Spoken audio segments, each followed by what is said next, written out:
And we're back, UFC 305, and we lied about International Fight Week being the biggest fight card of the year. This is the biggest fight card of the year. So get locked in with us here at Pub Sports Radio. It's going to be a wild, wild fucking stream. Hopefully a stream to remember for the ages. 2 cents, how you feeling today? What is up, Billy, man? I'm feeling good. Shout out to you. Shout out to the whole fucking pub, man. Everybody watching the stream right now. Make sure y'all smash the like button. Coming off a good week last week, looking to make it 2 in a row. But very happy to be here, man. Let's have a good night.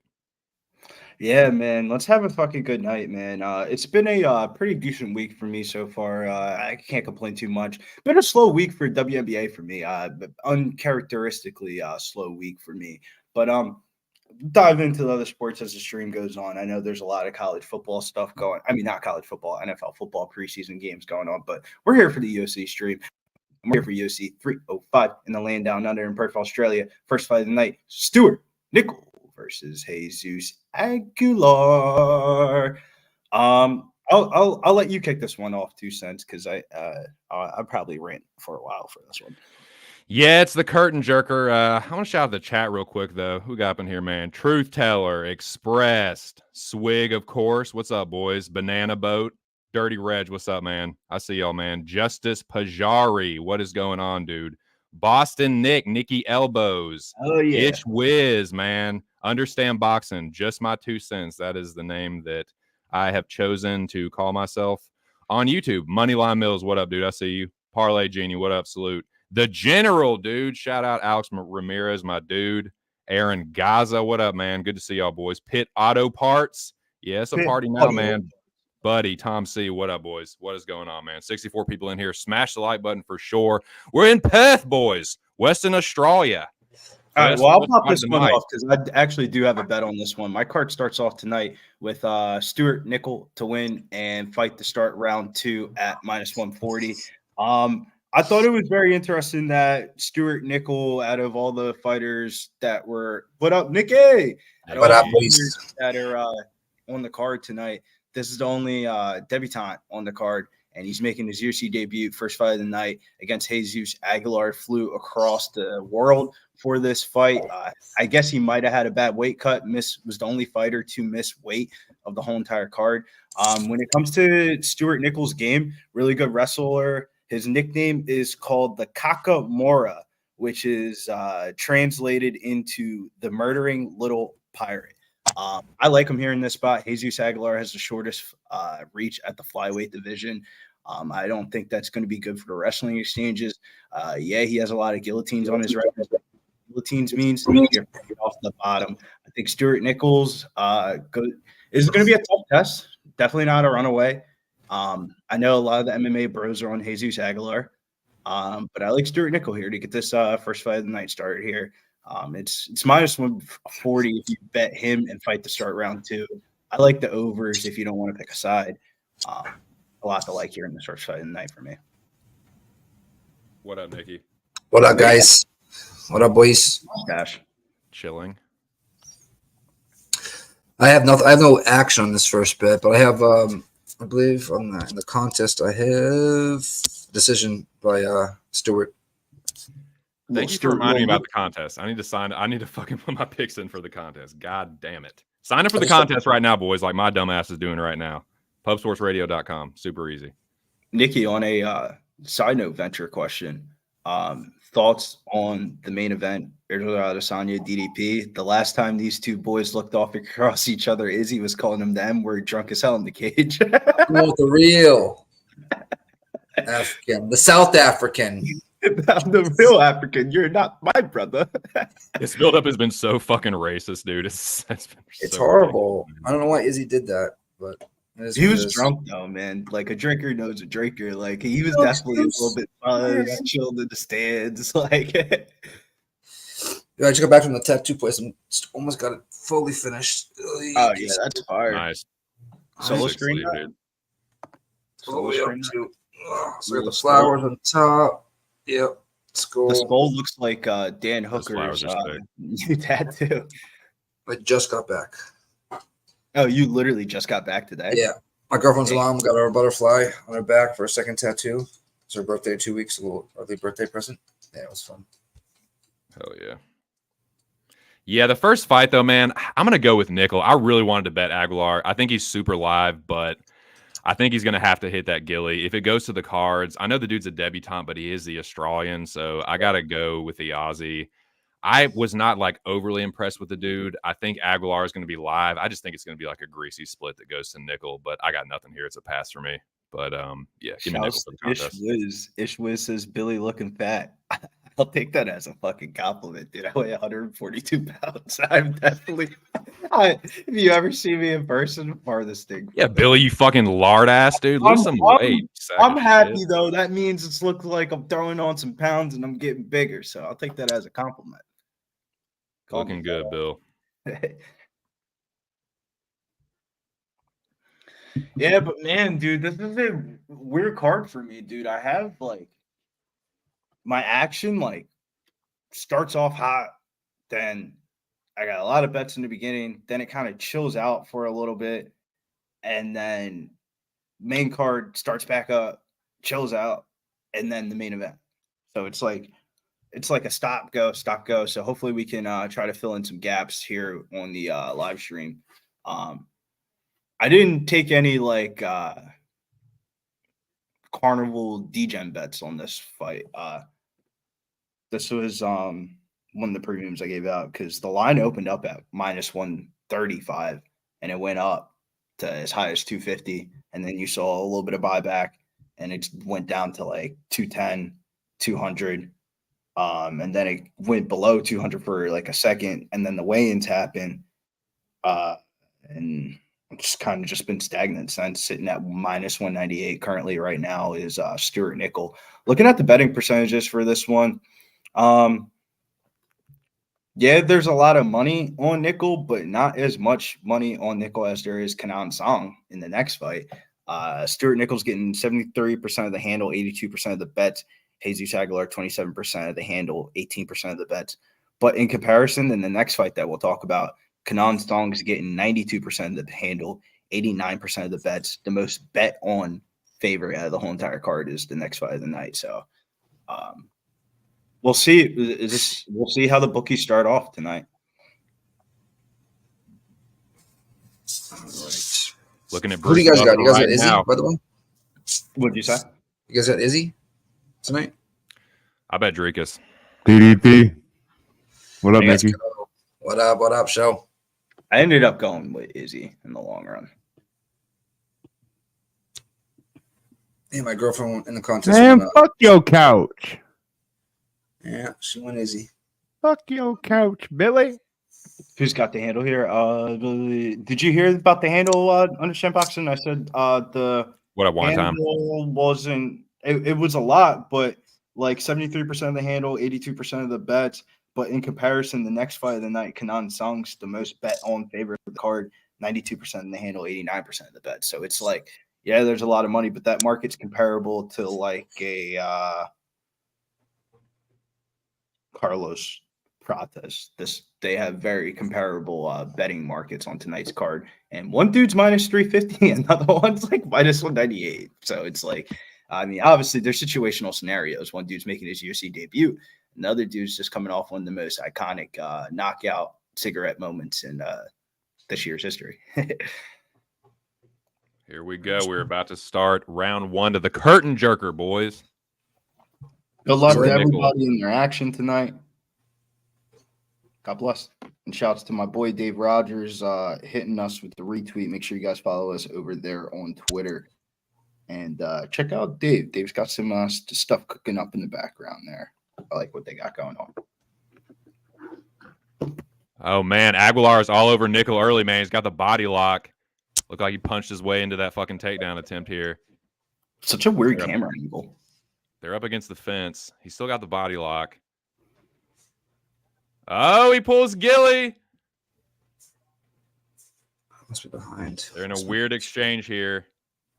It's like a and now Nickel's got the back. Nickel has just taken Jesus Aguilar's back, and he's already flattened him out. Holy shit. He's got one hook in. Stuart Nickel is all over Jesus Aguilar right here, boys. Plus 450 if you sub them. Let's go. Great. Here we go. He's starting a little ground and pound. Not a good spot for Aguilar early. The ground Yeah, and pound really- is not stopping either.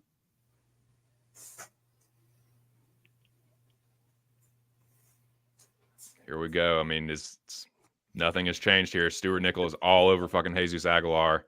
He's He might taking be his able time. to shrimp out of this a little bit. He should be able to shrimp out or roll, right? He should be able to roll or something, Nick. He should have put that body triangle in. I don't know why he didn't. He's not hip down on this There, here, there it is. Now he's in half guard. I mean, side control. I went out. Yeah. Did you Yeah, see that? weird. I saw Danny was at the PFL Hollywood event last Yeah, I night. wasn't gonna go. We were house sitting dogs. You see, BA and Vittori got into a fucking scrap. Dude, that was crazy. Clean clocked Vittori, bro. Danny was like standing like fucking a couple of feet away. He had it on his Oh story. wow! bro. No. This is nasty ground and pound, man. Uh-oh. But Aguilar is back to his feet. Dude, Uh-oh, that's that's- Nickel doing a handstand. He pulls the guillotine. This is fucking Jesus Aguilar's signature move. He's fucking pulled the guillotine, boys. Let's see if he can fucking complete this or if He's fucking all right. Nickel can get out of it. No, he's all right. He should There's be no all right. torque here because you got him stacked on the cage. His head Now the has- torque's coming a little bit, but His head no, has- Okay, that's so deeper far. now. That's deeper now. He is pulling on it now. Jesus Aguilar is laying back into this guillotine. He needs to get. Oh, Uh-oh. that's deep. That's This deep. is He's a fighting his deep hands. ass gilly. Holy That neck's shit. coming out to me. It looks like Yeah, it's coming he out. should be This- able to come that head's out. about to pop out. He's got a big head though. He's out. Holy shit. He's Jesus out. Aguilar by first round submission. Wow. Holy shit. He's Shout out out. to everybody that was on Jesus Aguilar. Stand the fuck He's out. up. He's out. Woo! Holy No, like fuck. he's out. He's out. Shouts to Babe, we lost the first fight of the contest. Shouts Jesus Aguilar. Yeah. Dilly Yeah, chick. she out. Damn, Mick. Mick hit it. Plus 220. Boom. There you go. Shri Harsha said, win sub. Understand boxing. Vamos, Mexico. Your dude got it done, man. Let's fucking go. Good shit, boys. Banana boat hit that. Let's go, boys. Well, lose the Damn. first play of the night for me there on a straight Yeah, bet. Moyes called that, man. I got to shout out Moyes Audio. He was just talking about that before the stream started. Fuck, dude. That was crazy. That was nice. Yeah. The Not craziest part was I was confused if he was gonna pop his head out because it looked like he could have popped his head out, but he went to sleep before all that could happen. When you try to pop your head out like that, it sinks it more into the esophagus area. And, you know, he should have just tried to, I don't know, I was going to say, There's what's a the lot right you can move? do, Fight the but- hands. fight the hands, you know, try to get the side or, you know, one in, one out. So it's harder. Get your knee above his head at least. Something. Gnarly.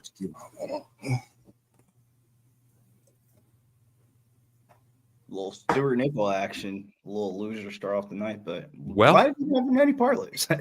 Yeah, no shit. We're going to have a little time to talk before the next fight for sure. God bless it. Early submission for Jesus Aguilar. Shout out to anybody that was on that underdog spot. 118 in the building, man. 1-0 had Aguilar, said Mills. Good shit, Mills. Respect. Try to ride with the debutante there.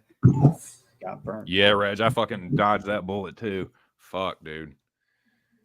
Gee, what up, brother? What up, G? Guillermo Zatucci in the building.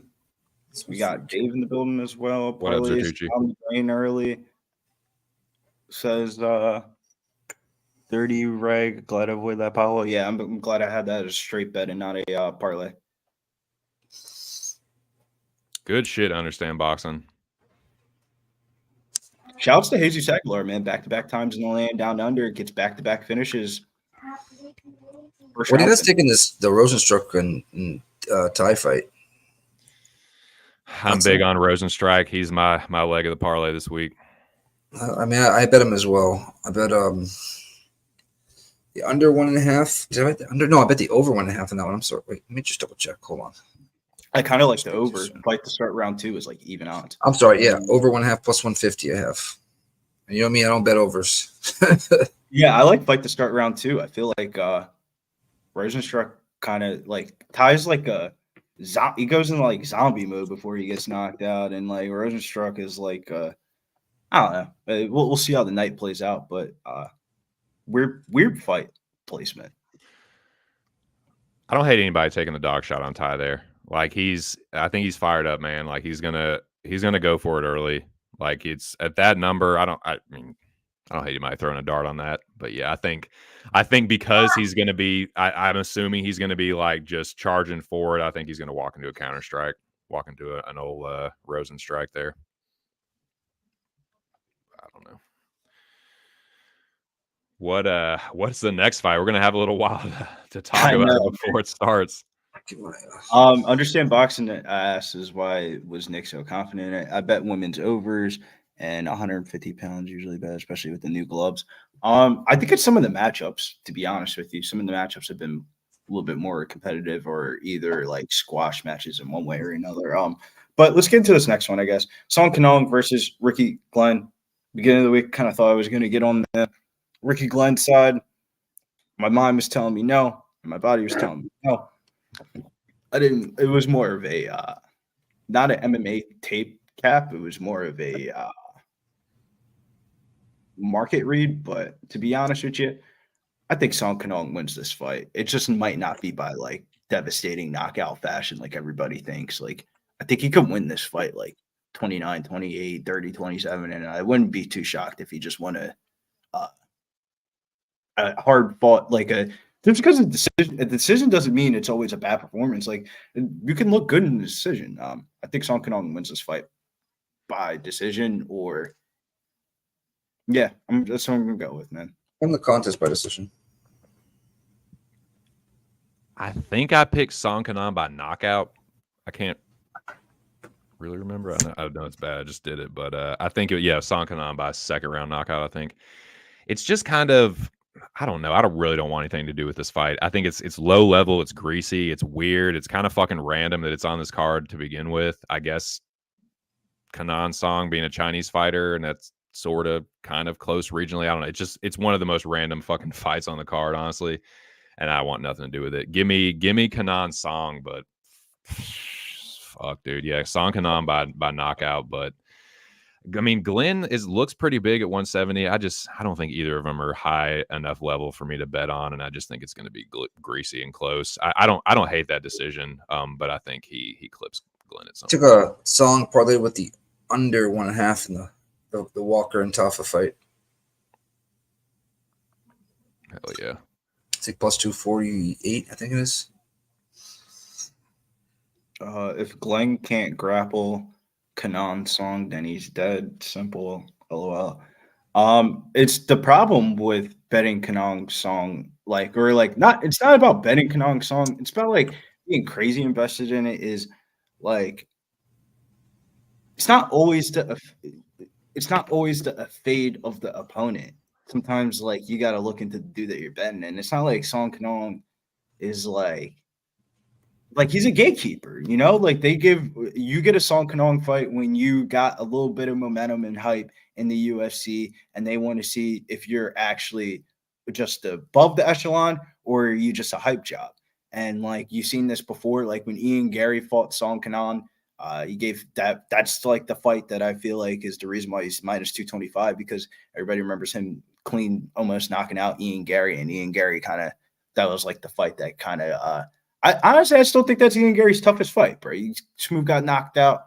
MVP is probably the most accoladed fighter that he fought, but the Song Kanong fight was probably his closest fight. So I feel like that's a little bit of the recency bias here. Like this line should be like minus 170, 175, not 205. But when you start talking about 10 cents, 15 cents worth of the values, it doesn't matter. Alex Murray says, Nickel kill my parlays. Well, it's the first fight of the night. Come get it back here at Pub Sports Radio. About to turn it up a notch here. That's right. What's up, Razor? What's up, Chip Plier? Shit, you supposed to bring the hose, dude. They supposed to follow you. Good to see you, though, man. 1777 memorabilia says, yep, minus 225 for a type of fighter like Song is a little laugh out loud. I agree. I want nothing to do with this fucking jobber fest here. But if you told me what really sealed the deal was watching a little bit of Ricky Glenn's media day. What up, Timothy? I don't know if his head's in it anymore, man. Like everything that he was talking about and stuff like that was not anything that you want to hear if you're on the Ricky Glenn side. Like, dude, it's in reality has moved up 2 weight classes throughout his UFC career. On the last fight of his contract, was talking about opening up his gym next month in his little area. It's just like red flag after red flag after red flag. The only thing that is in his favor is the market. That's not like a that's not like a compliment either, because it's like 92% of the money. I mean, 92% of the handle and 89% of the bets are coming in on Kenan Song, comparable to like Carlos Prates, who has 70% of the bets and 84% of the handle. Another one is like more money's coming in on Song Kenan than both of Tom Nolan and Jack Jenkins, for example. So like that's wild to me.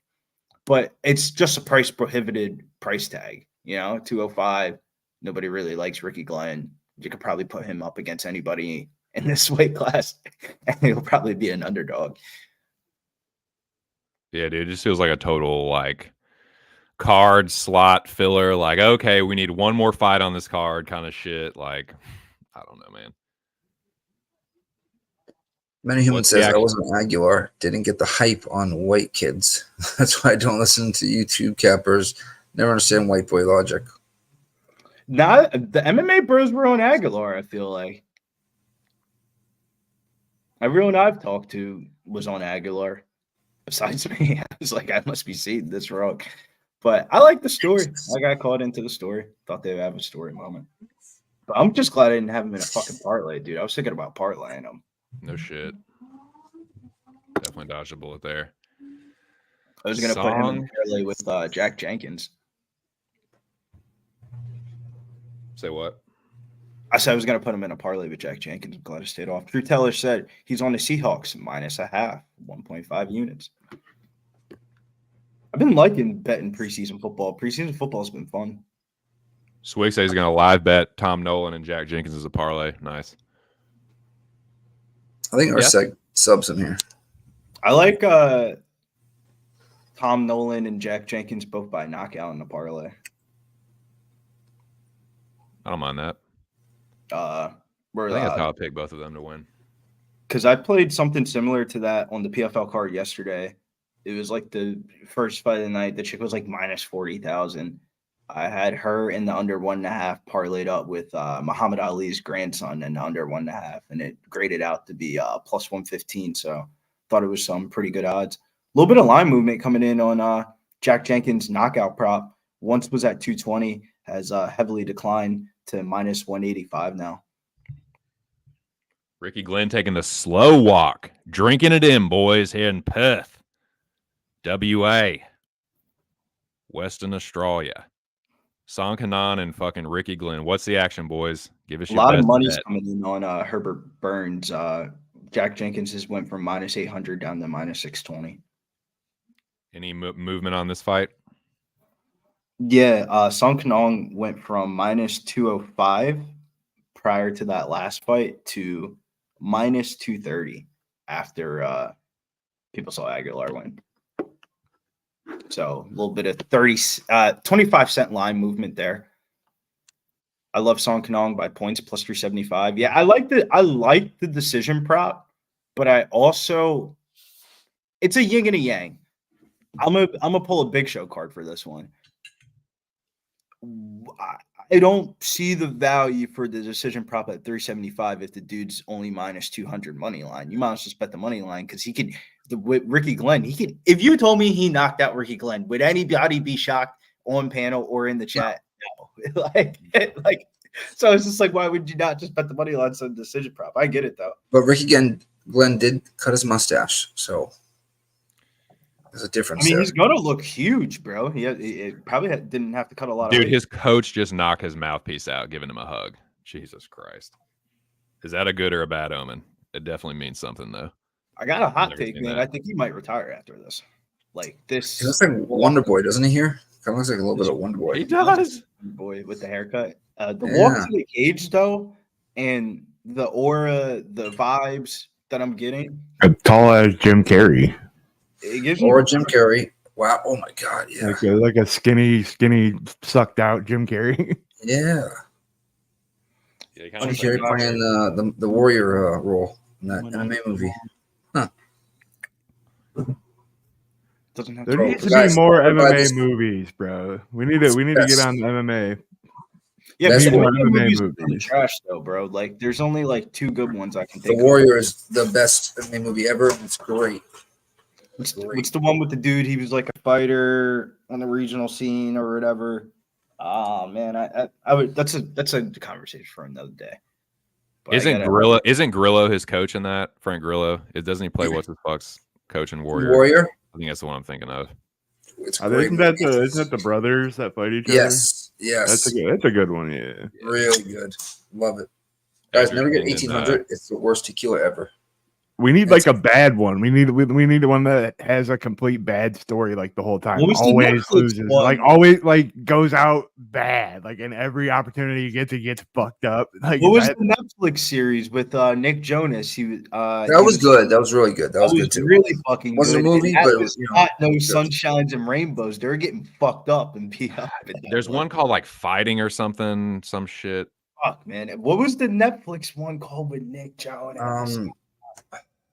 Because the story was like they his older brother was like There was 3 brothers. lost the belt. Yeah, there's 3 brothers. He lost the belt or whatever, and then he became like a thuggy, and then he came out of retirement and fought his teammate on short notice. It was a hell of one of the best Netflix series I watched.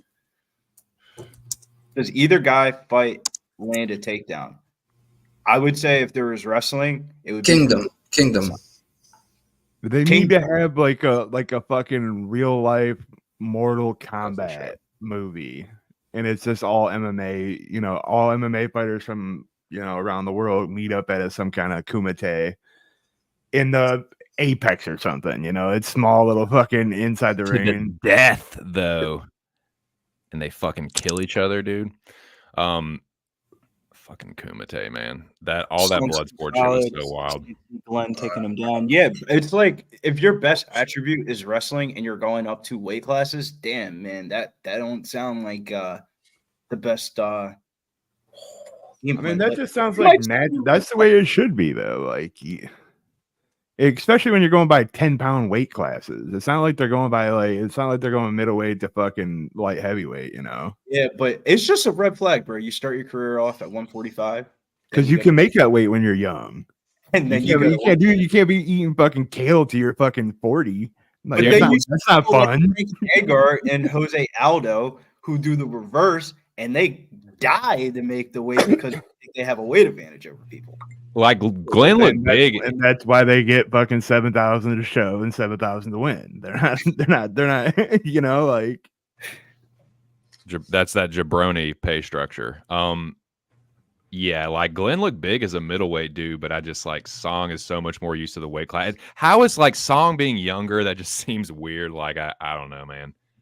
It's a weird fight. It's a greasy, weird ass fight. On a UFC Perth, Australia card. Why the fuck is Song Kanong on this? I guess because China is really close to Australia. Dude, that's what I was saying. It's like what sort of close regionally? Like, aren't they like? I'm not too familiar with Australia's government policies, but they're probably like allies. I mean, I know there's a huge Vietnamese. How long do the temporaries last? They're getting pretty good nowadays. I would live bet Kanan with your favorite parlay personal lock. I would not do that. If Kanan Song wins the first round, he's going to go to minus 400. Back in the gym too, finally. Nice. Yeah. He's turning into Boca Nick for sure now, Jeff. I live in Boynton Beach now. Whatever. Same. What up, Slaughter? All the same water, pretty much, right? The bee. What is the bees? The bees. I did not like the bees tattoo. That was the only one I was like, I don't care. That one's fire though. Goes all the way up at the flowers. Yeah. Yeah, the skull part of it's fire. Flowers. There we go. Nice fucking Round one. koozie. What the fuck? Tattoos and koozies? Is that the new podcast? Yeah, why not? I like it. That's a good We're segment. underway. What up, Slaughter?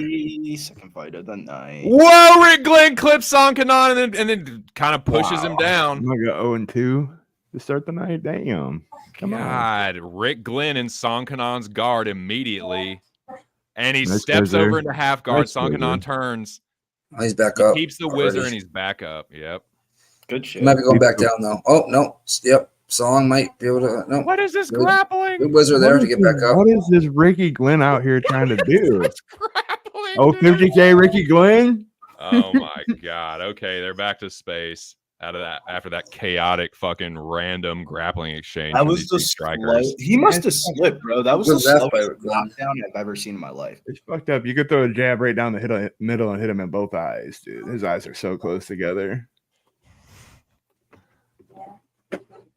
Here we go. Rick Glenn got Sankanon up against the fence. Has the whizzer, lands a knee to the body.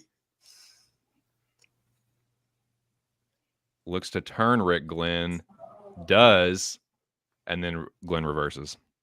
Ricky Glenn with the underhook. Sankanon with the overhook. They're fighting hand position with the other hands. Didn't know how to say that. Man Razor. Yeah, just a lot of awesome, just thrilling fence fighting here. Here we go. Now they're breaking. No, they're not. Back to the fence. Shout out to the 111 people in the building. Smash the like button, boys. We're in the first round. Sankanon and Ricky Glenn. Whole bunch of fence fighting, fence pushing, and the like. Shouts to our boy, Razor Sharp Picks with the gifted Pop Sports Radio membership there. Doing the Lord's work. They called it Blessing takedown. Olu Cash. Fuller. Adam Whitehead, he cashed over a half a takedown for Ricky Glenn. Cash it. They're back to space, boys. I think we got like 23 days to be cordial with each other, Razor. Then it's on. You guys having a vacation? Nah, football season starts. Yeah. Oh And yeah. the Packers are Division actually rivals. Yeah. Don't build their Sankanon. head up, Billy. Don't build their head up. No, but they're actually like when you actually look at it on paper, they're actually going to be like not. It's not like last year. It seems like Glenn doesn't really No, want to smoke on If the it's not gonna feet. be like last year, what's it gonna be like, bro? Sorry, TC. Go ahead. No, you're good. Not a whole lot happening. It just seems like Glenn doesn't really want it on the feet. Every time he's just like punching his way into a takedown. Every time, and he might have just got wobbled by Sankanon there. Sankanon lands the left hook and a Good stiff shove right hand. uppercut. Rick Glenn is on Down. the gates. Sankanon lands the right hook and then the Yeah, right he's and hurt. the left hook over and over and over He's again. hurt. Rick Glenn is in a bad way. He Oh my god! hangs on for dear life. Sankanon slings him around. What Lands is- another left hook. Oh, to the knee. head, right Get out hand. that clinch. Sankanon is all over him. Right hand, left hook. Glenn keeps his faculties somehow, some way. Lands an inside leg kick, does Rick Glenn. Tries to land the right hand into a takedown that Sankanon saw coming a fucking mile away. Is this probably going to come down to cardio? Let's Jesus go back fucking on the ground here in a Christ. second. Nope. No. Well, maybe. Rick Glenn in on a fucking body lock. Got He's Sankanon relentless, pushed up that's against the one fence thing. again. Brooklyn is. Yeah, but he looks like he's moving in slow motion. Yeah, that one's gonna make it real tough to score. this Rick round, Glenn dude. gets the body lock trip, just slings Sankanon to the ground almost effortlessly. Is Song tired from trying Am to I kill wrong Rick though? Glenn? Does that takedown fucking make it very, very? He's good? right back up, so it depends what happens in the next 60 seconds. He got up off of both takedowns, and I don't think Glenn landed a punch on either takedown. I mean, Glenn was pretty hurt. If this round ends and Song doesn't get fucked up, I think he probably wins the round. I think Song slightly won the round, but it's just not the most impressive fashion at all. Dig your underhook. It's right there. What are you doing? That's what I'm saying. Yeah, It's why don't you just probably- pummel and- One judge has probably got it as a fucking. Yeah, no, I wouldn't be shocked. Like it's definitely the most unimpressive like round win ever. Like he's doing everything in his power to lose. He just it. refuses to go inside of that other arm. But just when don't they were wanna do it. striking in the pocket, Yeah, get your. He's not even trying to underhook. break the grip. The underhook's right there. I got he's out. also Chinese, bro. Like their wrestling knowledge isn't the same as ours. Ah, he did. Glenn stuffs the judo flip, and they are back to space, gents. 23-11 is the significant strike Oh. advantage for Sankanon in the first Isn't round. it- Good. Understand Boxing says with the line being so All much right, money on that's a him, song round. Let's they go. could rob him. Oh, yeah. They're Oh, not he's going to getting rob rocked right now by him. He's made mad money on Big Song Kanon round. yeah, it's songs round. 425. Glenn just doesn't want to fight him. Like he's just doing whatever he can to get into the clinch and try and get the takedown. Fucking cable guy. He is, dude. He's gonna fucking Chip Douglas him. Is that Wonder Boy in his corner? It almost looks like him. Jesus. Is that? No. It might be. Yeah, Jesus, I damn. think it is. I think It is. is it, bro. I can't When did tell. Wonder Boy? No, Wonder Boy don't No, got tats. no, 50 tats, bro. I like that. That's close, though. He looks just is like a- him. That looks like That Wonder is Boy. his- That's crazy. That is his doppelganger for sure, bro. Like that's like Weird. 20 pounds heavier. Yeah, Wonder Boy. that's weird. What is his dad's name? Ray Thompson. I think Papa Ridgehand might have done straight a little bit. No, I'm just playing. Yeah, that's his long lost fucking half brother.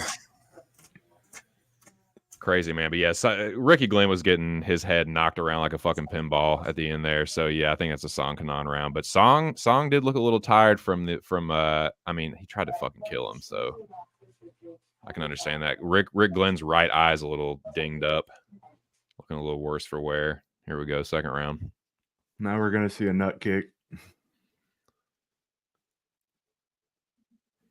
Steve Erceg has gone up to a minus 275 favorite. Like Glenn looks like he's fighting underwater. What does that tell you, Billy? Whoa, head kick by Song Kanon. Rick Glenn ate it. Bro, 275 is wild, bro. It was just 175 last night. Song taking his time. Rick Glenn. You know he's looking for that takedown. Ooh, nice body kick. Nice body kick. Yeah, he didn't like that. Tried for the head. It was whipping. The punch takedown attempt, stuffed by Song Kanon, easily shucked off. Nice front kick. After my own heart there. Goes for the left hook, nothing doing. Song Kanon's only minus 218. Oh. Left hook. Definitely 1-2 hurts Rick Glenn. He's wobbled again, boys. I'm at Desperately going for the 337. single leg, nothing doing. Nice elbow.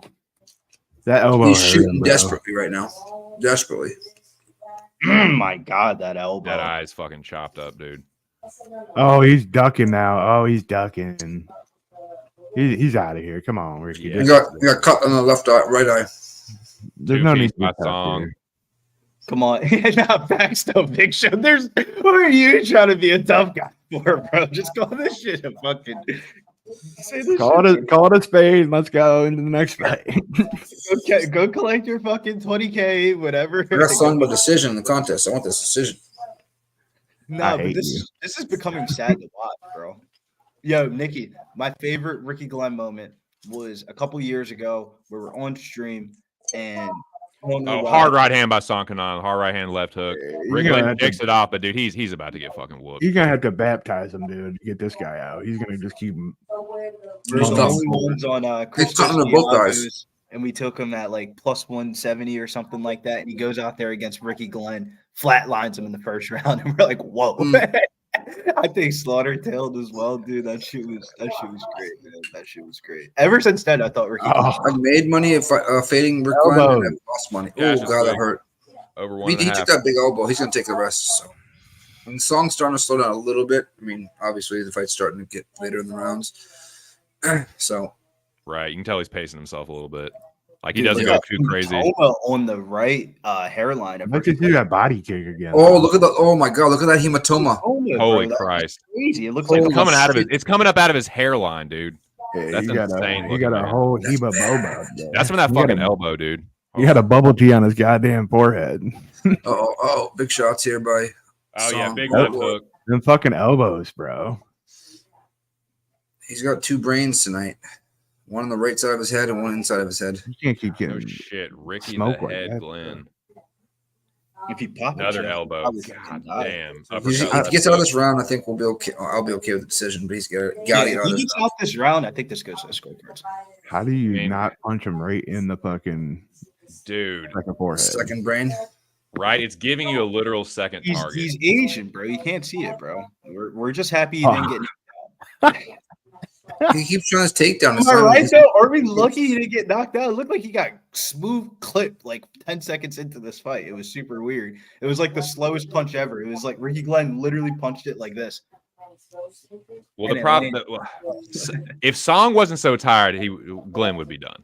If Song's like trying to make sure he doesn't gas himself out. Let's see a body kick again. He's leaving it open right now. Song's looking like all of 34 years old right now. There's another hard right hand and uppercut. You literally have a floating statue in front of you, and you can't like knock him out. I would fucking knock out Ricky Glenn at this point. Right hand, left hook, goes for the elbow, misses it. God, Glenn looks like shit right now. I mean, he is jacked up, dude. He's really slow. He's upper weight class, right? Yeah. He might be able to carry on that type of weight. Nick, he went from 155 to 170. You know how like there's that gap. Oh, oh my God, yeah. So he's not used to fighting here with carrying on this type of weight. Yeah, basically, I would imagine if you went from 155 to 170 at the age of 35, you didn't cut weight for this fight. Right. That's probably. Oh hell no, he had to gain weight for this fight probably. Yeah, he started off his UFC career at 145. You know what I mean? Yeah, Shit. get that fucking in-swell on that hematoma. Good God. I'm telling you, understand boxing. It looks like he's underwater. It looks like, you know, all the photos of Muhammad Ali, like shadow boxing underwater. That's what Glenn looks like. The grappling looked all right in the first round. No, it's disrespectful to Muhammad Ali. I should have never said that. But you know what I mean. You get the point I'm trying to make.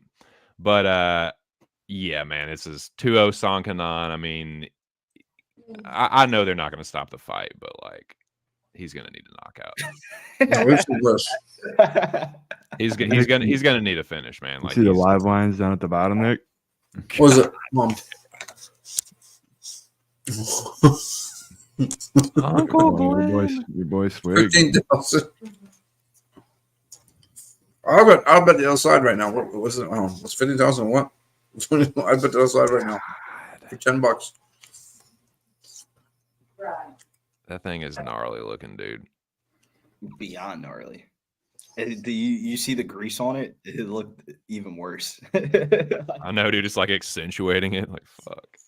Don't need to draw any more attention to that thing. Oh, but boy. yeah, you don't. This might get rough.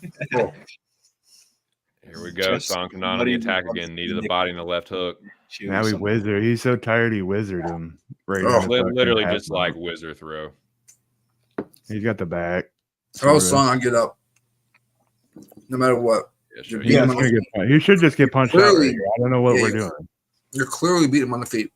His head's against the cage. Fucking punch him. I mean, they're right in front of Ricky Glenn's corner, so you might be able punch to get that out. growth like protruding from the side of his head. Pick his ass up over your head and drop him on his shoulders. And fucking playing with our food. That Song decision looking kind of nice now, Nikki. It is. Knock on wood. I was shitting on the 375. I got the money line, so yeah, I got a money line ticket. I was like, I'm talking shit on the 375 with a 200 in my ticket, like looking like square.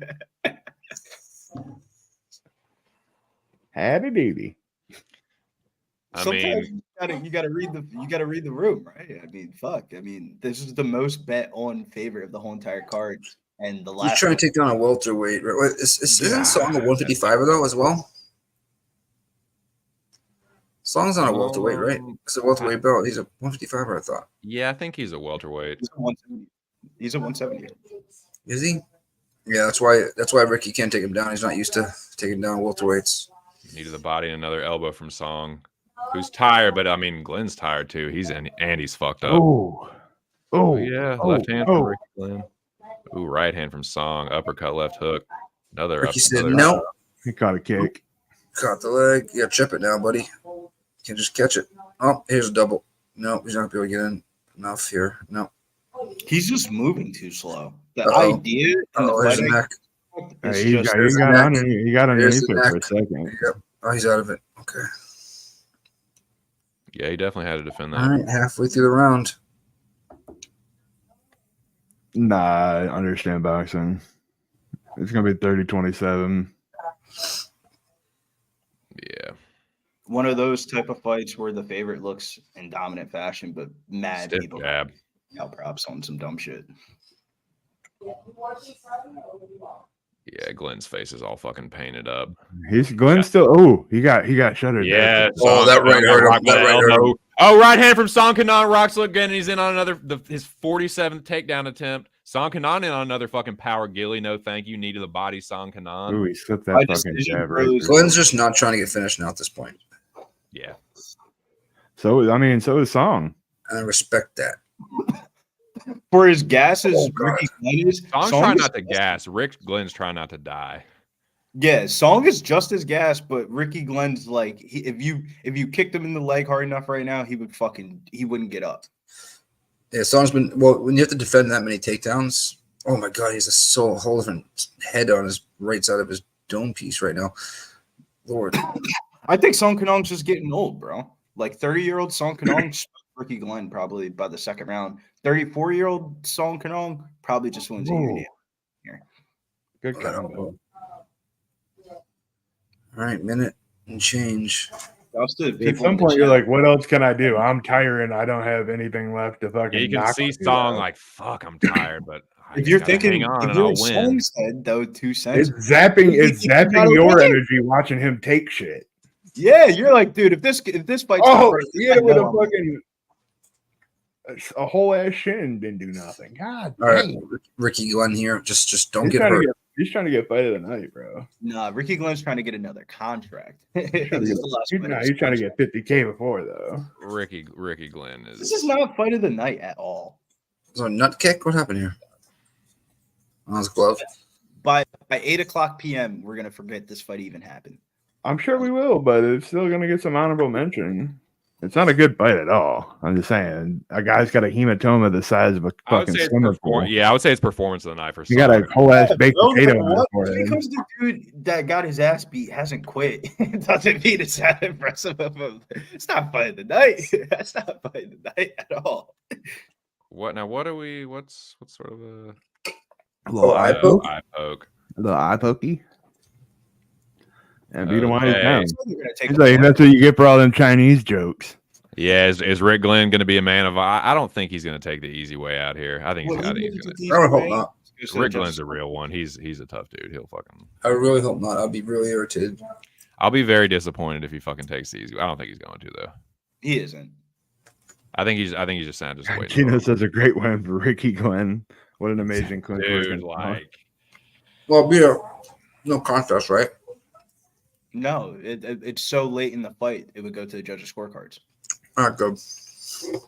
Like the if it was intentional, that's the only time it's. No, it's we're good. Sure? Get a little warning, and here we go. Oh, Ricky Glenn's got some juice left in that bar. Yeah, Nick, there's 20 seconds left in round 3. You got this one, Nikki.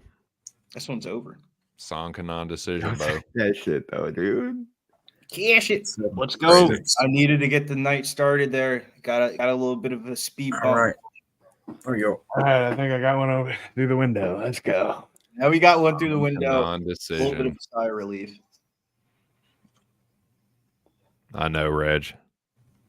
Ain't it though? I got it with my favorite play of the whole weekend. Every weekend is whatever fighter I decide to put with Man City tie. Oh my god! I picked Song in the contest knockout round 2 and accident. Oops. Dude, Glenn sort of looks like that dude that gets mutated in Prometheus. You know, where the black shit like busts through his mask. He kind of looks like that, dude. He looks all fucked up. It's gonna be a Song Kanan decision for sure. Probably 30-27, I imagine. The first round was the closest, probably, but I still thought it went to Song. Yeah, I thought the first round was the closest round in hindsight of the fight, but that still means it's a 30-27. It's a great way to explain it. Did you guys watch any of the Craig Jones Jiu-Jitsu Invitational throughout the last couple of days? I only saw him kiss Gabby Garcia at the stare down, and that was awesome. Dude, I Across the actually line. Across the line. I like didn't mean to watch it, but watched it last night after the PFL card because it just came on my TV off of YouTube. And I'm not gonna lie, bro. They got something going, bro. That shit was I can't believe I'm saying this, but a jiu-jitsu contest was entertaining. Like it was good to watch, man. It was probably the best jiu-jitsu I've ever seen on television. So shouts to the jiu-jitsu nerds out there. You guys are actually trying to become cool and popular, and you guys are doing it. I love the Craig Jones kissing Gabby. Dude, that guy really doesn't give a fuck. He doesn't, man. He that dude. But that's just like the perfect, like knowing that type of girl. That's like the perfect thing to do. Just because she's treating this shit serious. She wants to beat the fuck out of dude. He's a line stepper habitually. This girl. There you go. Song Kanan gets it done. 30-26 on one of the judges' scorecards. Yeesh. Yeah, I said that second round might have got a fucking 10-8. 10-8, yeah. I was thinking that when we were watching the fight live, I was like, that was a 10-8 second round. He just beat the dog shit out of him. Well, I always go by should the judges fuck or should the ref stop in? it. Yeah, like, I thought stopped it a couple of times. Right. Just for the fucking sake of the dude, but I mean, dude had a fucking potato on his forehead. On a side note, before we get into the other fights tonight, did you guys see that Danny Sabatello one last night? Yeah. Dude, I was on the dog too. I was on the dog, and then it drew. Wild. He tweeted out, "I'm gonna retire." Guys, this is Chancho. This is Chancho. Say hello to Chancho. What up, Chancho? What up, Chancho? He's the man. They take the point. They take that point for the first fence grab too. Like I know it saved the position and everything, but come on, dude, that's gonna draw the fight for the dog. The plus six. The boys, we got 140. Boys, we got 142 people in the building. Shout out to everybody, man. Loopy U2Y. What's up? What up, Spinny Penny? I see you in there. Song decision plus 350. Cash it, Bobo. Good shit, man. Great to see y'all, dude. Smash the like. Okay, you're my dude. We got another one popping off. I would imagine they might have a little bit of time because it might not go too long. Alex Reyes versus Tom Nolan. Tom Nolan, biggest favorite of the card tonight, this evening, minus 1,400.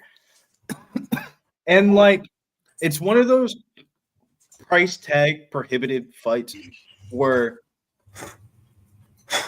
you're even hearing this from me. I wouldn't even want to throw Tom Nolan in a parlay, and that doesn't say that he's not going to win the fight. It doesn't do anything for your parlay, and it's not even that. I just don't like Tom Nolan's processing. He's a killed or be killed type of fighter, and he's a first round fighter. And when he gets to first round finish, he looks really, really good. But when he gets clipped, man, his chin's up there for the taking, man. There's some tape flaws that I saw in his game. It kind of reminds me of Sam Patterson. You know, like Sam Patterson leaves his head up, tall guy on the center line movement, and like if you fight the right person, they go and knock your ass the fuck out. Well, and he got knocked out in the amateurs. He got knocked out as a pro. So yeah, I mean, yeah, not only is it like just a clearly prohibitive favorite, but it's risky too, man. Like that's Alex's Reyes, like one path to victory is clipping Nolan. I don't think it's going to happen though. The guy's 37. Like Nolan is probably going to win this fight by first round knockout. Pit Auto Parts said, what do you think about the under 60 seconds? I like the under 1.5 more personally, but I am not Mr. Time Prop Better. I'm horrible at that. I would defer definitely to Billy or Nikki before claiming to know anything about that. But yeah, I think Nolan knocks him out in the first round. Knockout. Yeah, I got the sprinkle on the second round, but the bet here is Tom Nolan by knockout in round 1 minus 125.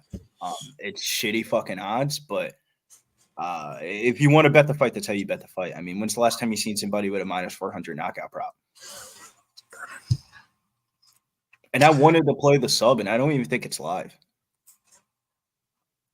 I was talking about this earlier. Is like watch him sub just to be like, oh, never got a sub before as a UFC fighter. Just thought I'd see what it was like. Fucking, I don't know, man. It's probably a knockout. I don't know if Reyes has another path to victory besides clipping Nolan. I mean, he is kind of fucking, he is kind of chinny. I don't know. I just don't think 37-year-old inactive Alex Reyes is the You one. could also But fighting. Knock it off. I think if the only way he wins this fight is probably an early round submission because there's going to be so much action. Agreed, Londo. It's going to be like a flip of like dynamics. So Tom Nolan's really go forward, hands down, doesn't give a fuck. He's trying to knock you out. But like Jack Jenkins is like stand at range, kickbox type of fight. So like that's why you see such a difference of price tags and their knockout props.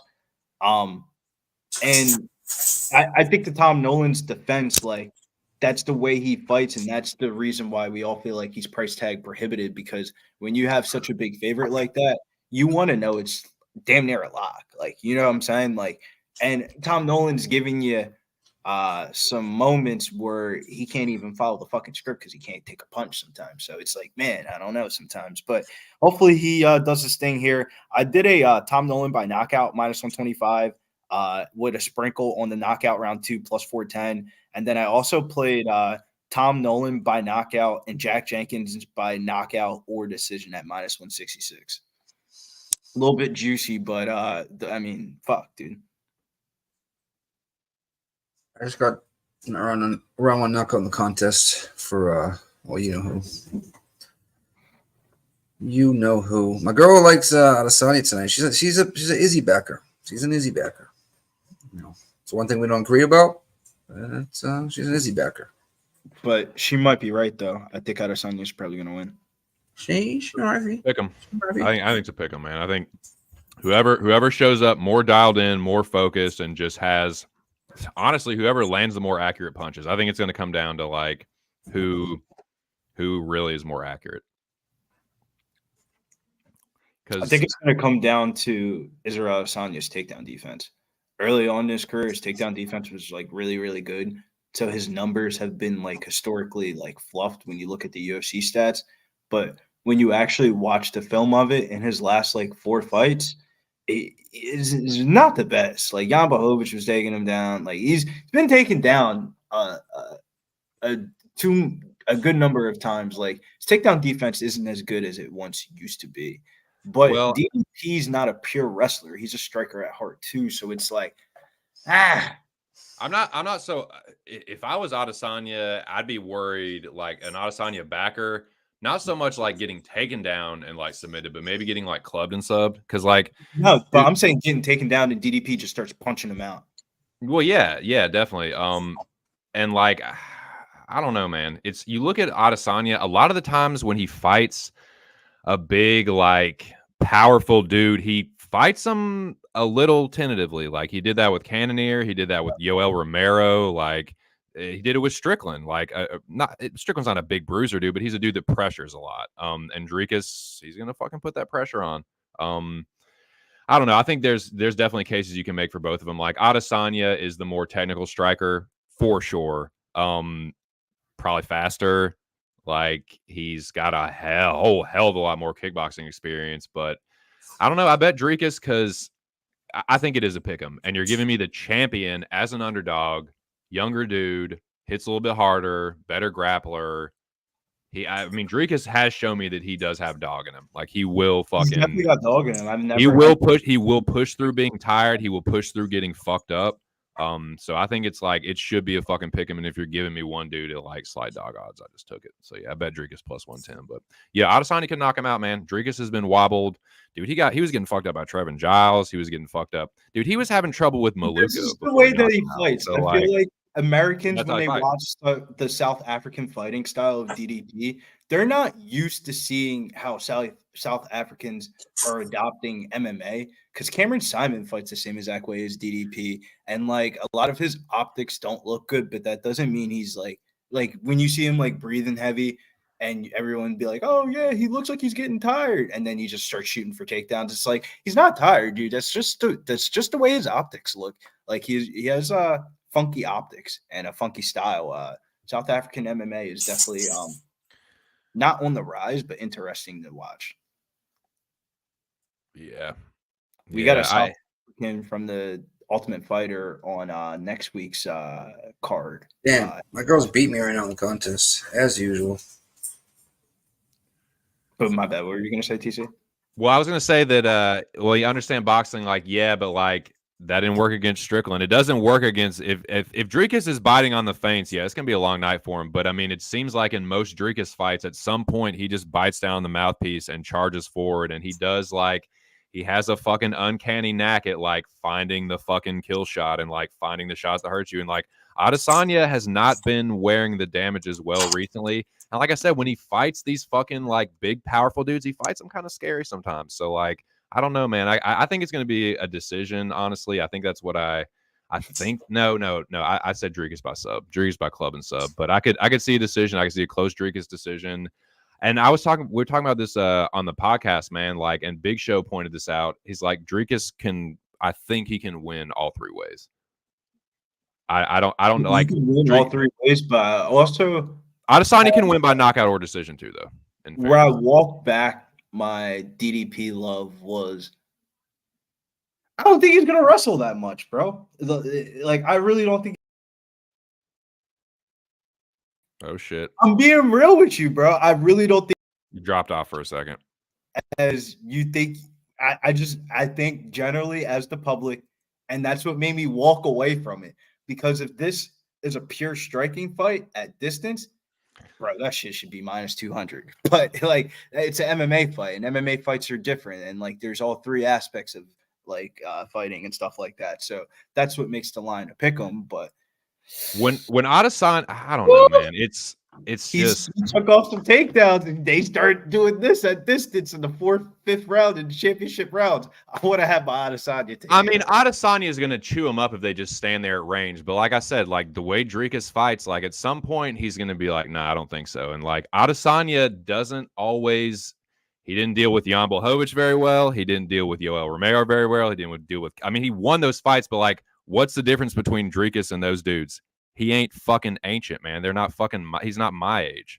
Like Brunson's my age, dude. Like a lot of the dudes that Izzy beat coming up, they're fucking older dudes. Like he has some great fucking wins. He's looked good, like against good fighters, and like he tore through the division. But like the division is a little bit different now, man.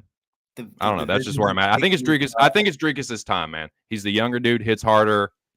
I think Izzy's just run is over, but I could be wrong. Yeah, the division has finally flipped over into a new page, and it's time to start looking at other prospects and stuff like that. We've seen that be a common theme throughout the UFC in the last couple of years. A lot of our once beloved fighters are kind of getting older, man.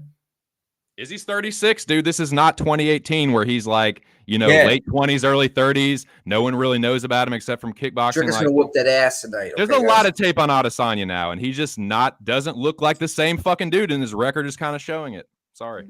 Father time for everyone. He might have kids. I don't know if he does or doesn't. I can't remember, but that time runs out always for every champion. We all know that. My thing that I kind of like about it is, right, babe, Izzy's gonna lose, right? Izzy's gonna lose, right? The fight we care about. Izzy's gonna lose, right? When they fight tonight, everybody knows that they're fighting, and there will be a rematch. When the rematch happens, who knows? Where will it be? We hope South Africa, and that'll be on DDP. So there are definitely some people that are on DDP that make me nervous, but I do, but guess who's on Adesanya? And I mean, real big. Guess who's on Adesanya? Guess who's on Adesanya? Billy, guess who's on Adesanya? And I mean, real fucking big. Drizzy fucking Drake. Champagne Poppy has dropped a fucking boatload on. You know what that means? He's losing. That means. Yeah, but everybody said that shit at the Super Bowl, and everybody was looking at the Super Bowl, Billy. I was on the street for that. A broken clock is right twice a day, right? It was like an anti-Chiefs stream. Even a blind squirrel finds a nut every now and then, I reckon. Yeah, bro. Like, you really think Jersey's putting out these bets, or it's, come on. I mean, they're getting spiked. My girl says Izzy's not gonna lose. He's coming hard tonight. Is what she just said. Okay, we'll see. Izzy, I think it's going to be Izzy. You're going to let your girl say some dude's coming hard? Yeah, I know, right? I just let that one slide. Touche. The general is guaranteeing an Adesanya victory. You know what, Big Show? And that makes me nervous. As a fellow guy, man, Take the opposite is what Jeff's saying.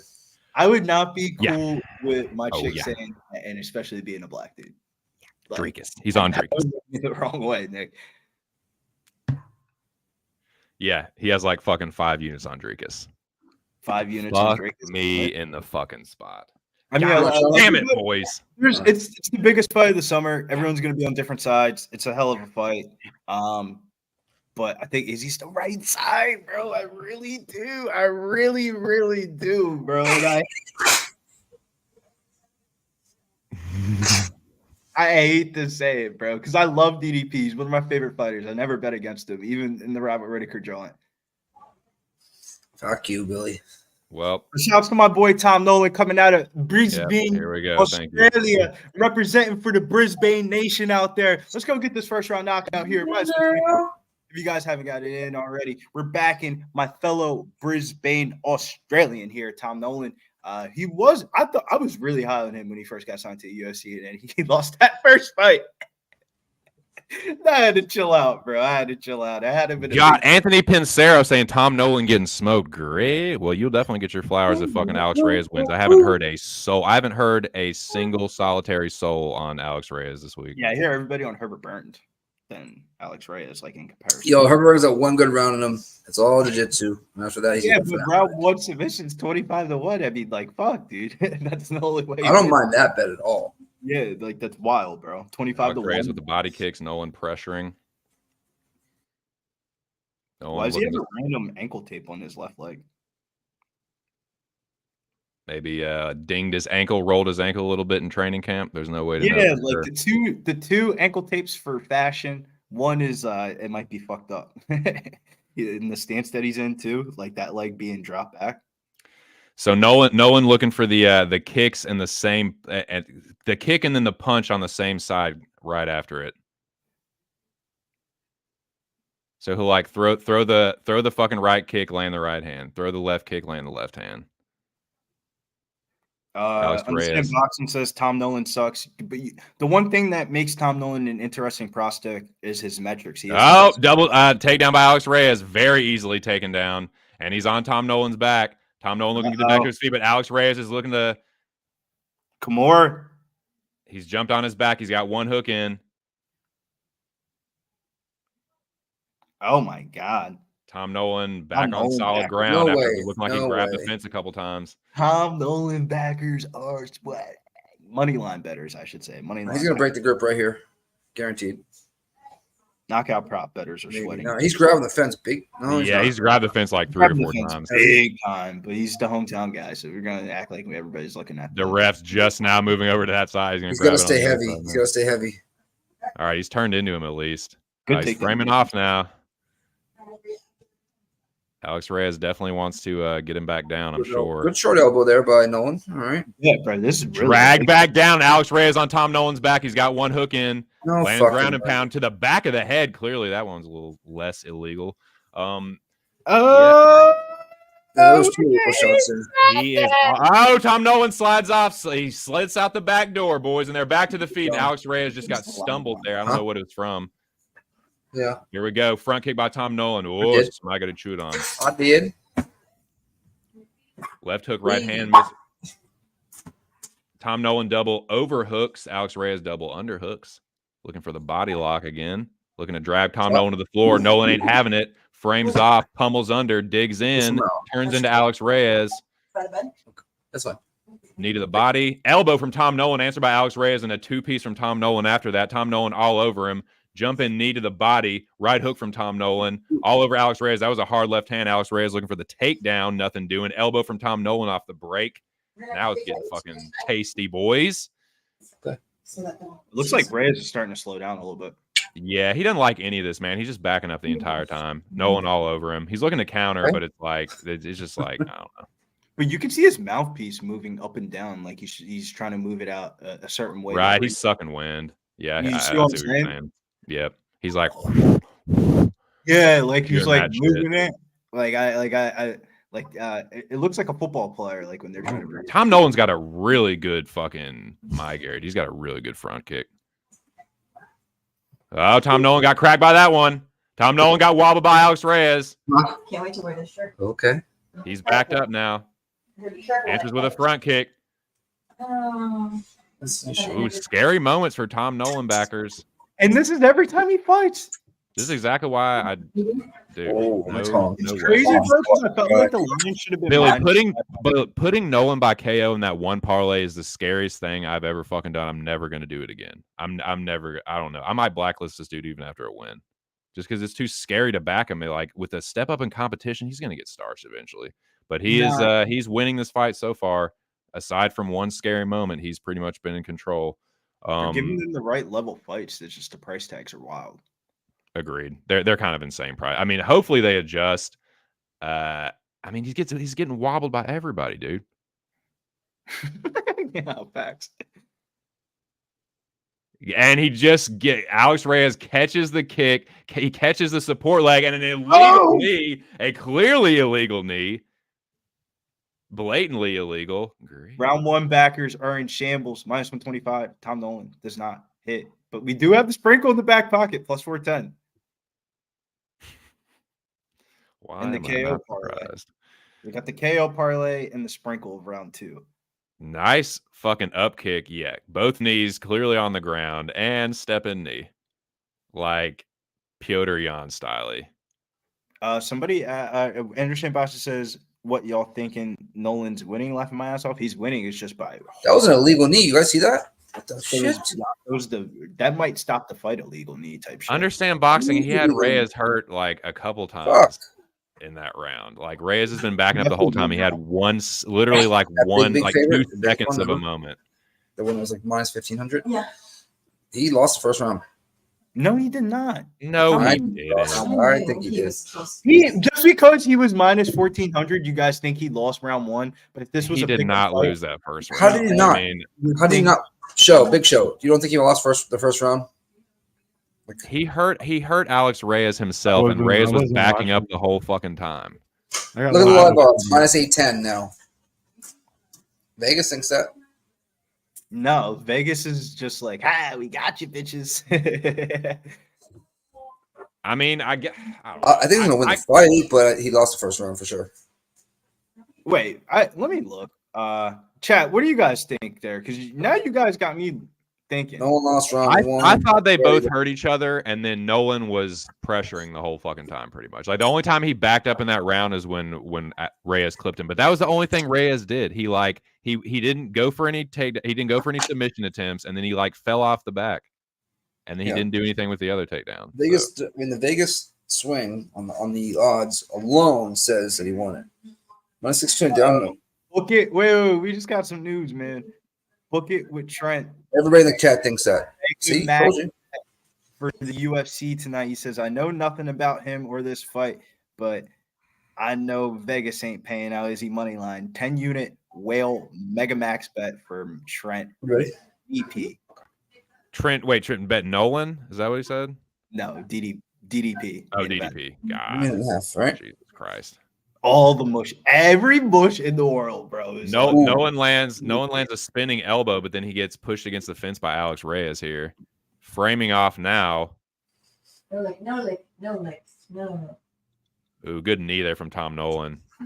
Well, short elbows by Nolan are nice. He needs to work on his grappling for sure. No, he needs to work on his get up against the cage a lot. Yeah, he needs to work on his fucking striking defense. He needs to start spinning around like a freaking ballerina. That's what I'm saying, bro. He'd be getting clipped way too easy. Like, if he fights anybody that's in the top 30, you're knocking him out. Yeah, I agree. He's going to get starched eventually. Boys, I'm going to the bar to watch the pay-per-view. I'll see y'all soon, all right? All right, Nikki. Good seeing you, man. Hasta mañana. Best of luck with the rest of the card, brother. Everybody in the chat, cash bets, cash checks. Nick. Everyone on the panel, cash your bets. Show, sense, Billy. Don't treat us like your ex-girlfriend. Adios. Peace, Nikki. Yo, Billy's the worst, right? Unbelievable. No, I'm just saying, though, like, really, you just got to cut off. Whoa, Tom Nolan drops Alex Reyes with a big left hand. Oh, hold on. Reyes is still up, though.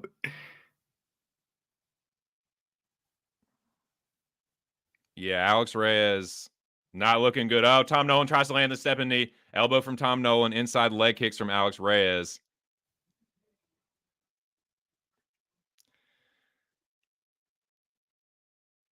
Jab from Tom Nolan.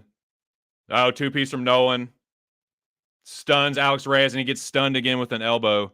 Stopped him right in his tracks, and now he backs up. Pretty much what Reyes has been doing the whole fucking time. He's going to make it over the 1.5 mark and then probably get finished right after. Yep. What is it, like 5, 4, 3, 2, 1. And cash the over for the fucking, if you bet the over 1.5. Plus 190. For sure. That was a very sharp bet. I got him to win by decision. That was sweaty, though. Plus 1,100. Nolan almost knocked him out. Nolan can knock him out now that the over's hit. Yeah, Nolan's still all over. Reyes looking to counter. He landed one in there, but Nolan ate it pretty well. Adam Whitehead. If he wants to be cool and hang out till the fucking end of the fight, that's cool with me too. The spinning attacks are getting ridiculous, man. Why are you doing a spinning attack right in the clinch when he can just body lock you so easily? Doesn't he look like a young Corey Sandhagen? He kind of does, man. Like his frame and shit, and the way he fucking like his like posture and shit, his fighting stance. Yeah, but dude, I'm every time I watch him fight, the more and more I watch him fight, bro, he's not that good at all.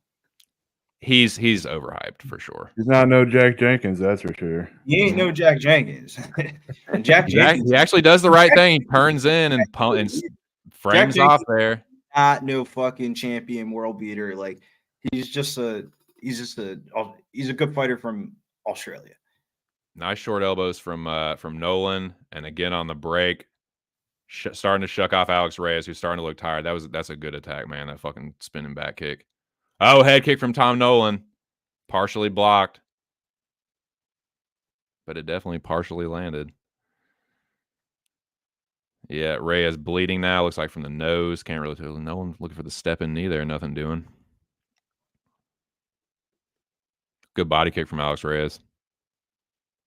Good right hand from Alex Reyes. Nolan's got to be careful. He's not out yet.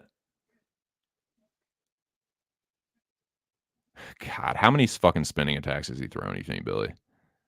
Fucking a dozen. He just threw another right there. Over 1.5 hit at plus 250. That's MMA. Ooh, stiff jab from Tom Nolan. Snaps Alex Reyes' head back. Shouts to the D-Gens, man, that hit that over, man. I heard a couple people on that. I was like, I don't know. Tom Nolan by decision for Big Show is definitely what we're sweating out. We're rooting for Big Show here. Do it for show.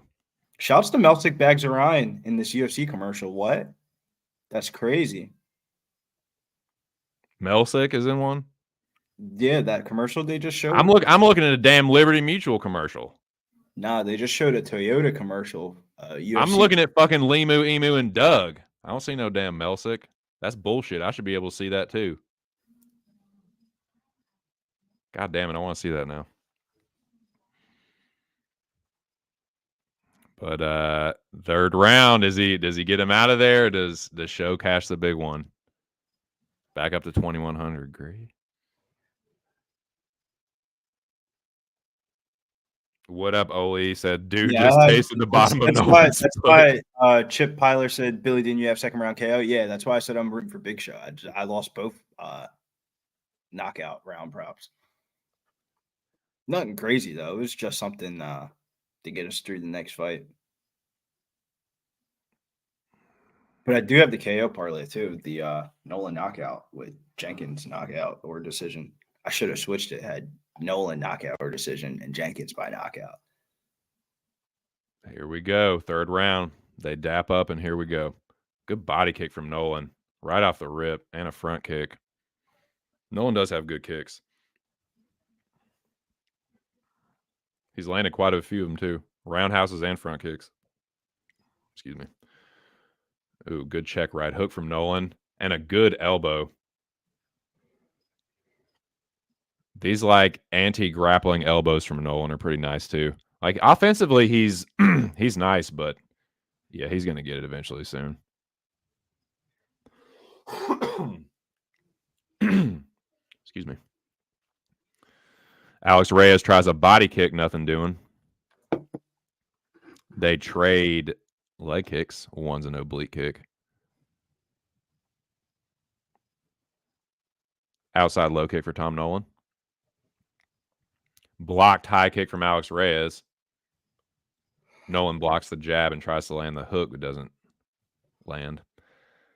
Good body kick from Alex Reyes. He's trying. Reyes is trying, but he just doesn't have the firepower and he just doesn't have the aggression. He's just backing up, looking to strictly counter. And that was a good body kick. Looks like it might have hurt Alex Reyes.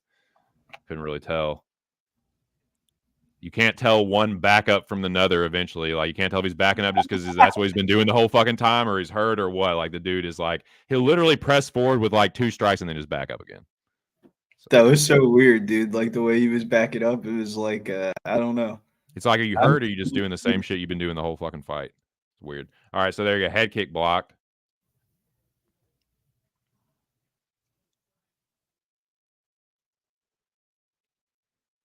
Yeah, I mean, this is so greasy, man. This 3 more minutes, Big Show. T-minus 3 minutes. They trade hooks. Tom Nolan lands a jumping knee to the body and a good step-in elbow there. Alex Reyes back on his bike. Good body kick. Alex Reyes has thrown some good body kicks in this round. I will say that. Answered by a good body kick from Tom Nolan. Alex Reyes in on the takedown, but Nolan's, I mean, they're too slow. He's too gassed, too slow. But now he grabs for one, but Nolan denies it. Oh, shit. We got a front choke here.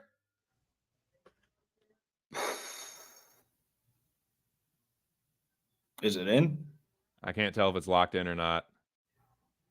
That looks locked in. That looks more locked in. Is Tom Nolan going to get this fucking choke? Plus 700, and I didn't have any parts. Nah, he bailed on it. Reyes back up to his feet, eats a knee, though. I'm glad he didn't get that, actually. 2 cents. I would have been pissed. Yeah, I would have been bummed for show. T-minus 2 minutes. I bet his submission. Especially when I ain't got nothing on it, one of the homies has a nice big plus money bet. Don't you dare finish him at this point, Nolan. You just get that decision now. Was that another fence grab? God, dude, he's got like 6 fucking fence grabs in this fight, dude. Landing back elbows to Alex Reyes, who's just holding on for fucking dear life. He's going to have to do something now. If he can't submit Tom Nolan in the next minute 21, it's just not going to. And Nolan in on the front choke again, but he bails. Alex Reyes pushing Nolan up against the fence. Nice elbow. Nice elbow from Alex Reyes. I mean, Reyes definitely he didn't quit. He didn't give up. I'll give him that at least. He definitely stayed in there tough. He hung in there, man, after getting dropped. I did not think this fight was going to go to decision. Hell fucking no, dude. Shouts to the sharp people that really dug into this fight.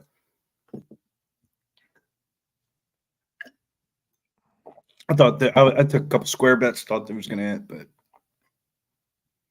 I understand boxing. With much love, I vehemently disagree that Alex Reyes has any chance to win this fucking round. What has he done in this round, dude? stayed alive. Not die? Yeah.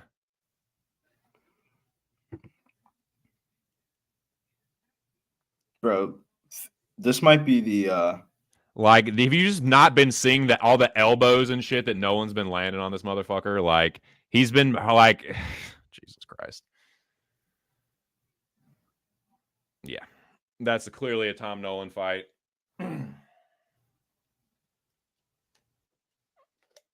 I mean, the dude, the time to fade Tom Nolan is coming, but it just ain't against 37-year-old Alex Reyes. Boys, did it go to decision? Yeah, you're good. Cards, Bo. You should be good. Good shit. I wish you would have told me pre-flop. I would have told you. I would have thrown a little 5 bone on it instead of me playing a bunch of knockout props. My bad. I didn't send you the double chance sheet. My bad. No. I agree with that. Understand boxing. No, he did not look like a minus send it to you 1200 right now, favorite. bro. I'll give you that. But Bro, and I have the same sentiment every time that I watch this kid fight, bro. Like, he's getting better, don't get me wrong, but there's some huge flaws in his striking defense. totally, and I agree with that too. Understand boxing. I'm not going to back that dude again. Like I said, that putting him in the parlay by knockout last time, I feel like I almost got away with one. Like, you got away with one. That's enough for one lifetime bet on Tom Nolan. I'm with you there for sure. Yeah, agreed. What up, Koji Cam? He didn't live up to the price tag, but that doesn't mean he didn't win. Agreed. Exactly. I agree. That's the first star comment of the night. Goes to my boy Koji Cam. I do agree with you on that. It's a great way to describe it.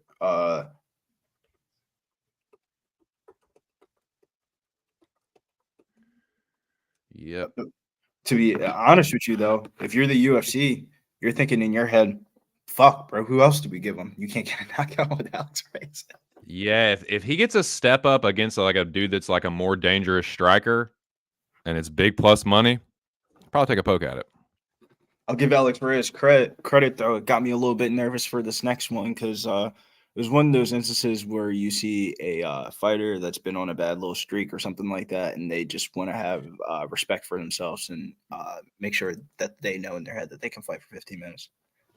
I agree with that too. I mean, like the third round was, yeah, I'd say it was reasonably close. Koji, I can only take knockout props on Tom Nolan, to be honest with you. I don't really like I know he won by unanimous decision tonight, but that was due to a level opponent. He's not a minute winner at all. He does a lot of spin and weird stuff. But let's get into the next one. Let's get that one out the way. The fight should have stayed off. Herbert Burns versus Jack Jenkins. Told you guys a little bit earlier. Did bet Jack Jenkins by knockout here in this one, and this starts up the Locker Room Podcast parlay here. If you guys have it tailed already tonight, Locker Room Podcast parlay starts off with Carlos Prates and Mateusz Gamrot. I added my third leg as Jack Jenkins at minus 110. It's at minus 115 right now at FanDuel. Big Show added in Steve Erceg, got a little bit of CLV value. Who added Josh Kulabov? My bad. That's a typo. Yeah, that's Mills. Mills right? added Erceg? Or yeah. Kulabov was Mills. My bad. Mills had okay, Kulabov. Mills added Kulabov plus 181, and then TC added Rozenstruik plus 142. That you could parlay all four. You could parlay pick and choose. But that's the Locker Room Podcast parlay for tonight. And got a little MMA Mafia merch in the background here. And make sure you get that pub rub, man. Go rub your meats in the land down under here, UFC 305 here. Pub rub. Hell yeah, shit yes. I am not the GOAT Alex Ramirez. You are though. You old goat you old bud. Hey man, dude, we got 156 people in here. Shout out to the fucking chat. Smash the like button. Y'all are the shit. Yeah, Jack Jenkins and Herbert Burns. I got Jack Jenkins. I think Jack Jenkins wins by knockout. But I looked at this fight when it first opened and I was like, dude, and we talked about this Tuesday. It's like, is Herbert Burns really losing like 4 times in a row by knockout? Yeah, probably. Probably, dude. It's like, that's probably what they set this up for. Jack Jenkins to look good in front of the home crowd. He's one of Australia's, prospects right now. I'd say that they seem to be pushing. It went sideways for him, so I think this is like a get back on track spot. It just kind of seems like that. The price tag is a little bit heavy, but also kind of like Nolan, I think he gets it done. And Herbert Burns, Reyes had been knocked out twice before that, but Herbert Burns he's chinny and he just seems like the heart really isn't there for him. It kind of seems like he just fucking I don't even know why he is in this fight, honestly. But yeah, give me Jack Jenkins by knockout here. He's losing by decision. I like that's that. hilarious. That's hilarious, dude. That's gonna star. Big Show, can we go Quick commercial break. I gotta get this out of my mailbox.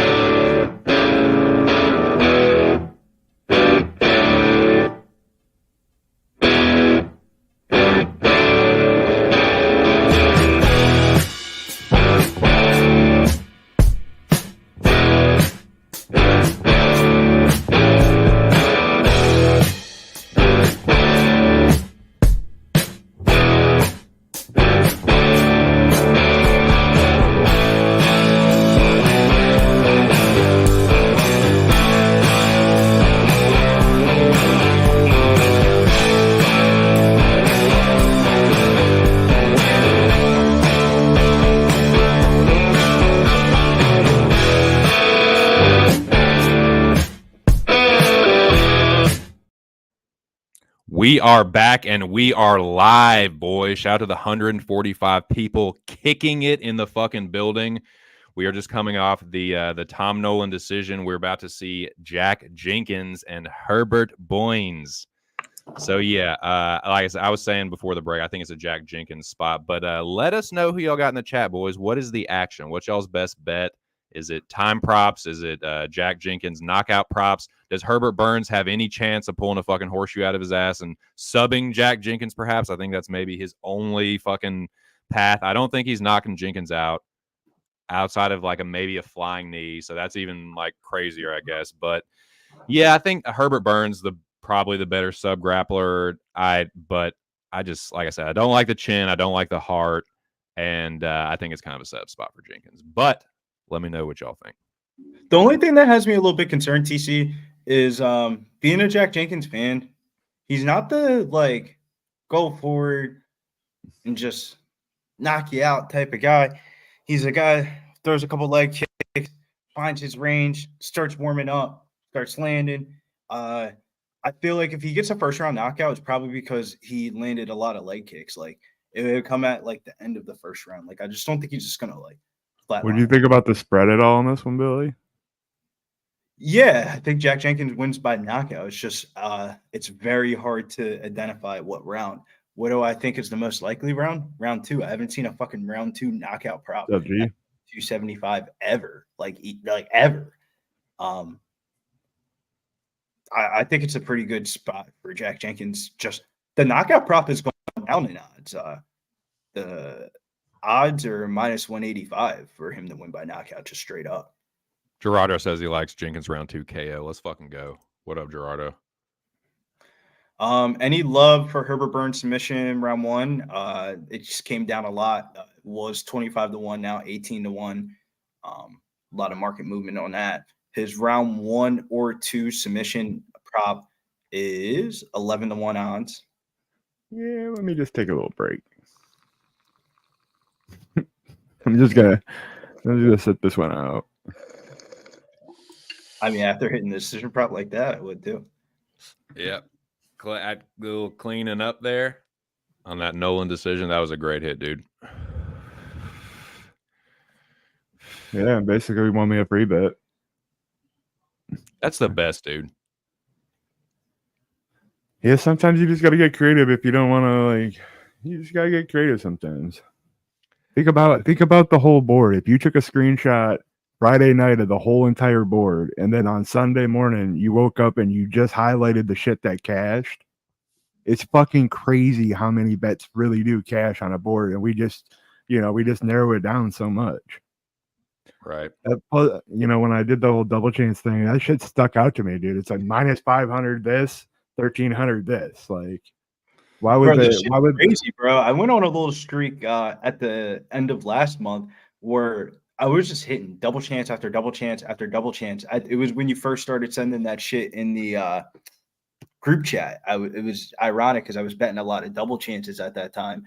And I remember it was like Luana Santos's last fight. It's really like having the bookies tell you their 2 favorite spots on the board. It's basically telling you what you just take the rest of the information they're giving you on the screen and build your own little game plan. Like, it works in almost every sport. if they're gonna give you a double chance, some kind of way they have double victory. Good shit, oldie. Said he hit a plus 3,300 offshore. Let's fucking go. Nervous, man. Nervous about this one here. Come on, Jack Jenkins. All right, I gotta update the shit. Hold on. One of my favorite fighters. If you had to say, Bill, what are your favorite Australian fighters? Talking to myself in third person. I would rank my 3 favorite Australian fighters as number 1, Jack Della Maddalena. He is my computer lock screen from tell me, isn't this a great story? I was doing Dana White Contender Series, needed a picture, and whatever the picture happened, I ended up making it my wallpaper by accident. And I said, you know what? It kind of looks dope. I'm going to keep it. And one of my favorite fighters since, Jack Della Maddalena. Number 2, Jack Jenkins. Battle of the Jack. Battle of the Jacks. Loose. And then 3rd, probably Alexander Volkanovski.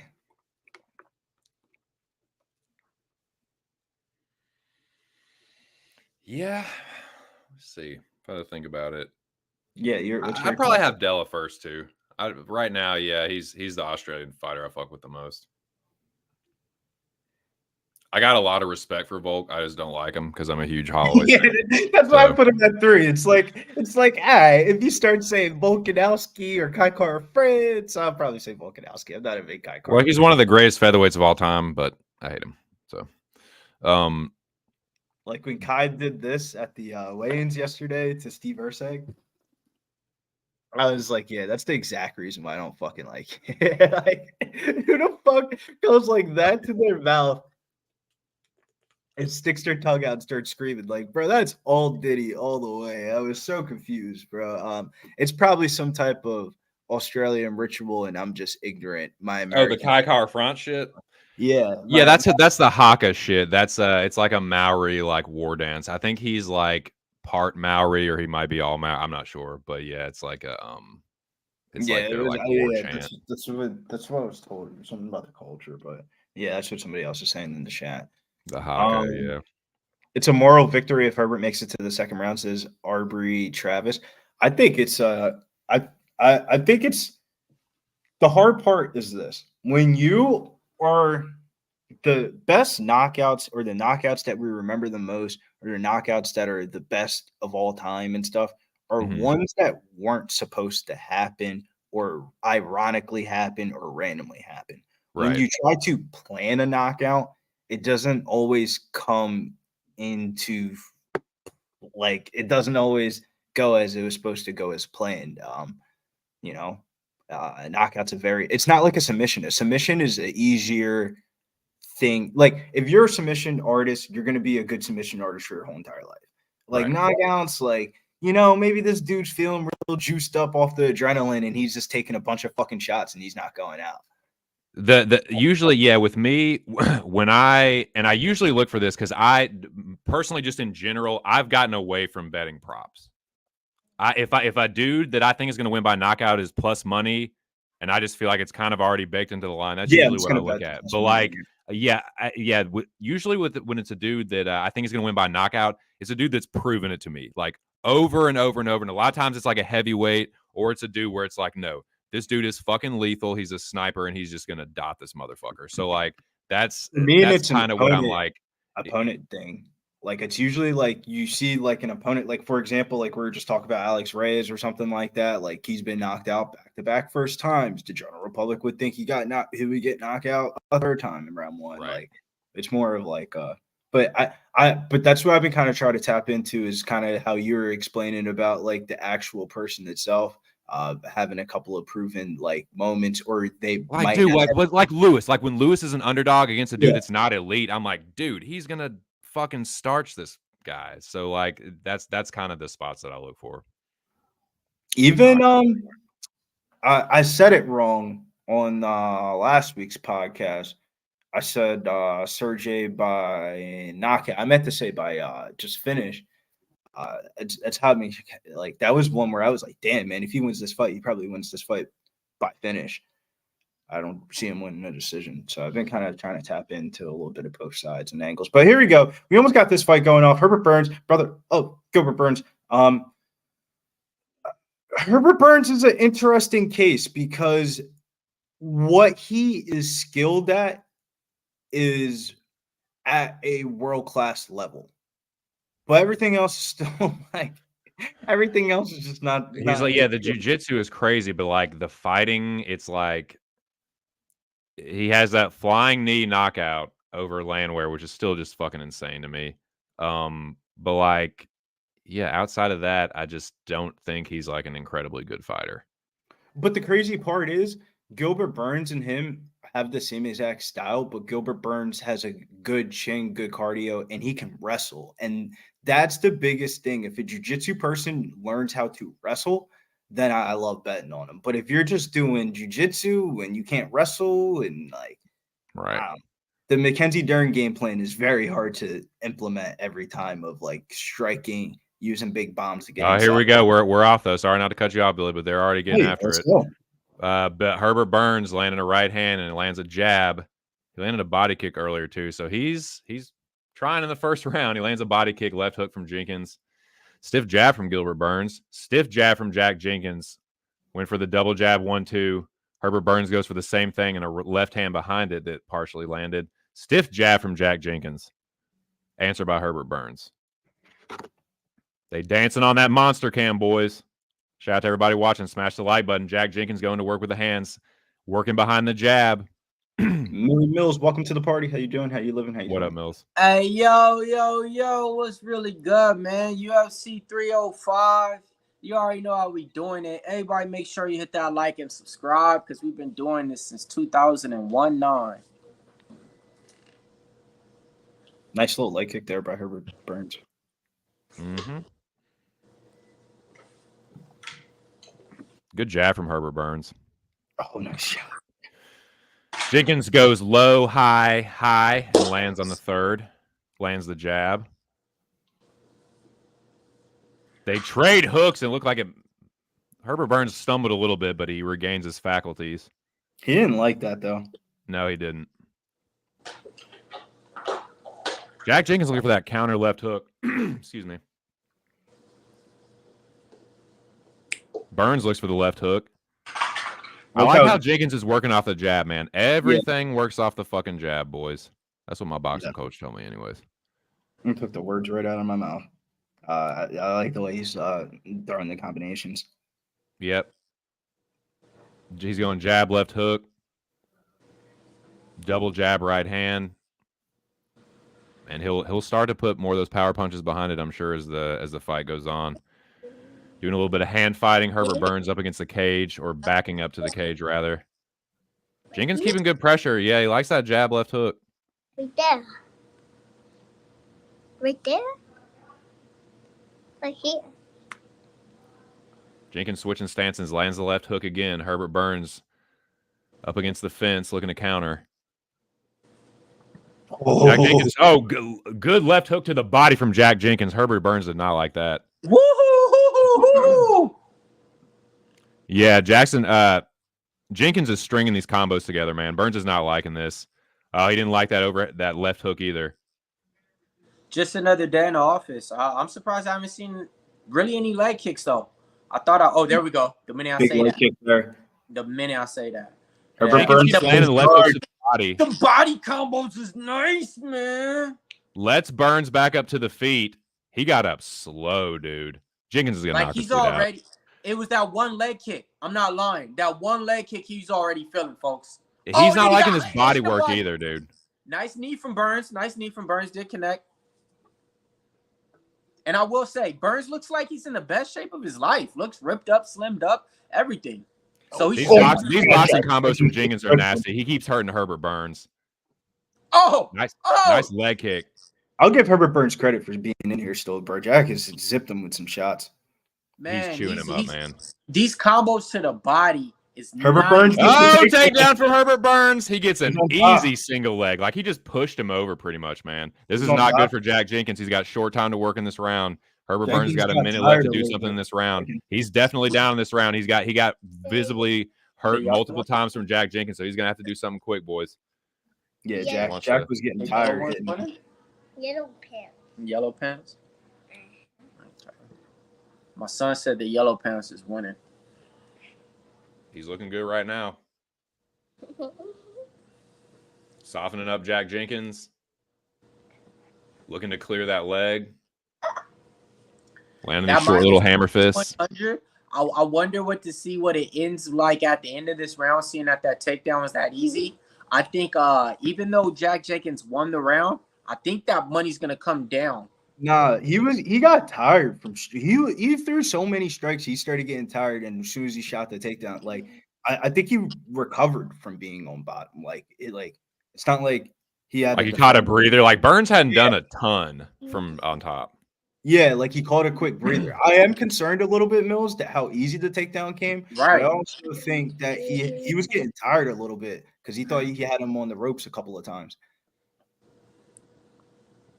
I hope his corner tells him to use the leg kicks because as soon as he kicked that leg, he would just drop. Man, exactly. Exacto mundo, man. As soon as he threw that leg kick, man, that's when he looked like he started to say, hey, man, let me get a little bit slower. The left hook to the body is doing good work for Jenkins too. Burns is not responding well to that, man. He's like almost like doubling over when he gets hit, and like it's opening up the combination. So if Jenkins keeps that up, he's gonna knock Herbert Burns out.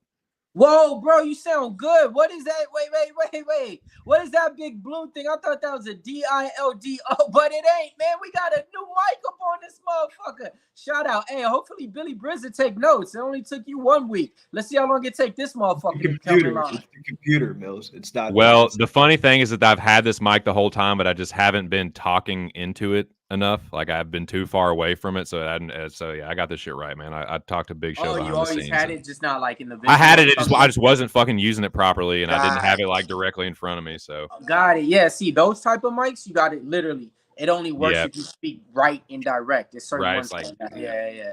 Herbert Burns on the ground again. I didn't. This computer, Mills, was the old computer I used to stream off of, and it got broken. So I use my travel computer, and it doesn't have the same shit. Oh, plug-in. Got it. Plug-in. So that's why it sounds so different. Like this one's cracked across the screen, but this is a touchscreen, like fucking $3,000 computer. I ended up getting broken some years ago. Jack Jenkins back on the jab. Herbert Burns answers with a jab of his own. Another heavy leg kick.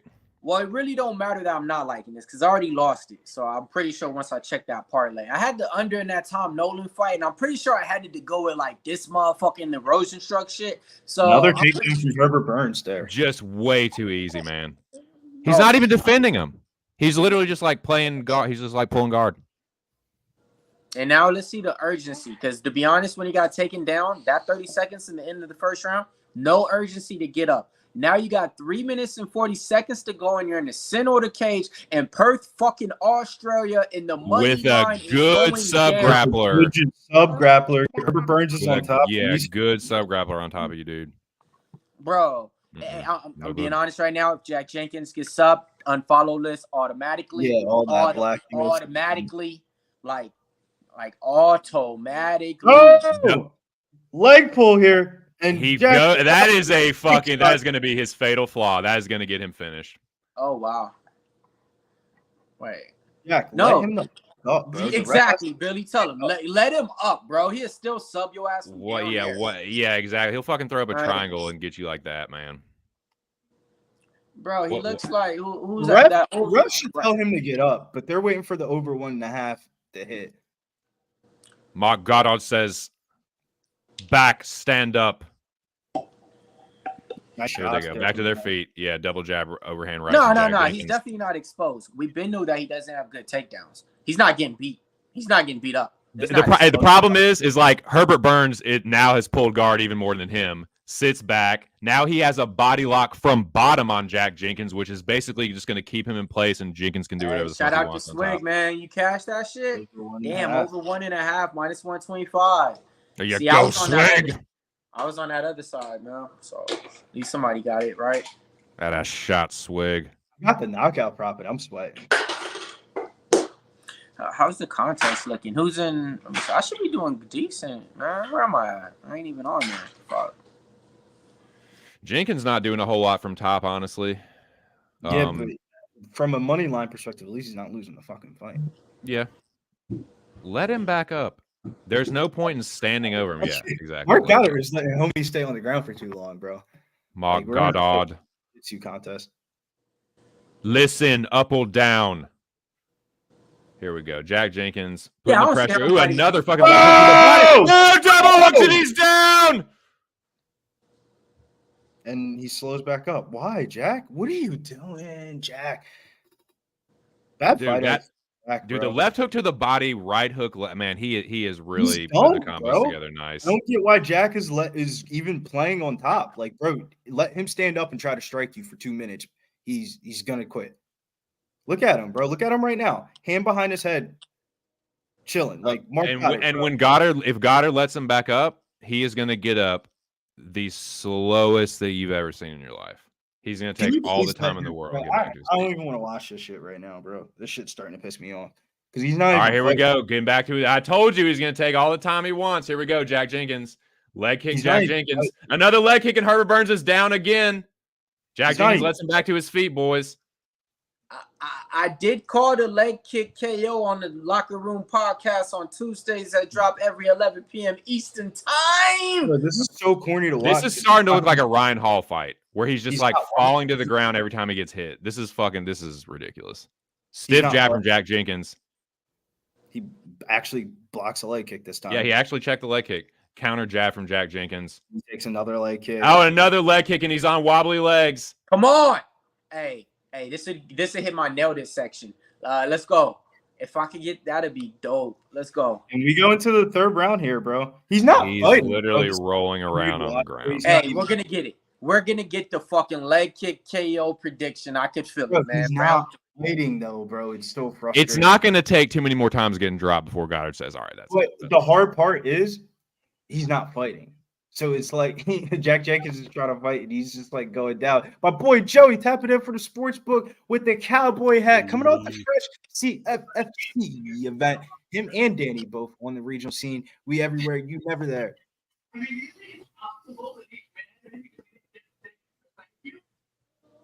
You gonna say anything? Hey, yo, what's up, y'all? I'm in Atlantic City just watching the fights. What up, Hell Joey? yeah, What my up? man. Hey, you made money off that Hey, yo, last Mills, fight your fight's event? coming up next. Get Casey O'Neal, bro. Joe, you need to get some pub merch, bud. What talk about your flag. Let's talk about the flag that you got planted. Who's your flag that you planted on the Locker Room podcast? What's flag? No, season Yeah, I'm not yeah, gonna I mean- barely hear shit. Yeah. What's your flag? Nah, he can't hear. No. Who's your flag? Who'd you plant your flag on? My flag is Carlos Prates, and I'm about to bet him inside the distance. I'm leading go. to round 2, round 3 knockout. Oh, in a Let's show us nutshot. what the What event a look like. bro, Show this us the dude's event. so fucking corny that it is starting to piss me off, bro. Now we're kicking nut shots, bro. Like, get out of here, bro. Get out of here. Yeah, I think they need to cut Herbert Burns. This is Bro, like honestly- you're gonna not engage for the whole entire fight, and then when you do engage, you're gonna throw a knee up the middle. Stop and it. Stop, bro. We're watching fights. That was a fucking a simple knee shot that he didn't try to throw, bro. Like, come on now. We is not about to point a narrative out. Bro, and he's act doing- when Oh, every- left hook to the body from tried to Jack just Jenkins and a beat him heavy with outside that low kick. shot. Oh, Herbert Burns is down again from a right hook from Jack Jenkins. This might be it, boys. Jack Jenkins is pouring it on. Hammer fist from Jenkins. What are you waiting for, Mark? Get Jesus back up, fucking fuck. Christ. Kick him down with Get the back leg. up, bro. Why are you? This is so frustrating to watch. Stand up. Thank you, Jack. It really Jack is, man. finally Back stands the up. fuck back and let him stand up. And Mark Goddard. It's over. That's it. He That's all quit. he had to do. He was step literally back. laid down and quit. The Bro, motherfucker literally laid down and hold on. quit. Let me Laid play down. my narrative. It was because of the leg kicks. He couldn't get up because of the leg kicks. Nah, I'm just fucking with you. No. It was the leg kicks. Leg No. kick knockout. Leg No. kick knockout, bro. He Actually didn't want to get up. engaged one time and got knocked out immediately. That's why I was getting frustrated about. He wasn't fighting. No, I'm being honest though. It wasn't the body shots. Because think about it. He got hit It was the so leg many kicks times the whole earlier. time. It was the leg Yeah, kicks the he whole couldn't time. get up. Yo, he The leg motherfucker- kicked him and he dropped. Right. He couldn't get up. And he's like, Yeah. oh, get up. He's like, nah, I'd rather just sit down there and, bruh. Like, I don't care, bro. Let's go. It was still the leg kicks, man. When it's all said and done. Shouts to Jack Jenkins. I didn't know what round it would be in, but I knew he was going to get that bitch. Minus 185. It ain't pretty, but hey, it's through the window. And then we got the leg of the parlay, minus 115 odds for the 3-leg parlay of Prates, Gamrot, and Jenkins there. But I really need that knockout prop too. Yeah, I just need him to win, man. I just need him to win. I need it both. I ended up because Mills. I kept on thinking. I was like, it could be the first round, could be the second round. What am I doing? Why am I just doing the knockout do prop? inside, Right? Hey, I got 15 minutes. Why am I going to try to decide what minute it's going to be? Like Tom Nolan's minus 390 by knockout, and I'm a lot more confident Jack Jenkins knocks out this dude at minus 185. Yeah, exactly. And yeah, that's what I said. I did some inside the distance parlays earlier. Shit don't matter because all that shit got killed with Tom Nolan all winning inside. So you know what I mean? I got burnt. I should have listened to y'all. Everybody was telling me, and I was saying no. He's got a good story. Cool. And I took the loss on the Stuart Nickel one. I'm glad I walked it back. Bro, you and the whole fucking MMA community. Not one person had all the Jesus birds that Aguilar. I talked to were on Aguilar. It was weird. Oh, okay. I didn't hear anything, and that's It what was the reverse. I was so weird about because I'm like, nobody is acting like Aguilar this, and everybody just, oh yeah, Nichols. And I'm like, y'all ain't trusting your eyes. I seen this dude fight 3 times. We're talking about Nichols. Fight more than twice. I guarantee. We're talking about Nichols, and we got 2 dime pieces walking inside the cage. I take back everything I said about Casey O'Neill earlier in the Locker Room podcast. What I said was ignorant about it. We're gearing up for the first and only women's chick fight of the night. Casey O'Neill versus Luana Santos. Man, so the money line and the money's coming in. You have Luana Santos at that minus 145. She down to $120 now, man. So, money's coming in on a dog, and that's usually something that doesn't happen too much, Big Show, on these UFC cards that we be doing. The more fights they go, the favorites get bet. The favorites get bet up. You know what I mean? But in this spot, you got the dog now getting bet up in this next fight spot. So it is what it is in here. You already know, man. You got 3 G's in life. You got to stick to them. That stick to your gut, stick to your guns, and stick with your girls or guns. Casey O'Neill has been one of my girls. You know what I mean? I've been on her on the podcast. It goes back to these days. And this is probably why she, she follows me. We connect and everything like that. I get an interview. She don't do interviews with other people. Same streams we're doing right here, we were doing about 3-4 years ago. 4 different screens on there. Everybody had everybody else minus Casey O'Neill. Only guy had Casey O'Neill right here. Sent it to her. She's like, oh, that's why all those other guys are dead to me. Blah, blah, blah, blah, blah. We've been rocking since then. She know I'm a real one and she a real one too. So I got to stick with it, man. In the last fight, yes, I thought Lipsky was going to win. So it is what it is. It's not just a biasy thing. And here, I think Casey O'Neill has that 50% chance to win. I like Luana Santos. I made money with her last fight out. She's 3-0 in the UFC. But if it stays on the feet, I think Casey O'Neill is going to be putting up that striking volume on here. So I got Casey O'Neill in this spot. And I don't think fights going the distance. It's kind of like that Antoine Ho and Kavanaugh fight in that Contender Series. Everybody had the over. Just for some reason, I think this one's going under. What do you think about it, 2 Cent? I like the fight, man. I like it a lot. I wish it was you could even put it a little bit higher on the card, maybe. Like, I think I think it's a good fight. I think it's 2 skilled chick fighters, and I'm kind of with you, Mills. Like, I think Casey O'Neill is going to win this fight. I think she's going to win a greasy split decision. I think there's a little bit of what's the word? Simpery for Luana Santos. A little bit of I think Luana Santos is fucking simp bait. I think she's a good fighter, but Casey O'Neill is better than the fighters that she's beaten, and I think people are counting O'Neill out. It's weird that she's the underdog, I guess. I don't know, man. It's the line has been weird, definitely, but I like the fight. I'm passing on it, but I picked O'Neill in the contest. Give me Casey O'Neill, but I don't know. I think it's gonna be close, and I think it's gonna go to the cards and be a split. Give me Casey O'Neill by split. Yo, Billy, if you were selling packages and giving out premium plays, would Casey O'Neill be on that package today? Casey O'Neill package today. She is the premium underdog play of the night. And to be honest with you, if we get this one through the hoop, I'll definitely give you a shout out because it's usually Bills versus Mills, but this is one where I ended up agreeing with Mills. Mills kind of was right. If you kind of examine out a little bit of Luana Santos's UFC career a little bit, granted, bro, she beat Maria Agapova in impressive fashion, but Maria Agapova 2 months ago was on Instagram asking people to cash app her, talk about she was homeless. Like Agapova is a fraud. Let's call it. How do you even rate that win of any significance? And she's coming on a short, quick turnaround, flying across the country. She's going into Casey O'Neill's territory. Casey O'Neill's pops is the external MMA owner. Any nigga that you know from Australia, from Alexander Volkanovski to Israel Adesanya to Kai Kara France to Steve Erceg, they all fought in external MMA. The promotion Casey's dad owns. Could see a little bit of home cooking. Casey could stick off the takedowns, defend the takedowns, and try to land the jab. She has the better cardio here, and I think it could be a late round finish, like a third round knockout for Casey O'Neill. I think she has a better cardio, and also it's short notice for Santos. So that's another thing that's not. I think she's probably going to go after it early. I imagine. I mean, I don't know, but I would think she's probably going to try and get O'Neill up out of there early. Like, O'Neill doesn't have the best chin. She's been knocked out before. It was a while ago. She was like a teenager, but like. No. On top of it, Toussaint, she don't got the best chin, and she don't got no defense. When I mean that, look, I watch her fight all the time. Her hands are going to be down like this. She's not going to move her head. She's going to get hit, and instead of trying to do anything on the next time, she's just going to try to punch you back.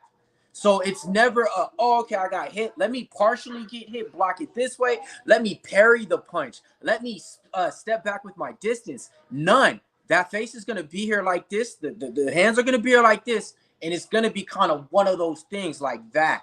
And now I'm hoping that changed. She done not switch camps, but spent some more time at different camps. Went over to Fight Ready. Spent about a month and a half over there with Arizona. Spent some more time at her hometown gym where she's at too, where she lives. So different looks I've been seeing in there. I like that because what I used to see her, Eric Nixon doing the same thing. And you're in a gym with coaches to where you're really not their main top priority. And a lot of things I hear about Extreme Couture is kind of like a fighter's gym. Like they coach each other. They run it. Right. Yeah. It's not actual coaches that's there like, hey, let me hold the pads, correct your distance. It's more like, all right, cool. We got Dick Butka to come over here and hold the pads because he just got done with his fight, So I like her taking these steps at this stage of her career. At this point too, losing your last 2 fights, but it is what it is, man. A lot of people they probably gonna call me the biggest Casey O'Neill, this and that, because I do a flag for it. I do this, I do that. But all right, cool. She loses, she lost. Wow, bro. It is what it is. She wins, she wins. But I already been getting it, man. Like people, people been coming at me. I was like, bruh, y'all need to chill with that shit. You know what I mean? But it is what it is, man. I mean, I get it, dude. Luana's a cutie pie, shaking that old tater. I get it. I like Luana too, though. So that's what I'm trying to say. Like, I like her fight. I like her fighting game. Right. She's gonna be a good fighter. Right. This is one of those type of joints, though, man. Man, you never know, man. You never know. This is too much. Man. You only got a few of them, and I got a few. You know what I mean? It go Ilia Topuria. It go Dricus. You know what I mean? Shit. It go Casey O'Neill. It go damn near Tracy Cortez. It go Rufion Stotts. Like, them dudes I'm rocking with no matter what. Like, it just is what it is, Like, it's not because of who they are or their record. It's just, what the connection I got with them and shit like that. They my little favorite. So it is what it is, man. I'm biased, but I definitely think she could lose. And like I said, I made money off of Lipsky. I thought Lipsky was going to win. Lipsky's a good striker, though, dude. Lipsky's a dangerous fucking striker.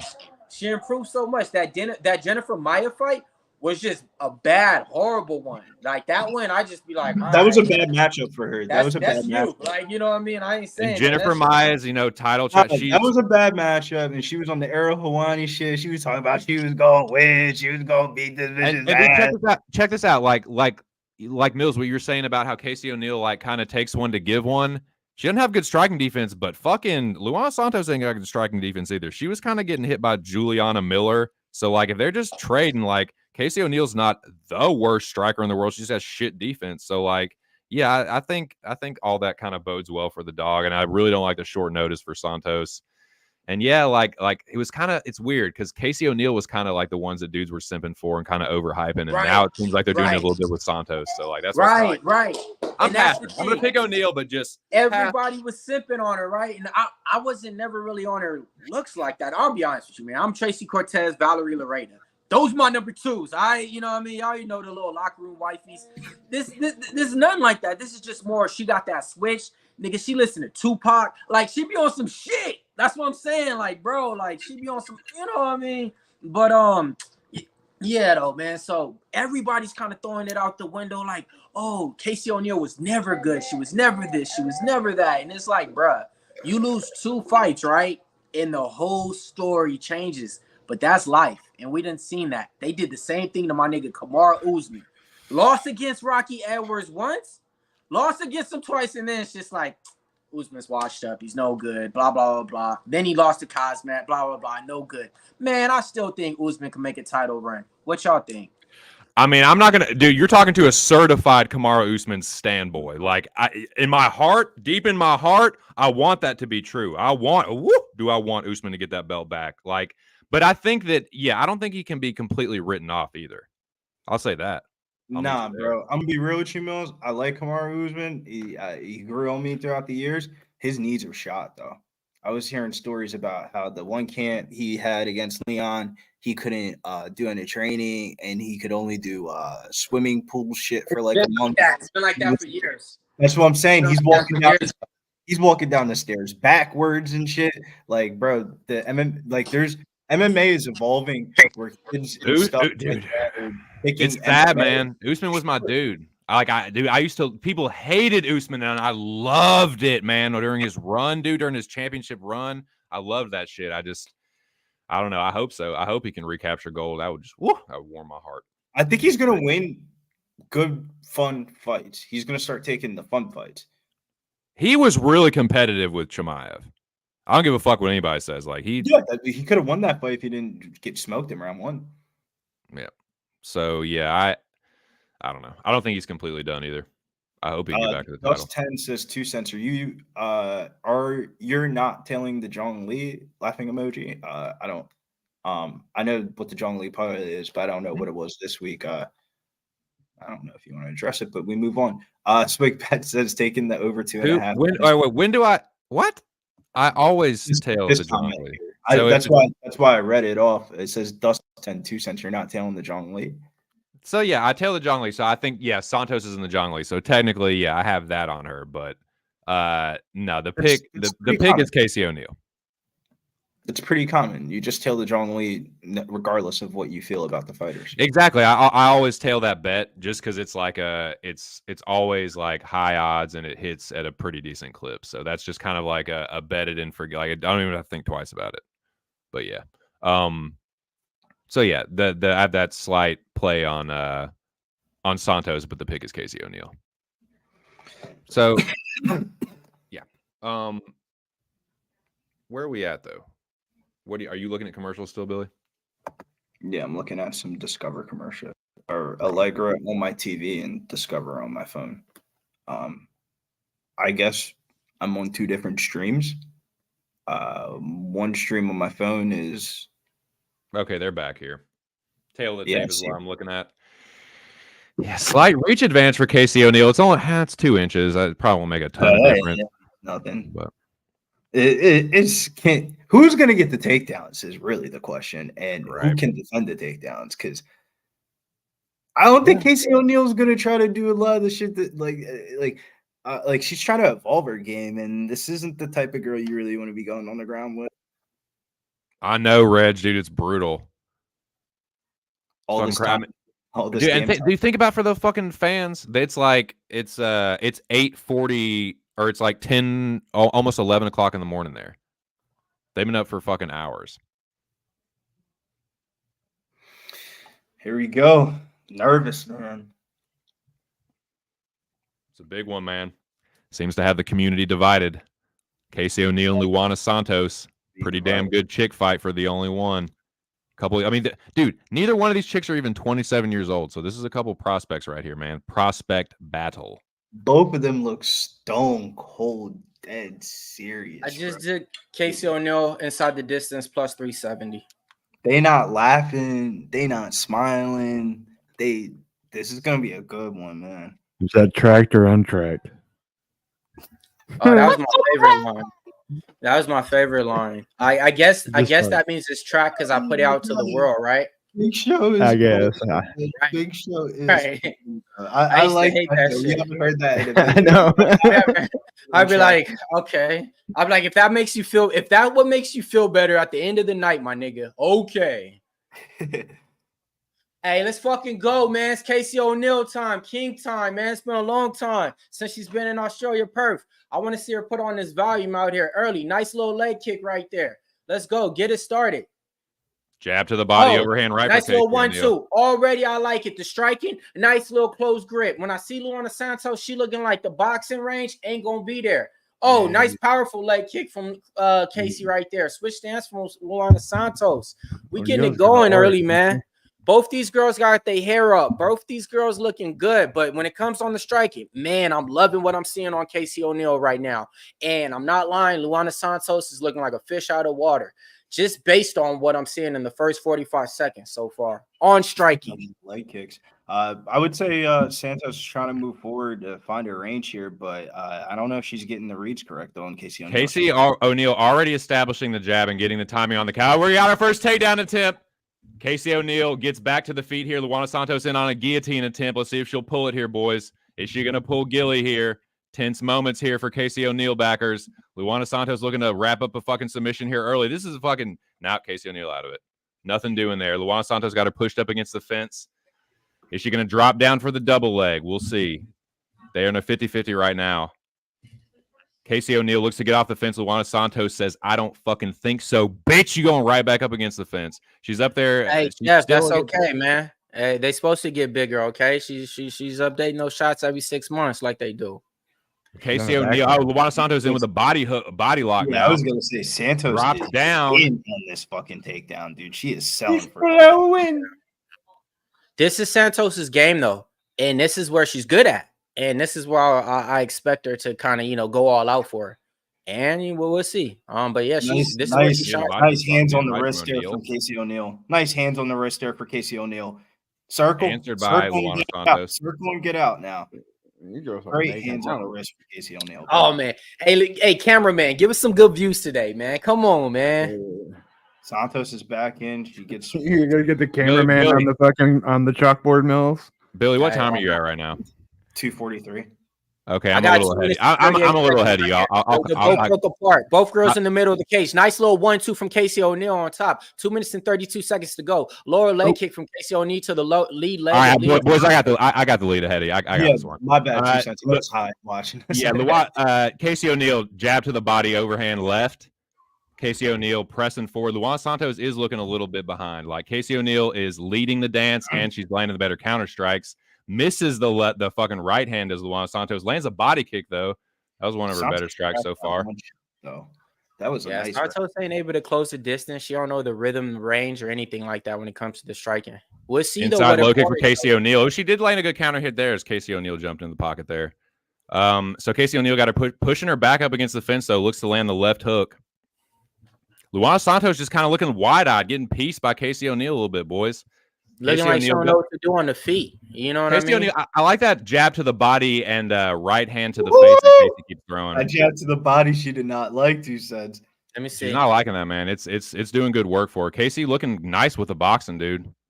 We were talking about her defense before. It looks better in this fight. Nice right hand from Casey O'Neill. Yeah. It's not going to be on display. She don't have anybody that's trying to throw strikes and she can't even close the range. It definitely looks cuter on game day too.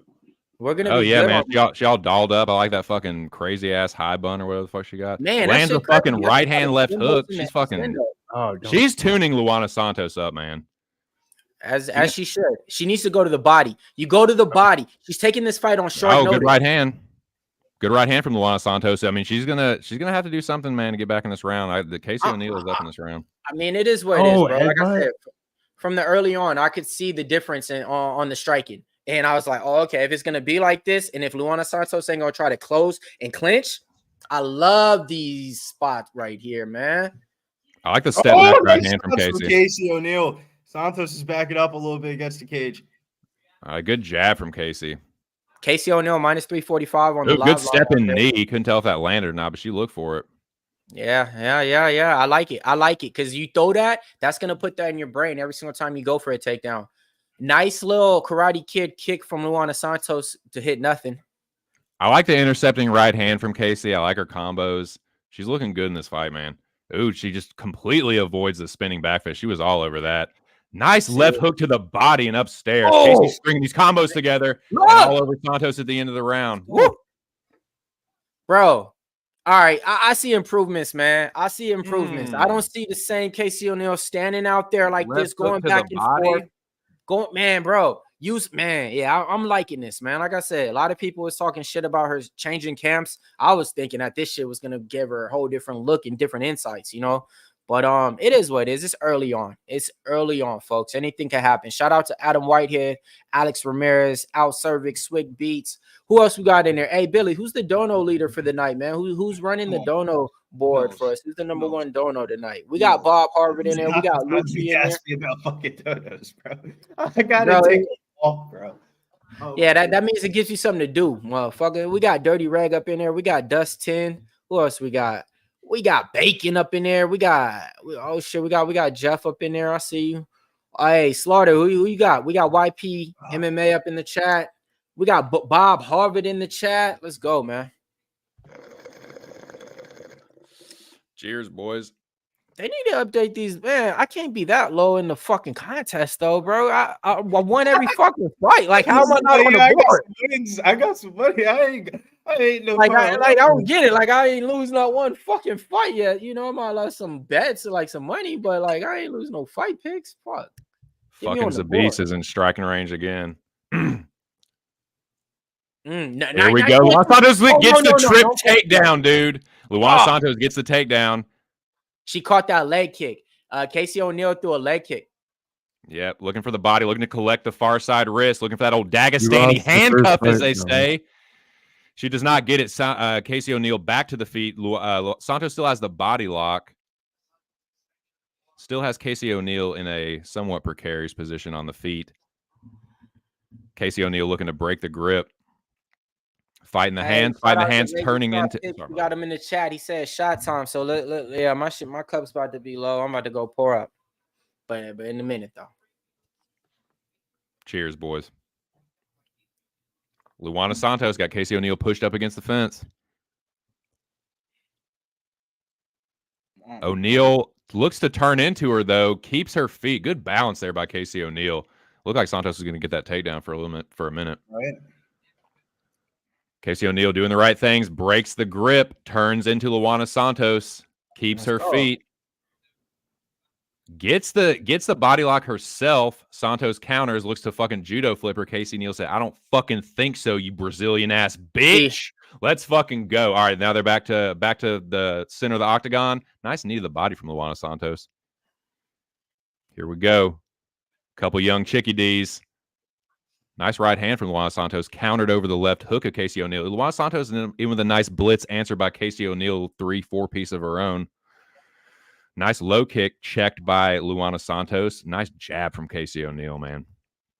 Her boxing looking great. Nice little leg kick, too. The timing on her strikes. She's using good feints, little two-piece there. Casey using the pressure, too, man. Inside low kick from Casey O'Neill. Missed high kick from Luana Santos. I like the idea, though. Shout out to everybody watching, man. Smash the like button. Ooh, nice two-piece from Casey. Nice front kick there from Luana Santos, but she's going to need more of it. She just I don't like the body language. I don't like the poker face is not there. Good counter right hand from Casey. She went for that left hook to the body again too. Telegraphed it though. Luana Santos got the fuck up out of there. Looks for the left hook. Nothing doing. Luana Santos, she's just like lunging in with no setup. She's just like covering up and lunging in, and O'Neal is timing her with the counters. That was a good kick counter there from Santos. Good right hand from Casey. Casey in on a body lock. Luana Santos tries to judo counter, judo flipper. Yeah, nice get away from this. You don't want it this. This is where Santos is great at. And there we go. Oh my God. And these live lines cannot be right, man. Is that real? Like somebody could really be like a minus 3,000 favorite, 4,000 favorite? Dude, there was like minus 15,000 earlier. Like shit like that would make me just go. Never mind. What am I talking? Let's go, man. Let's fucking get this. O'Neal in control. She's on the front foot, lands a left hook. I mean, she's got what's her name almost back behind the black line again. She got her looking like Herbert Burns. Yeah, now Casey O'Neal stepping in with the combos, leading the dance, as they say. Good jab. She knows how to dance. And wait for the celebration, folks.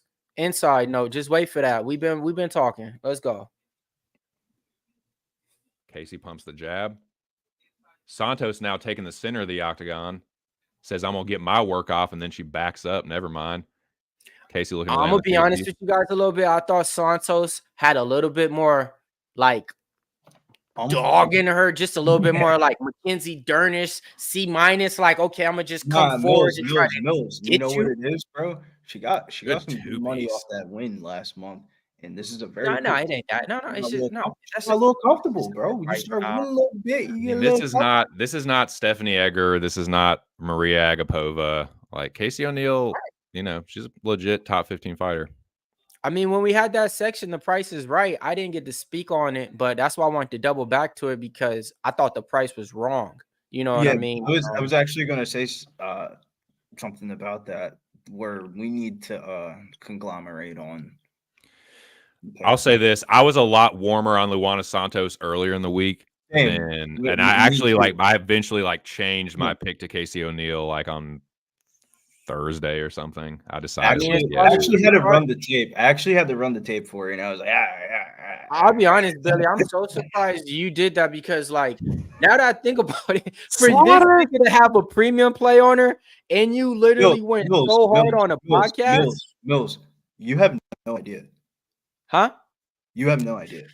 Jeff Slaughter said Casey O'Neal's back goes from her shoulders to her ankles, boys. Oh, long back Casey O'Neal. Yeah, she's probably doesn't have a ton of cake to shake. Because I thought you were going to hop on this pod. I went from talking shit about Casey O'Neal to her giving her out as a premium on Twitter. And I was tripping when I seen that. Because I was like, I thought you were going to be on this panel just Santos, this, that. And I'm like, bro, this ain't even a Bills versus Mills, but if you want to turn it into that because you made it, you went so hard on stuff that had nothing related with fights. And to be honest with you, Mills, it was one of those ones where we had you were like the others. You were turning into the others, bro. I just wanted to troll. He wanted that fight on the card. He wanted that one on the card and then botched it. And he wanted it, right? We subbed that card for the Ramos card, but then he just went so left field with it, and I wasn't even trying to stick up or say anything. It was just I just wanted to get you going there. I really put it there for you, and I wanted you to sell me on Casey O'Neal, and you ended up selling me. But this wasn't that. This was just I was telling people I'm 60% convinced, but I just know that this line is off, and she should be the slight favorite. You know what I mean? I'm not the. I don't think she's the greatest, best fighter. That's the thing, I don't, I had to rewatch Mills. I had to rewatch Luana Santos each of her last 3 fights, and I was like, yeah, bro, she's really not that good. her skills is like this. Luana's swinging overhooks like this in case you just stand just pull right back. Technique exactly 2 cent technique. Bam, bam, bam. The other one's like this. I'm gonna try to hit you like this. I'm gonna try to hit you like that. Casey really straightened her punches out a lot more. Her left hook looked better. I'm trying to tell y'all too, the way that she's fighting and moving in this fight, and I guarantee you, it's the camp change. She didn't come out like this in none of her fights before. This is all different boxing, different clean technique. This is, let me go back to how I was when I was at training at Cambodia, Muay Thai type shit a little bit. She's changing levels with her combos too. Like she's going jab to the body and then like right hand to the head and then left hook. She's really mixing it up well, man. She's stringing these combos together nice. Her striking looks much improved. Her defense looks better too. Like she's not just like charging in looking like fucking Juliana Pena striking. Like she's looking good, man. And she did grant me the interview, you know, like 3 weeks ago. We just wasn't able to get on the right times and stuff like that. But yeah, so yeah, man, let's go, man. Yeah, truth. You just this is one of those to where like I needed this to happen. Cause look, listen, if this didn't happen, I'm trying to tell you, so many people were gonna be laughing at me so when they think of Casey O'Neill. Dude, she pumps the Dude, she went jab to the head, jab to the body. Actually changed levels when she did it too. Like, yeah, her striking is, particularly her boxing, is much improved. One-sided fight right now. Like, come on, man. Y'all gave me plus money with Casey O'Neill. Yeah, this is a Casey O'Neill striking fest going on here. Hey, Big Show, there's 3 G's in life, right? Stick with your guys. Stick with your girls. Stick with your I hope we got them queued up, man, because God damn, man. Beautiful. We looking good over here. Just Santos is making it easier for her, man. She's just like she's telegraphing her strikes. Okay, she's about to lunge in. I'll just counter her with a right hand. But on the thing though, so this was a get back fight. They gave her originally Casey O'Neill might take her back here, and she does. Casey O'Neill takes the back of Luana Santos, and Santos is in a horrible spot. Casey O'Neill, give me my inside the distance. Casey O'Neill is smashing her, dude. Give me my inside the distance. Dude, Casey O'Neill. All right, now she got her. Casey O'Neill. No, lock the legs. I need body lock. Lock those legs, though. Those legs ain't locked. Lock them. Lock them fucking legs. She can turn inside. She got nice toes. No, she need to lock those legs, bro. She heard you, Mills, and there comes the body lock. There's a body lock. She heard you. All right, motherfucker. I was looking. I was like, why are you not having a body with the feet crossed? Like, all you gotta do is cross the feet and you're good here. So Santos doing the right thing, turning up to the right side to break the body lock, but Casey O'Neill says, I don't fucking think so. I'm the real fucking 20-something-year-old prospect. Give me my plus 375. I'm the real young ass chick. Right. And she said it in media. She was like, I already know how she's feeling, because they were like, you were the young, undefeated, 3-0, this and that. She was like, I already did all this. I know what she's thinking. Been there, did that. They were saying like this. I'm not even lying, bro. Before Casey O'Neill lost to Jennifer Maia, it was she's 2 fights, 1 fight away from maybe fighting Valentina. And bro, like that was before the Alexa Grasso shit. So like come on, man. I love what the ref is doing, saying stop grabbing her the inside of her gloves. You can grab here. He literally just showed her, like, you can do this, you can't do that. I love that. Hey, but Jay Patterson, let's go. We getting money, man. Let's get money, man. Like, it is what it, man. I'm so glad for O'Neill. This is like a Curtis Millender pick for me, man. Like, when they lose, that shit hurts. Yo, shouts to King Casey on top in motherfucking Perth, Australia. Hey, if this is what we gotta do. This is what we gotta do. But Mills, going for this choke. Casey O'Neill has a fucking face crank on Luana Santos with short time here. 8, 7, 6, 5, 4, 3, 2, 1, and that's the fight. Casey O'Neill by decision. Whoever had it, fucking cash it.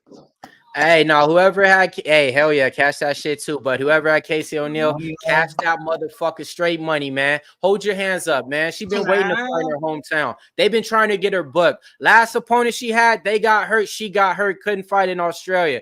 They've been trying to get her to fight in Australia, man. Like, and look, this was just a Casey. Shout out to G's in life. And I stick with your gut. I stick with your guns. And I stick with your girls or guys.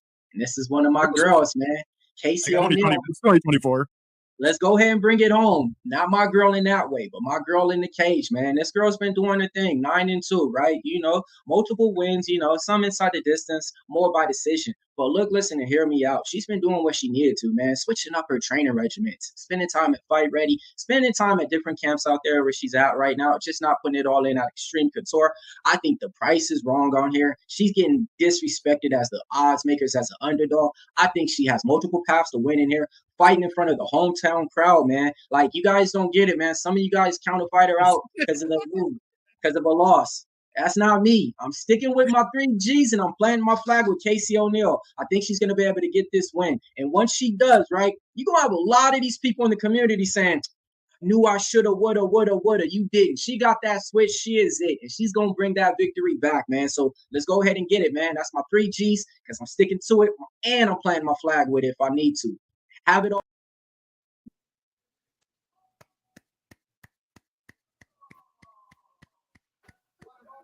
Beautiful work, sir. That's real Yes, nice. sir. Yes, sir. Yes, sir. Yes, sir. Let's go, baby. Yeah, yeah. Let's go.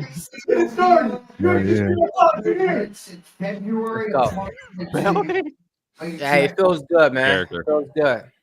The reason why it feels good, because that's plus money, man. I would have bet it at a minus 130. I would have bet it at a minus 145. Anything higher, I probably would have bet it at a minus 150. That's it. But besides that, you gave me plus money on one of my fighters that I back, and I knew it was a spot for me. So go ahead and take that, man. Take that shit to the bank. Ain't nobody safe. We taking everything today. Let's go. Let's go. Let's go, Bill. Let's get me started Let's go, up, Bill. dude. Let's go, Bill. Man. Let's Let's start go. it up, man. Let's go. That is Hey, a it feels big good. It dub. feels good. Let's Big go. dub. Come on. Big dub. Like, Let's go. big dub. Let's get it started here. Next fight, Ricardo Ramos versus Josh Kulabov. I ain't got shit on this one, bro. I ain't gonna fraud you. I gotta chill out. I ain't got a whole lot to say. I actually think Ricardo Ramos was live early in the week, and then I thought, what the fuck am I doing talking about? We're betting on Ricardo Ramos. And I think Josh Kulabov's decided I would just take a money line, but the line movement sucks on it. Like, it's not a good market. If you're a market type of person, the market's definitely going against it. I think Kulabov knocks him out. Not like I don't feel crazy strong about it. It's kind of got a little feeling. It's Kulabov for me is the pick. The money line isn't like terrible. The last time I looked, at least the opening line or what it was for most of the week. Yeah, I don't like the kind of like I was saying about Herbert Burns. Like I don't like the heart of Ricardo Ramos. I think he's a really shitty nail. And I think if Kulabov puts the boxing on him, that he will fold.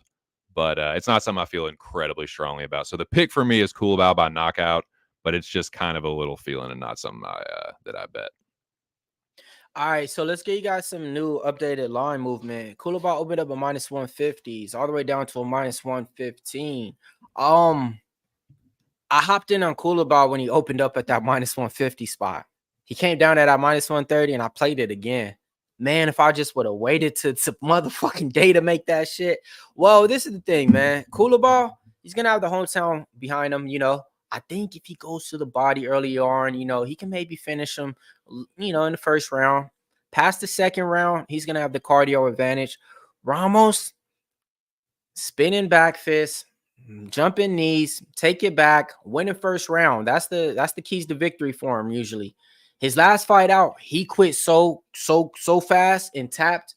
I looked and I was like, thank goodness I ain't have a bet on you. So in this one, I saved, and I had to rewatch it a little bit because the line, because I look at the market before I look at tape, and the market was telling me Ramos was live, and then I looked, I was like, public underdog of the week, Ricardo Ramos. You only watched his last, like, I don't know, man. He ain't the same dude, man. And his wins are meme finishes as well. It's not like he's like technically sound, beating someone up 15 minutes, minute to the bell. It's like some random ass shit that, bro, you're not getting that type of finish ever again. Like, great finish though. On his highlight reel is elite.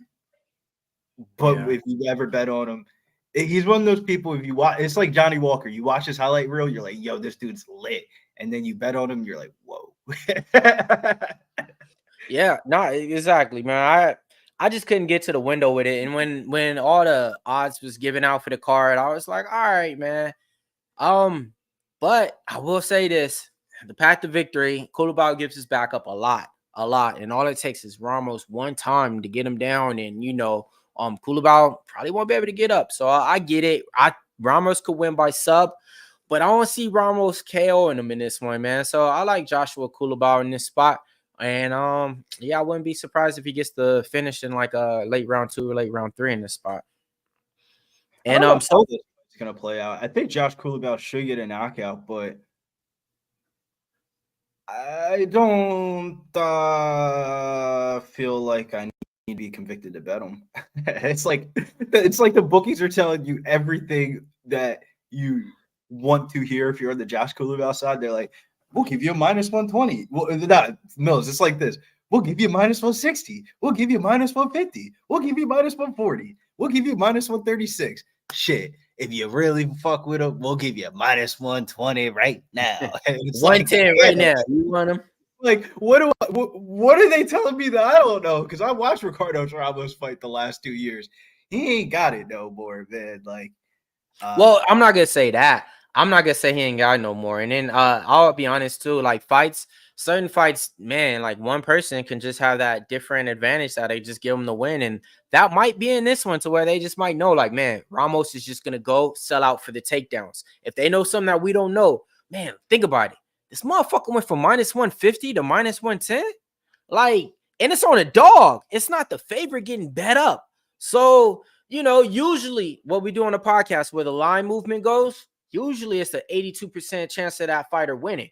We'll see how it goes out on this way in the dog. For me, though, it made me like double up. I went from 150 to 130. But that was also because I didn't have a lot of single money line bets. You know what I mean? On this whole card. I didn't have a lot of shit that was like lower than a minus 150 per se. So I was like, all right, man, I could kind of hop in on this, and I was just like telling myself about the Ricardo Ramos loss last time. But watch him go out here, get the sub, look fanatical, you know what I mean? And I'm over here. But nah, man, fuck that, man. Josh Kulabov only lost 3 times in the UFC. Motherfucker fight like every 9 months, man. Let's go ahead and get this win. Are you betting it, though? It's minus 120. Yeah, like I'm not. I already got money on him twice. What do you mean am I betting it? Oh, my bad. I guess I got 150 and I got him at minus 130, man. Unfortunately, I'm all in. But when I say all in, I got 2 bets, but this is nothing that's going to be like, oh, fuck, I shouldn't have did this or that. Like, this ain't going to hurt, man. This will hurt for everything that I got parlay because I do like my 5 premium plays all in one parlay, and so far we looking gravy. What's up, man? I like it. I would like to bet this fight live, so I'm trying to set my shit up here where I can when you have like certain bets and stuff like that, and you just swipe that bitch off the screen here, and let me proceed back on. Oh, let me tell him real quick. Hey, take Chris Sale over 7.5 Ks. Game starting about 20 minutes. Atlanta Braves taking on the Los Angeles Angels out here in my hometown. Look, listen, hear me out. My pitcher last night, Swollenbach, 5.5 Ks. Nigga gave him 8. Any pitcher who plays against the Angels usually gets about 1 to 2 strikes on an average more when they play against them. I'm on Chris Sale over 7.5 Ks, and the price tag ain't even bad. I like it. Who are they playing again? And Los Angeles Angels out here in my hometown. So yeah. Okay. That's a good idea. It's a thing. Like no, so I've been tapping baseball all year, and that's been my thing. You always bet the props. It's teams that play the Los Angeles Angels, no matter who it is, they're gonna get like 1 to 2 more strikeouts than they usually do in those games. Out of 3 pitchers in that game, 2 of them's gonna do that. Nice spin and hit kick from Ricardo Ramos. Just want to get you hype. It really ain't do shit. I was gonna say, I played Billy down here to look at you, motherfucker. My bad. I was on mute actually. I had a Dabby Cab moment. Minus 142 Ramos right off the bat here. To be honest with you, I need to chill out and watch this fight. I don't want to. I'm just gonna try to do really good. Yeah, this ain't a fight to hop in and live bet, my nigga. This is, if you didn't have a good read on it, how you gonna have a good read? Yeah, well, I know. That's not like pick there. We're gonna be cool about. Nice little leg kick there for Ramos. Let's go. Ramos is trying to push forward a little bit. Kulabov is one of those guys to where came into UFC, took a fight on short notice against Jalen Turner, my boy. And you know, I usually bet against him, bro. Me too. I had Melsick. You feel me? And Melsick almost got us money. What Hey, was hold the on, Bulls' real quick. name that was on the list? Danny Silva. He was like plus 200. So sometimes when we talk baseball, it's crazy. I give out a Chris Sale play, and then sometimes I get like a say hey Jose play coming in. So like, Hey, say hey, Jose. Hello, gentlemen. How goes it? Hello. Nice to see everyone. What's up, my man? What we doing? Not too much. Hanging out. I was hoping to hang out with the UFC fellas. Let's go. We get the presence of say hey, Jose. Well, it's nice to see you, of course. You always get both of humble you. Jose in UFC because he had Juliana Pena. Yeah, and unfortunately, she's made a turn recently. She's taken a turn to the dark side as well recently. She's gonna be back. That's my She'll girl. be back. I'm betting her. She's I'm gonna be betting her back. in that She's getting that championship. belt back. Don't worry. She was just never that good to get that belt, but she's getting it back. Yeah. Great. Oh. Well, Damn, he got the back. Ramos has the back. I'm telling y'all, Ramos it's has over. the choke, and this one's about to be. Oh, What's Kulabov's fighting hard. Trust but- me, bro. Oh, Kulabov is out. I don't know how he got his head Wait, out what? of that, but Ramos is His on head, the yeah. back. His head. Body And lock still on there. Kulabov's No, fighting do the not wrist. punch. Kulabov, stop it. Stop it. Keep your hands loose. Get ready to put that hand up here so when he chokes you at the neck, you can put your arm up there. That I punching think shit it's ain't gonna do nothing. Ramos's right shoulder. He's all of that weight is on his right shoulder, so he can't get that leverage to get the submission.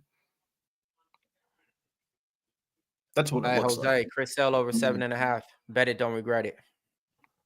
Wow, we're over here celebrating Helga's first sports bet victory. Put in her first sports bet today. What'd she $100 immediately. Who? $100. She Oh, hit, who? she's More than you. Fuck. of course. Yeah, that was crazy. I couldn't Crazy, believe right? it. On who she's though? swimming. Who she bet? So she parlayed the Astros, obviously I gigantic thought- favorite, but with Jordan over 1.5 bases, minus lit. That's lit. 109. He got the second base. Now we're just this fight's about to be done, though. Huh? Oh, damn. Ramos got the sub Ramos is in there. Fuck, bro. I just lost it. Yeah. It's not over yet, Mills, but it's about over. Bro, Ramos is too good at this. It's gonna be Ramos. He's Woo! Kulabov's breathing. He's got hand on Right there. wrist. Kulabov can breathe right now. I'm two hands telling on you. wrist. Man. Right hands. 2 hands on wrist. 2 hands on one wrist. You need 2 hands on one fucking wrist. Oh, comes. Ramos reguards it, and that one is in. This one's too tight. This one's too Oh, tight. This one's boy. too tight. This He one's too can't tight. do it. Yeah, no, this one's too tight. He's gonna go to sleep like Nickel in that. No, Yeah, he is. battler. He's a battler. Oh, come on. Thank you, Lord. Oh, he's still out of it. Kulabov gets out of it. 30 Just seconds left. give me to the second round. Hey, you see the look on his face? He did the Kevin Holland. Come He did on, the man. You Kevin should not be doing that shit, though. Your eyes are doing the googly shit. Like, you were losing blood, bro. He was turning I purple. thought he was gonna go to sleep, Big Show, like the He was bull turning Nickel purple. fight. And he might go to sleep again here. This is a weird position.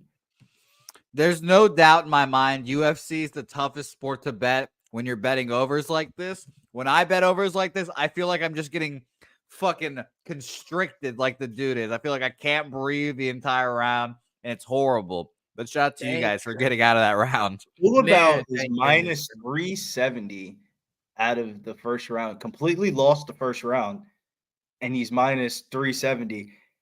I mean, this is, I get it. Ricardo That's Ramos crazy. still got good cardio and shit like that. But bro, come on, man. What are we doing here? Isn't he That's up? crazy. Isn't he up? Holy shit. How Billy, did Josh Kulabov not get fucking choked right there? Tucson, come on now, man. That was crazy, man. Power of God. Mills He should have called just upon went it. out. He should have just went out. Like the dude Nichols went out, and they didn't even know he was out. He was just already out in the first. Not fight. only is that really good sub defense, but that is crazy hard, dude. Like a lot of fighters would have got choked right there, dude. What's up, Jose? That dude could swim underwater for a long time because he was holding his fucking breath. That's all that really came down to, man. Shout out to Understand Boxing, Matthew Green, Chip Player, Steve Lockley. That dude be fucking around with like a noose in the hotel room just to get Noose, I don't like that word, hotel room. Big Show, you're fired. All right, Swig Beats in the chat. Truth Teller in the chat. Adam in the chat. Who else we got? All right, Blake B. Pubbin, best name in the chat. Truth Teller, let's go. That's nice. Shout out to you, 2 cents. Nice to see you. Nice to be on screen with you. You too, man. Likewise. Nobody ever seen the way he looked, right? We brought him out to the world. Puff Sports Radio. No, dude. Well, Jose, welcome to the panel. limelight. Jesus.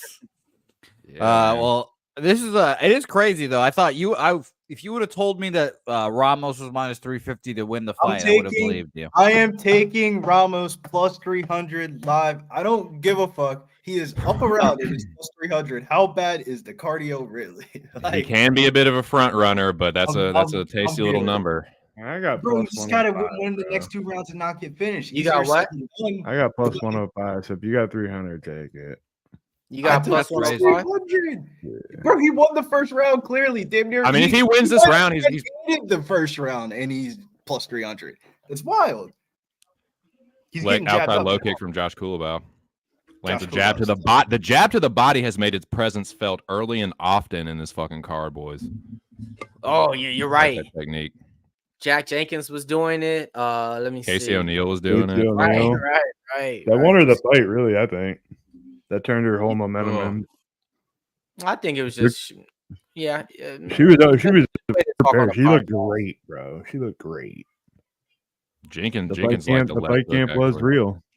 Hey, it was. And shout out to my man Dylan, whatever his name is. My dude hit me up and was like, "Hey, you were right." He hit me in some group chat. And was like, "She's with Fight Ready." I was like, "Trust me, she is." And he was like, "I just seen Santino in her corner. You're right." So shout out to you. Yeah, nigga, I'm always right. Yeah, you talked me into having the decision at least on her side. Oh, heavy 2-piece from Josh Kulabov. Ramos did not like that. The leg kicks have been effective. Oh, here we go. The expression on the face of Ricardo Ramos has definitely changed. The leg kicks are really affecting him too, man. The leg kick is. I doubled up on you like double make gum. Looks like Kulabov's. Oh, leg kick. He drops fucking Ricardo Ramos. He's down, boys. Let's go. Kick the shit off the leg. Axe kick right to the chest. Push. Jesus. I'm an idiot. I should have just. He's gonna do some Joan Bryan shit, isn't he? Do what? Did you not see Jack Jenkins? Right. Josh Kulabov. Did you not? Oh, hammer fist from Kulabov. Uppercut from Kulabov on the ground. He's actually playing the game, but he said, "I'm gonna get some strikes off when I try and do it." By God, he hits him again with a damn hammer fist. Holy shit! Shout out to you, Overbetters. I don't let my knees be in that close, bro. Get out of there. I think the over just cashes. Yeah, the over 1.5 cash. I hate them straight like fucking. It was juicy. Probably. It's game day today, folks, and we getting that win. Put your money on the Braves. We might not win, but we getting Chris Sale money today. Let's go, baby. Braves Nation. Can we just stand him up a little bit? See, here? this is the Ricardo Ramos that I know and love. Yeah. The flopping on his back. Oh, hammer fist from Kulabov. And he likes that. It's a hammer fist overhand combo. I like that. You can knock him out with those. I like just that. keep doing that. Believe this. I thought the ref would send these fuckers up a while ago. I cannot believe Get this. up. Get up. Get up. Do not let him lock your leg. Just back up and make the ref do his job. Right. God damn it. Hey, bro, why are you so impatient, bro? The highlight reel is great. It doesn't matter what time. There, now we're talking. Now we're fucking talking. Leg kick. Kulabov ran over when they got through off the break. Like, hey, let me kick you again. Just piece him up. You can knock this dude out, man. He's a fucking one-legged fighter. Kick him. Man, bro. Hey, this might be another one, Big Show. We might be in line for another one of those nights, man. Let's go. Let's go. If I get this one through the window. Because this is sad to watch. It might not matter. God damn. That's a bat flip in the MLB right there for you. The ballerina spin 360 with 26 strikes to 4 in the second round for Kulabov. All right, Kulabov. Now match the gas on this dude and get him up he out of just there. eye poked him. Man. That was. Well, when you That was when you smart. do the spin, you got to do the Mo Curly and fucking Larry and just poke his eyes. I understand. You got to kill the momentum. That's a bet move. It's 1-1, regardless of how good he looked. It's still 1-1 going into the third. I poke, you get some extra time. Boom. Yeah, you get one. I mean, that was full. Yeah, there you go. Just you already lost the round. We might as do an eye poke at the end. Get double. Come out with a "you get one" T-shirt. This isn't a 10-8. We're good here. Like dude gripping the cage or something. Oh, did you come on because you got Not Ramos? cool about Ramos didn't like that. You got Ramos? I don't have. Well, actually, I do have Du Plessis. I did bet that. Well, but no, I didn't have shit. I'm just here rooting for Ramos because that's semi-Hispanic sounding. So what up, Dan? My boy Slate Brazil. Brazil, brother. Yeah, so no, I was in. But yeah, if you guys want the other guy to win, I'll definitely switch sides. I very liberal about my side choices. I can flip back and forth. Gino, I don't know. Gino, I don't know if that's a 10-8 round. I don't know, Gino. Nah, it's not because because the dude just laid on the ground. If he didn't really take no damage at all, and so that's not a 10-8. That's not a 10-8. That's just this. The people that gave Ramos the first round, they're mad because they're like, man, the fuck, I wish I wouldn't have gave you one round if you just laid on your back like that for the second. Now it looks like the fighters that knew why he was going to be at laid chalk. I don't know what the fuck I just said. In other words, it seems like the odds made sense. Why he got juiced after that round one. I mean, really, you loved it at plus 300. How about at plus 2,000? He's like, I just wanted to bet something live. Mills kept on telling me, why you want to bet anything live on this fight, and I was like, I'm just betting something live, man. Like Kulabov is like 2 or 3 heavy flurries away from winning this fight. It was definitely approaching 10-8. Like that's why I said 10-8. That's why I did say 10-8 because I mean, like, damn, I mean, he was getting swept for a little bit, but then I was like, maybe coming out trying to strike because I just placed a bet and he just started dying right after, seconds after I placed it. All right, they're back after it. Front kick to the body from Josh Kulabov. I like that. Ramos coming in, started the round hot though, landed a couple combos, but then eats a right hand from Josh Kulabov. Shucks off the fucking body lock. Oh my god. Kulabov with a right hand left hook that landed clean. It's up for grab. 1-1 or 2-0? 1-1. 1-1. It's 1-1. There's no. I mean, yeah, there's 1-1. There's that choke was deep for a good long time. I'm alive right now. The dude should have just the oxygen levels should have been cut out. Cut out. Oh, heavy left hand. It looked like a jab or a shovel hook from Josh. I'm sorry, Jose. If you're drinking out of Stanley, if you ain't got no liquor in it, you're gonna have to go get some liquor in that Stanley cup. If it makes you feel better, it's a Yeti. Oh, okay. So you're old school, not on the new shit. All right, you could. Yeah, no. I'm gonna be honest. Stanleys are for white cup people. Shaming now? No, Stanleys are definitely for white folks. That's just what that is. Facts. I'm half white, so it makes sense. Man, I really can't believe this fight might go the distance. I'm surprised because it looks like Ricardo Ramos is actually fighting a little bit harder than Josh Kulabov right now. Like he's looking better in the third round.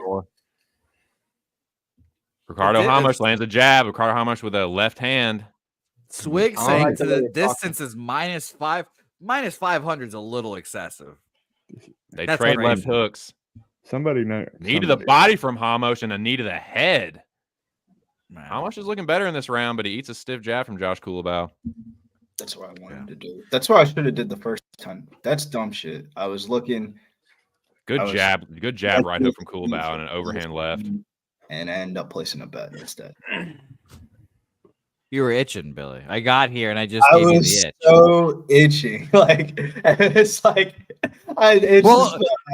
you got in. You scratched your itch, okay? Well, hold on. Let's just be honest, though. Ramos is in this fight. It's 1-1, and he's in this round right now. This round is very Ricardo Ramos is doing better in this round than he has. Yeah, he's still getting pieced up a bit, but he's in the round. So but it was the ticket count.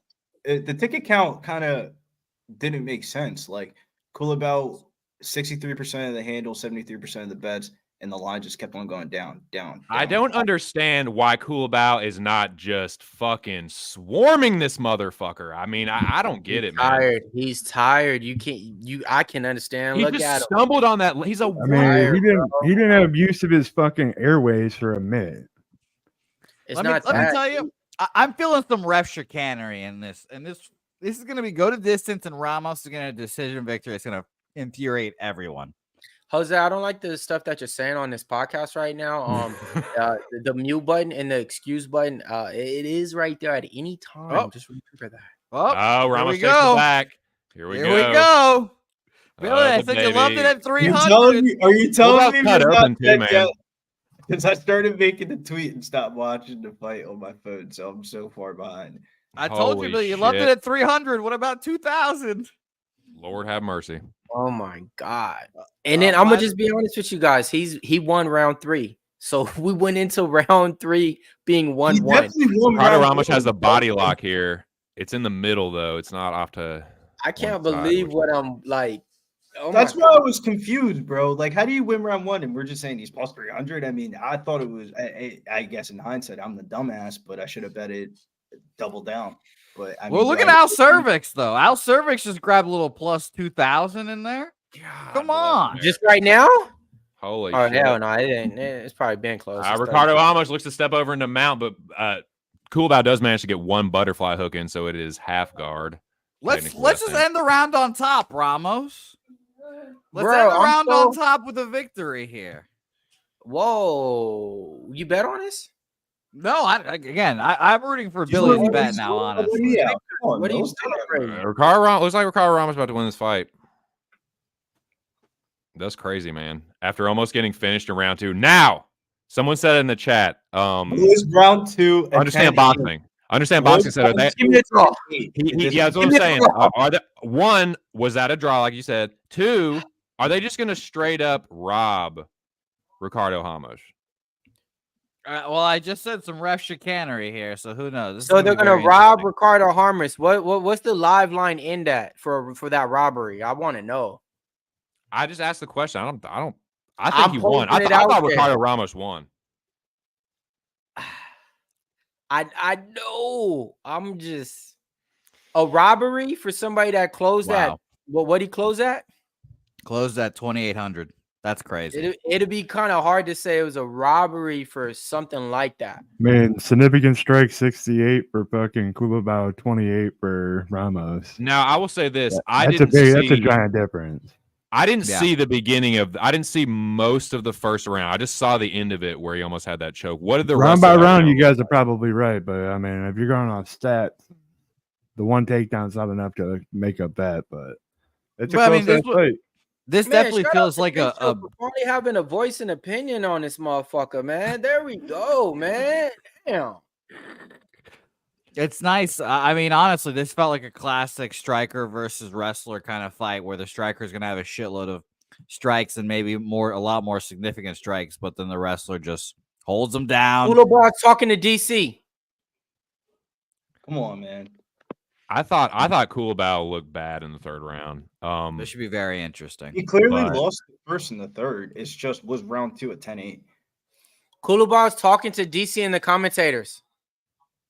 What's it gonna Like, be? what? It was just weird, but I'm so glad I didn't bet on this. So, What up, look, I'm gonna Gabby? be honest with you guys, man. Going into that last third round, it was 1-1, and based on the takedown, whatever. But I don't think that Ricardo Ramos won this fight.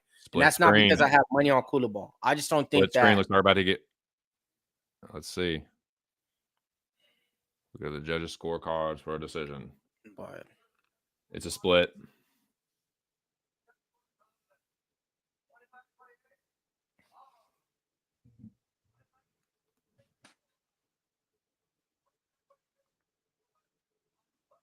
Ricardo Ramos by split decision. Holy Wow. shit. Yeah, I mean that it just made sense to me. But not forgotten. You can get off the blacklist. It can happen. You can get off the blacklist. It can happen. I had the itch because we itching. Billy, We Billy, I wish you would have taken it at 2,000. Monkeys. Plus 300, Ricardo Ramos. He was up after round 1. We just need to win one more. That was After looking like he was going to get knocked out. This is why that we're on was the live stream here. crazy. Oh my God. I can't believe Golly. won that, bro. What? That's so crazy. This is the type of night that we're about to get started up with. Because the next fight is another one, and I wish I would have cashed out of this bet before I got the Ramos result. Because I bet this bet as the Ramos fight was Dirty Red says, now I'm calling robbery against Kulabov. Nah, Junior it is Tafa- what it is. Nah, the nigga gave that fight up. How you He going gave to that the third last round away. and you ain't fight for 5 minutes? No. I'm not even. It is what it is. It's the unfollow list and this and that. You got your home fucking town crowd in you. You just dominated the second round 5 minutes, and you going for the last 5 minutes. And yeah, so yeah, bro. All right. Hey, I just wasted opportunities on a lot of money. All you had to do was like it. Just like it. I just wasted a lot of shit that was, bro, man. Hey, Billy, there we go. There we go, Billy. Hey, man. Oh yeah, dude. I don't know how that worked out, but this next fight, Junior Tafa versus Volker Walker. My breakdown of this, like Jose said, that was typical striker versus grappler. This is going to be your typical striker versus grappler. Justin Tafa, former kickboxer, now MMA fighter, fighting in his hometown here. He's fighting Johnny Walker's brother, Volker Walker, and he had a very disappointing UFC debut. But the one thing that I will say is he looks completely different physical shape. And I'm in, man. I'm in. 7 out of his last 8 have gone over 1.5 total rounds. I think the totals are connected towards the fighters. If this goes under 1.5, Justin Tafa probably knocks him out pretty easily. And if this goes over 1.5, Valter Walker probably wins late in the second or third round. So I got Volker Walker to win in round 2 to start at plus 155. Nice. What are you Anybody doing, else has bets? Hell fucking no, dude. God, I would. This is such a fucking greasy fight, man. Like, pass. I'll pass the mic and just pass on this fucking. I kind of want to hedge. To be honest with you, after I said all that, I really want to hedge because I don't think I don't feel as confident in it as I just did like 10 minutes ago. It's a fucking oil drum alley fire, dude. Over 1.5 minus 195. Yeah, it's crazy. Make sure you find me over at Bills over on X. Posted a short reel this week talking about the over 1.5 with Cal, and gave that out at minus 140. Can I also just say RIP to Stream East? That was my typical go-to because I thought we were already in pay-per-view mode, and the feds got there. The feds finally got to Stream East, guys. So end of an era, light a candle today, say your prayers. Yeah. Damn, for real? Yeah, they finally got to it. So Dana White, you son of a bitch. You son of a bitch, Dana. Damn. You win this Yeah. round. That was a staple for our community in there, man. You know what I mean? It's going to be a damn, man. Fuck. All right. I got one more left, man. One more left, man. Yeah, God, I have to I now have to find out and go for a new streaming service, we'll call it. So apparently Zay is trying to put me on. So thanks, Zay. I'll try that right now, actually. But it really hurt my feelings when I saw a federal seizure of website due to copyright, and I was like, oh no, it was tragic. Yo, Joshua Kulabov, bro, you just lost me on making like a lot of money tonight, bro. I was just saying this could be another one of those nights.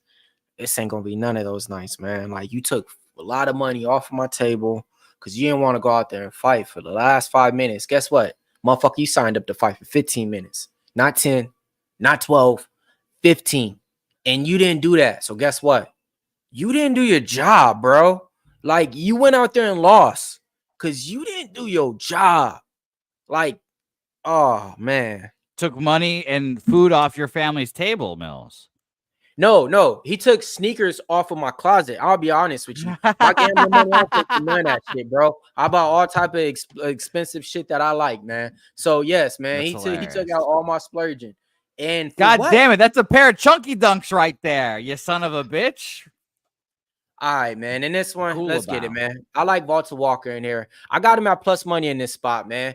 Last fight out, he fought Lucas Bresky in a fight. He was like a minus 240 favorite. He didn't do anything but lay and prayed on him and lost as a big favorite. People want to throw him out the window because of one loss.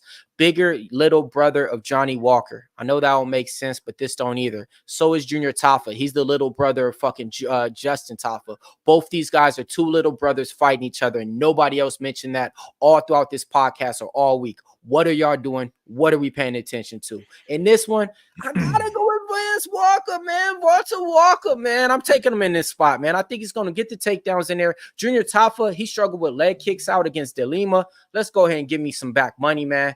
So I'm gonna put a little bit more money on it too, just because I want to get a get back right now. Yeah, give me the pick is going to be Junior Tafa, but I want nothing to do with it. Walker's the favorite now. Go ahead, my bad. No, I'll just wish you the best of luck, brother, because I got nothing on this man. I'm just gonna Walker's call the what I favorite, see minus 130 now. That's crazy. This is striker versus grappler for real though. Like right. it's Junior Tafa is the striker, and then PC, obviously the what? Sorry, the private jet. Yes. I was doing that earlier as well. Luckily, I have an ESPN Plus, but in the next 20 minutes, I'll figure out what I'm going to do there. That's probably what I was thinking of doing, though. Shout out to this guy's mullet, though. This guy's hair, Tafa, it's got solid flow. Bro, this dude, they took, man, I can't believe. I also can't believe that my guy, Dan Hooker, one of my favorite fighters, is going to get his ass whooped tonight, apparently. I hope so. Made me real sad. Supposedly he's going to lose inside the distance to cash a plus 300 for us. So hopefully. That's what I heard. I heard he was getting subbed. It made me real sad. Yeah. Hooker's playing Hangman. You know, they playing Hangman on him today. As long as Du Plessis scores one win for the white man tonight, then I'll be happy. We're just cashing Du Plessis and we'll leave happy. Here we go. All good. Tafa and Walker, the big boys, going at it. It's not bad, bro. Did the game start? Nothing bad. Nothing so far. Whole lot of nothing. Oh, heavy leg kick from Valter Walker. That leg kick would send me to the hospital. How long will it be before Valter Walker shoots in for a takedown? Jose, take the under in the Braves game, bro. Chris Sale ain't giving up more than 2 runs. Our bullpen will probably give up 3. Well, are you guys going to make the playoffs? Left hook from Junior Tafa. And a right hand from Junior Tafa. Valter Walker immediately shoots for the takedown.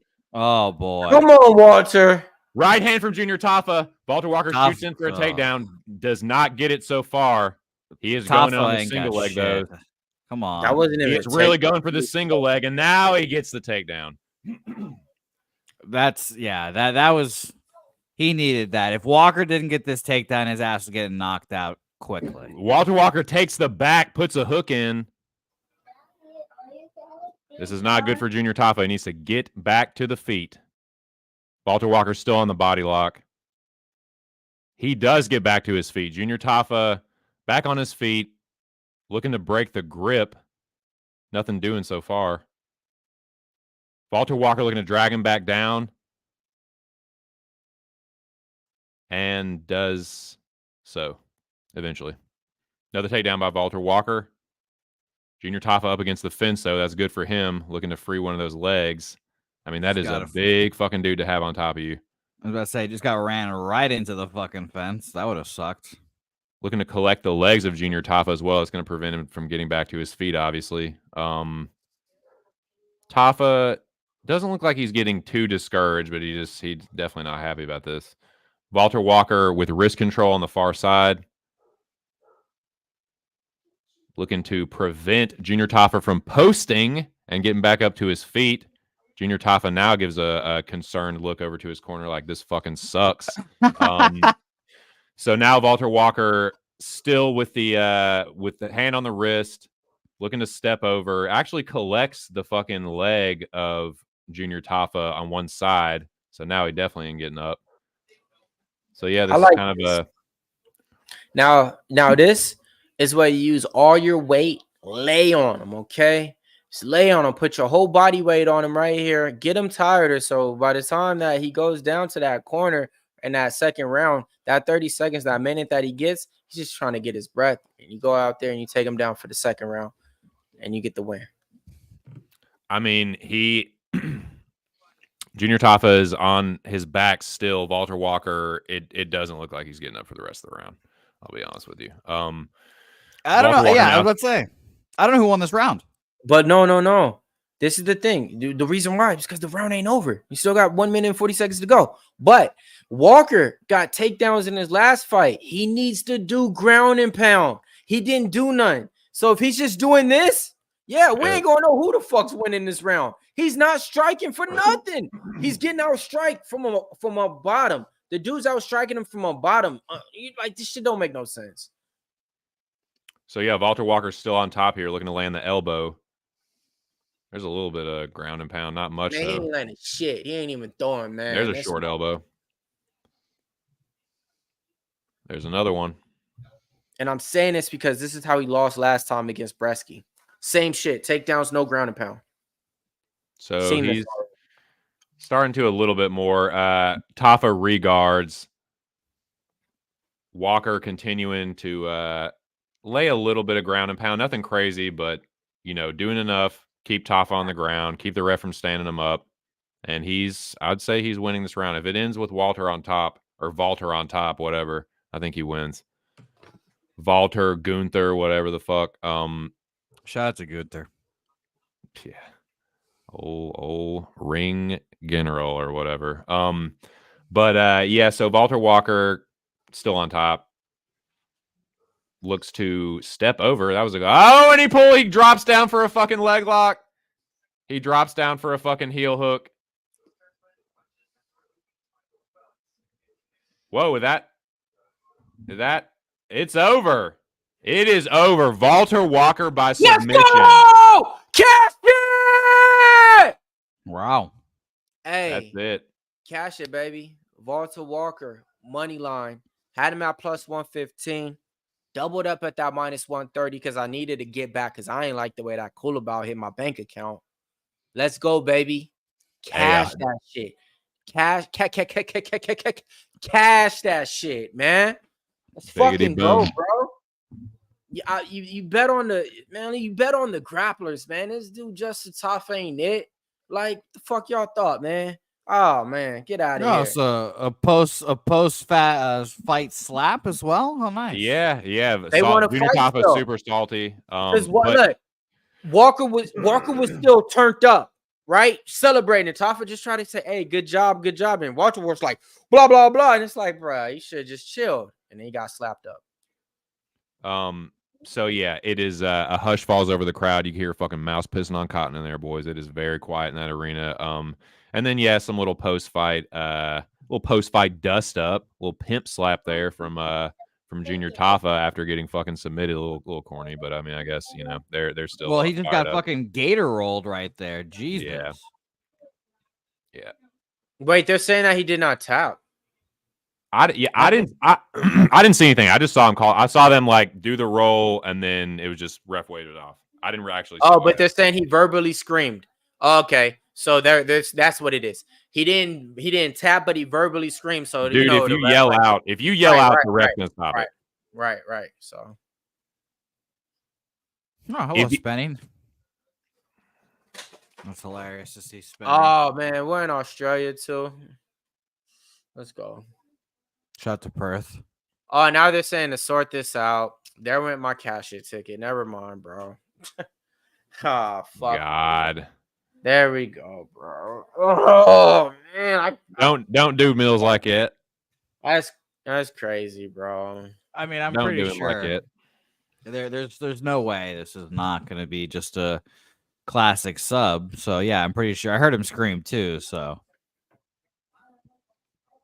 they ain't gonna let this shit go. So we'll see what happens. Oh man. Damn, man. Yeah, fuck. It would be hilarious if they just ruled a no contest, though. Yeah, Nope, you here's can another see replay. him. I have it muted, and I can see his mouth fixed to like holler out. It's like, dude.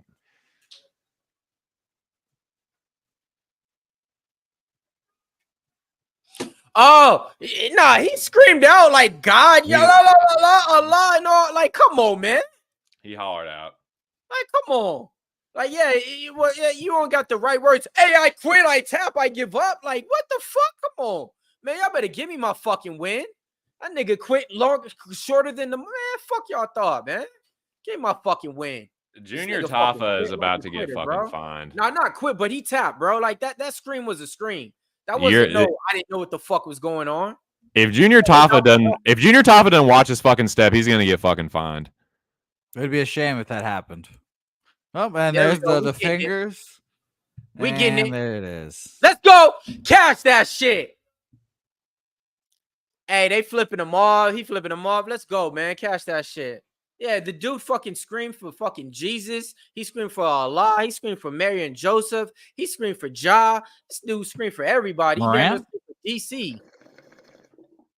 Wow. That was good. That was lovely. Let's go, baby. Cash that shit.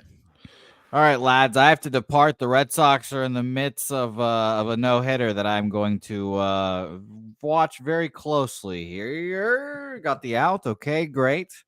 But I appreciate you guys letting me jump on and bullshit with you guys. It's always fun coming chatting UFC as well. Let's go. Let's go. Say, hey, you always welcome here, man. Keep doing what you're doing for Pub. We see you out there. He's one of the men that makes the wheels go behind Pub Sports Radio. Give him some love when he's doing his shows, man. Say, hey, nose. Let's go, man. But, hey, Valter Walker, that's what you need to do with the mic. Just like Tucson did with the mic. He let it be known. He got on and said, hey, I don't know what the fuck he was on. I'm going to beat up his big brother right now. He said, I want to fight his brother. So let's go. Let's go. I like that right there, man. Beat up his little brother. Now beat his big brother. To win by sub. Who got that out there? Give me one person in the chat that got that out there to win by sub. I don't see it. Let it be known. Let's go. Let us give you your flowers, man. Let us know if you hit that Valter Walker by sub. But this is one of those too, though. Saying like when the fights got announced, the Keenan song and the fucking this fight, I was like, hell no, you're not getting my thoughts. You're not getting my worth earned money. No. And then later on, I'm like, wait, man. Like, I really think this guy can win. Like the kombucha girl that. Right. I don't think so. Right. But actually. Let's go. Hey, Walter got them dudes out there mad. Brazil, is that the second win for Brazil? They getting hostile now? I know, dude. They're all fucking drunk, dude. They're getting pissed, man. They've been up drinking since the butt crack of dawn. You know they're fucking salty about that one, dude. Hey, Valter Walker better be careful. They're likely to fucking kill his ass. Bro, he was mouthing. Nah, they in Australia. You know them. They trying to like have sex with kangaroos. They ain't worried about nothing. If it was in Brazil, it'd be different. You know what I mean? They Lord have mercy. Well, man, how we looking though? I mean, god damn, I'm still not nowhere near. No, we're on a contest. Oh, dude, I'm nowhere near striking distance. I'm getting my fucking ass whooped with picks. Yo, Tucson, I think one of the fights that's not getting spoke on about enough is really the co-main event. Like, let's speak on it. Let's talk about it. Aguilar France and Steve Erceg, I think pretty much whoever wins that fight is going to be like one more fight away from fighting again for a title probably. And Erceg opened up at -200, came down to -150. He's back up to that -200 price tag in there. Everybody was saying that he fought for that title kind of early, only 3 fights in, and was already fighting for the belt. This nigga Aguilar France had like 12 fights. I don't even know if he fought for the belt. And if he did, I don't remember. Yeah, he did. Okay, cool. But the point is this, man. How you think that's just going to play out? And do you think the dog is live to bet in that spot? Or do you think it's just better to play like fight to go the distance or some shit? Man, I'll tell you what, Mills. I think it's a great fight. And I was really, really fucking close to betting Aguilar France. Like, I really wanted to bet him, man. I'm going with Erceg ultimately, but it's a fight that I'm staying away from because I do think the dog is live, and I'm really not too like confident on how the fight is exactly going to play out. My prediction is Steve Erceg. I think it's going to be a close fight. So my prediction is it's going to be close, and Erceg wins a close split decision. But I'm not counting Kai Kara-France out. Definitely not on the feet. And the fact that it's a potential title fight letdown spot for Erceg, and that he's in Perth, he could be feeling the pressure. I just don't know. I don't know how he's going to look coming off the title shot and being in front of his home crowd now against a dangerous fighter. So that's enough for me to pass. But I do think that Erceg, the striking is close, but I think he's a way better grappler. And being that he is the hometown favorite, like he's literally a Perth fighter, I got to go with Erceg by split decision, but I do think Kai Kara-France is live, and I'm not fucking touching it. Yeah, I've been seeing a lot of people like going hard on either fighter too much. I've seen a few plays on Erceg. I got him myself, but haven't seen too many Kai Kara-France tickets, and I haven't seen that city kickboxing parlay out there. You know that usually been successful for certain events and shit. But man, the next fight coming up, it's gonna be a good one, man. Carlos Prates taking on Jingliang. Look, man, Carlos Prates opened up a -250 favorite. He's the core to our parlay, man. So that's one of our legs to get us paid. We got him parlay with Gamrot to get us -143. I couldn't get you to the window with Kulabov, so we ain't hitting that one. But we got Jenkins already down, so you know we already got a nice little ratio to hit. These are the other legs that we got, but yeah, in this one we definitely need Prates to go ahead and get the win. And Billy couldn't really predict how he's gonna win. This is one of Billy's like fighters and stuff that he likes a lot. He said he wouldn't be surprised if he wins by decision. So yeah, a lot of people usually play Prates to win inside the distance. Jingliang never been finished inside the distance. He's been off for about 1.5 years, dealing with like some type of surgery, some type of injury. These are the most underrated by the division fighters that Billy got out here. Since he ain't here to talk about him, I guess I will. And he had Prates on there, man. And so far, the fighters on his list been coming through. We already won money with Tara. We already won money with Silva. Ibram, that was a dead bet. He lost to Robert Whitaker.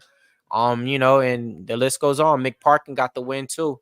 So this is definitely one of the fighters on the list. So we like him over here. I needed that last fight against Chuck Buffalo to prove it to me because I had him against Trevin Giles and he barely got the win inside the distance in that one. So I went to the window straight with Carlos Prates -250 about 3 weeks ago, and I went straight to the window with Mateusz Gamrot -220. Those are my two like chalk bets of the week. So go ahead, Billy, take it over. Let them know why you like Prates in this week. Do you want like the Shut up, bro? We want it all, Billy. Bro, Give like, us I the don't whole get it. fucking kit and caboodle. We got I don't time. do Let's all hear this that shit and show your list and do all this for you to come on and then do some. Hey, do you want like? Well, this is really the reason why I had to really dig deep into this. So the reason why I like Carlos Prates in this fight is because he's a southpaw fighter, and when you look at Lee's history against southpaw fighters, he doesn't do good against them. He's 1-1 against switch stance fighters throughout his career, and when you look at his fights, he prefers to counter punch southpaw. So if he doesn't swing first in this one, that might be a huge effect for him here. And the way I forget whatever style fighting that it is out there, but it's very similar to Muay Thai. It's like catching cross counters or whatever. That style is terrible against a southpaw. I think Prates wins a decision, if that makes sense, like a Thad Gene decision. Like, I'm not one of those people here that's going to tell you, yeah, man, we're going to be betting Carlos Prates by knockout, smoking cigs, dude, after the fight. Like, nah, like he's probably going to win. This fight's going to go deep, and he's probably going to win a decision. I tell you what, dude, I really want to be that dude that says Prates knocks him out. Let me make the case for why. I'm not saying he's going to, but I think I picked Prates by knockout. And obviously, I think Prates is going to win because he's the first leg of the fucking Locker Room Talk podcast parlay. We done hit 6 of these motherfuckers in a row, going for 7, boys, I do believe. So, yeah, let's go Carlos Prates all fucking day. But let me make the case for why I think that he could knock Li Jingliang out. Li Jingliang has not been knocked out before, but he has been dropped. He got dropped by David Zavada. I'm struggling to remember it was like he got dropped in the next fight too after that. But he's been dropped before, a few times. And I just think that Prates, not only is he a southpaw, but he throws straight punches. Like he's got his deadliest punch is that fucking straight right or the straight left. And not only that, but he has a nasty step and knee. So I think the straight punches from Prates are going to land before the looping hooks of Li Jingliang. I think he's going to get to the target quicker. And I think that, I could see a step and knee too, man. So I think that there is a pretty good chance that Prates could be the first dude to knock Li Jingliang out. Because if you look at the Leech's record, right? Even if like the last 3 or 4 dudes that he's beaten, they're all like almost a decade older than Carlos Prates. Like this Carlos Prates is right in his prime now. And they're not known as knockout artists. They're not as good fighters, this and that, but not knockout artists who paint pictures with people's heads off on murals like Carlos Prates. I think Prates could be the first dude to knock the Leech out, but I think he's gonna fucking hurt him even if he doesn't. So yeah, Carlos Prates by either decision or not. I think I picked knockout for the contest, but yeah, let's fucking go Prates. I think he is the fucking goods, and I think he continues to prove it here. Gets his best win of his career. All right, man. I mean, like I said, I'm back on it. Then you kind of said the minute you said that step in knee, I'm like, this motherfucker 2 Cent does his tape study, or else he just knows and remembers his fights. He has one of those step in knees. He throws it every fucking time, right? And it's gonna land 9 times out of 10. So yeah, man, I did him inside the distance, or Jairzinho inside the distance, and Dricus inside the distance plus 700. It's coming to that point of the night. I did him inside the distance, Jairzinho inside the distance, and Adesanya inside the distance plus 800. Yeah, man, I bet on Dricus Du Plessis straight, but at the end of the night, man, it could go either way, and I want to make sure that, hey, man, I'm gonna be just watching the main event. Like, if he wins, okay. If the other guy wins, at least I got something to come back. So, yeah, man, I'm trying to play both sides for the main event. Dude, Trevin Giles looks good against everybody until he gets starched. He was looking good against Dricus. He was giving Dricus trouble before he got knocked out. Right. Yeah, man. Trevin Giles looks good. You know who he don't look good against? The people that he's supposed to win. When he's a fucking favorite against Bevron Lewis or whatever the fuck the guy's name is, or something like, and goes out there, looks horrible and loses. Like, that's the thing. When he's supposed to win, he don't look good. When he fought, who was the little dude that went for takedowns? We was out in San Antonio and seen him, Big Show. The dude just lost to my boy Oban Elliott. Whatever. But yeah, the motherfucker was a favorite to him, and I think he lost to that fight. No, he won. Never mind. All right, man. But he was an underdog in that one. Yeah, man. So fuck Trevin Giles. Oh yeah. That's what I'm here for, Justin. Let's hear it. Yeah. Give me that good. True. Give me that fucking good shit talk, dude. Don't disappoint me now, Justin. You won't get into it with me. You better give me that good shit. What's up, though, man? I see you in there. Oh man, shouts to the chat. No boxing for me tonight. There's boxing on tonight. Who's fighting? I feel like I should know this. No, you shouldn't know. There's nobody that you would know. Yeah. Nah, but Preston and Danny have the show on the channel. I know, but if you were watching it, then you would know. So my point. I did not watch it this week because. All right, so my point. So like, what are we doing here? You're trying to cap for the cappers out here? What are you trying to? We were in Spaces doing the Dana White Contender Series. That's the reason why I wasn't there. There we go. Tell them about it. We got the Spaces going up. Big Show. This is actually Big Show. Are you here? Yeah. He's like, I got a question. Can we put a poll in the chat? Do you want my if they honest rather answer, or do you want my bold-faced lies? I want to want lies here. If they rather have a YouTube live stream, or would they rather just have Spaces? prelims. What? Like how we used to do the Dana White Contender Series, or would they rather do space? Tell you what, I guess we'll just make a poll tomorrow. Put it on. I'll talk. No, but I think we should make a poll right now where we have 391 on this StreamYard thing.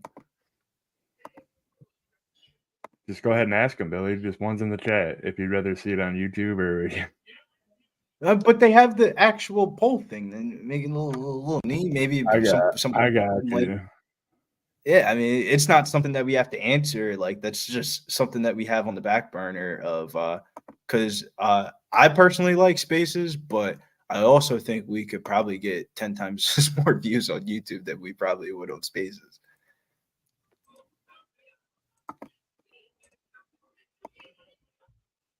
But it's also a way different type setup and all that. So you guys in the chat, let us know what you guys would rather have, because I mean, we really only do this stuff for you guys here in the chat. So it's whatever you guys want, and we'll definitely try to accommodate towards you guys.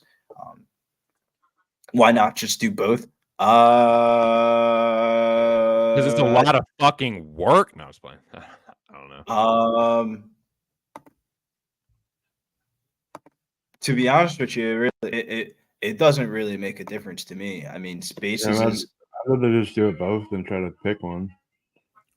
Woo, Spinny Penny. I like that greasy ass parlay. It says Prates, Tuivasa, Gamrot, Erceg, Dricus money line 11.25.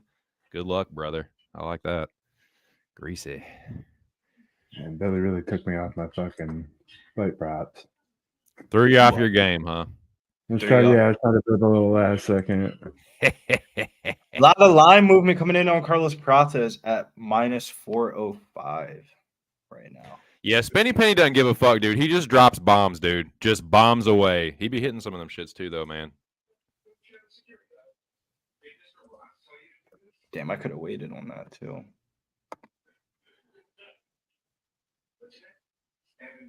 I'm just looking at Anik and fucking Cruz and DC talking shit. I can't hear what they're saying, though, because I got it on mute. Shout out to the fucking 134 watching, though.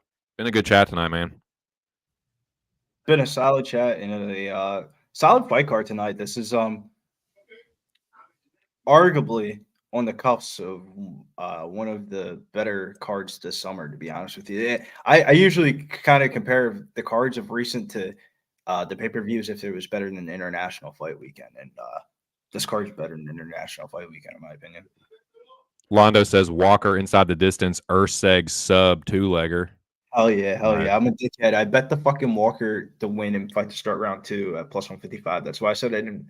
I wish I would have had the Ramos money, because I would have just bet.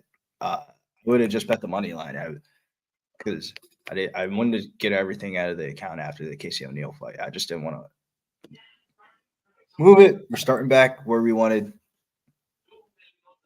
This is the start of my night, dude. This is my first action so far. All my fucking actions on the main card now. So, yeah, come on, Prates. I think he just continues to surge, though. I hope so. I get the number, seeing that number on Li Jingliang, but it's another one. It's like he's 36 now and inactive, and just Prates is 30 and just fucking full of vinegar and piss, man. He's just a dangerous fucking dude, and I just think Leach, like a lot of the guys he's been beating, like fucking like old, a lot of dude. respect. The one negative I'll say about Prates, he is not a minute winner. He's not, but like he struggles against like rangy strikers with, that can fucking keep him at range. Rangy strikers that keep they're at the Department of Redundancy department. But no, they're like I think the reach disadvantage is going to give him problems, and I think when he tries to close that, he's going to get intercepted with some nasty shit, like straight left hand, step in knee. I just don't see that going well for the Leech. How bad does this sound on the mic, me trying to adjust this stuff? It sounds like shit, Billy. It's fucking killing me. No, I'm just kidding. Because I'm trying to, when you have the pay-per-view up on the thing and it shows the fucking odds the whole entire time, I hate seeing that shit. Mm-hmm. Because then when the odds go blank and something's happening, I hate seeing that shit. So I got to get a little piece of paper and fold it here. Right on. And I have the chat set up to the left so I can see the chat still. Shouts to everybody out there in the chat. Let us know, what is your favorite main card bet? We're getting over to the main card here at UFC 305. And my favorite main card bet personally is Mateusz, like gauging it in odds, not by like confidence level, because the confidence level is not crazy high, but the odds of it's a little bit wild. I think Gamrot gets his first finish in a while here. I think he gets a sub on Dan Hooker plus 500. Yep, I agree. I think he does get the takedowns, and I think once he's on top, he gets the choke. Gets like rear naked choke, maybe arm triangle. Maybe a Kimura again. Yeah, dude, he does have a nice Kimura, and he does like to work from side control, so I could see that, man. That was the move that Islam hit Dan Hooker with in the first round, threw his arm right behind his back, Kimura John, and that's the same exact move Gamrot hit on I believe Jeremy Stevens. Yeah, or Jeremy Stevens, like that. Yeah, he hit that same exact move. Like literally like identical, bro. Identical. And if he can do that, yeah, I think he can look like a crazy favorite. It's crazy because the actual line movement on the fight makes no sense. A lot of money coming in on Dan Hooker throughout the week, but it seems to have evened out today. 55% of stare downs were so, sorry to cut you off. The stare downs were so fucking intense on this. I just saw a little clip of that. The stare downs were really intense. Oh yeah, I forgot to say this about the breakdown. Yesterday was Carlos Prates' birthday as well. We got the birthday boy inside the cage, celebrating his birthday, fighting inside the cage here. So hopefully we get a moment with the birthday boy in the mic. That would be ideal. That'd be sick, dude. Any kind of celebration from Prates, man. But also, he's at the Fighting Nerds too, man. Like I think they just kind of got the sauce right now. They put together good game plans, and I think they have, good camps that get, have the fighters coming prepared. I know they do a lot of hard sparring, and yeah, I think it's going to be good for a fight like this. This is going to be very violent. I see a lot of kind of car crash exchanges. I think Prates is going to have to probably like eat a couple big hooks from Lee, and then but he's kind of a dog on a bone, man. Prates, like you can crack him and he'll still keep like marching. Like, he's kind of a Terminator, dude. I think it's gonna serve him well. Having the reach advantage too. I think he's just gonna be getting to the punches quicker. But I hope he can take a little bit from the note of his last fight. Because the times I've bet on Carlos Prates prior to the last fight, and it's because I actually really did. That was more of like a combination of I actually thought Chuck Buffalo was ass. For real, he's a very slow starter. Like, this is a fight where he shouldn't start slow, in my opinion. Like, this, he should be up a couple. But like, I think it would be the reverse. Like, if anything, he might. I don't think the leech is going to give him much of a choice. I think the leech is going to force the action. Yeah. I think like he's gonna. I think Prates is gonna just continually like you said, like not go crazy, but like kind of he does kind of like stalk. He stalks his opponents. He like kind of slowly but surely like marches forward, and always make sure that he's kind of like in range to land something. And like it's a slow starter, but I think the leech is going to kind of like force it. So I don't know, man. I think he's going to be the first dude to knock him out. But I felt that about Kulabov. I thought Kulabov was going to knock out Ramos. He almost fucking did, but God, I'm so glad I didn't bet that, dude. I bet fucking Kulabov backers are just fucking sick. And I don't blame him, man. That's just what God. But yeah, here we go. Carlos Prates walking out. Woo! Let's get the main card, dude. Skipping down the walkway, man. And double fucking boot stomping the fucking landing area, man. Or the fucking inspection area, rather. He's pumped up, dude. Come on, Prates. Make a fucking big statement here, dude. If he knocks out the leech, for the first time in his career. Like 36, never been knocked out before. If he does that in front of a big crowd here in It is Australia, Joey's flag, and Mills did a bid on him too. fuck yeah. So let's get it But done. remember where it started from, baby. Dana White Contender Series. That's why we got to go live back on Tuesday nights. And it's the moments like protest. We can go back like 3-4 years and pull up the clip of us watching them on the Contender Series and stuff like that. That's the reason why I feel like we got to have that for the archives for the future and stuff like that. We got some good legendary moments on the Contender Series, and Prates was definitely one of my favorite performances. From was that last year or the year before? Last year, right? Which one? Last summer. Prates fought last summer on Contender Series. Oh, the Contender Series, yeah. Sorry, I thought you were talking about just like his last He's fight. been super active this year. This is a pretty quick turnaround for him as well. He was on the I was card gonna say, a couple weeks before Santos. yeah, he fought not too long ago. Yeah, he sure is, Al. I think it's going to serve him well here.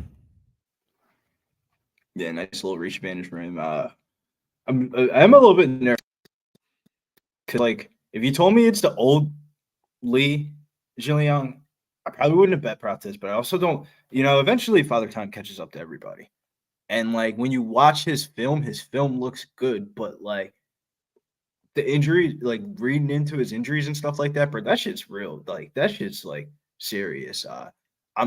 For him walking inside the cage and taking this fight off the 2-year layoff is an accomplishment in itself.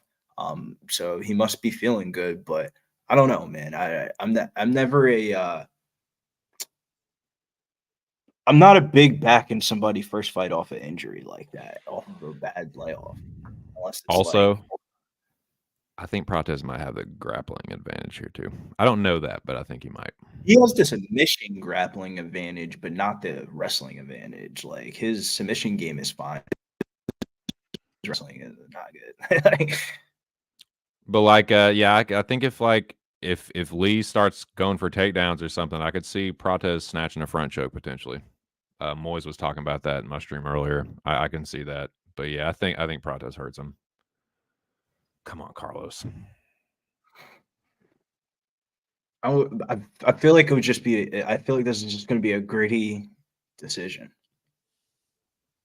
like 29-28 UNAM.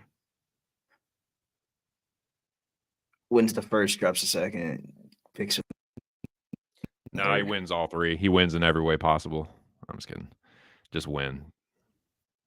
It's crazy though, because when we originally made the list for this upcoming year for like prospects that we had circle at each weight class, fast forward to the end of summer, bro, everybody's on Carlos Prates now, bro. It's wild how like the public sentiment can change on a fighter after a knockout and a viral clip moment of smoking a cigarette.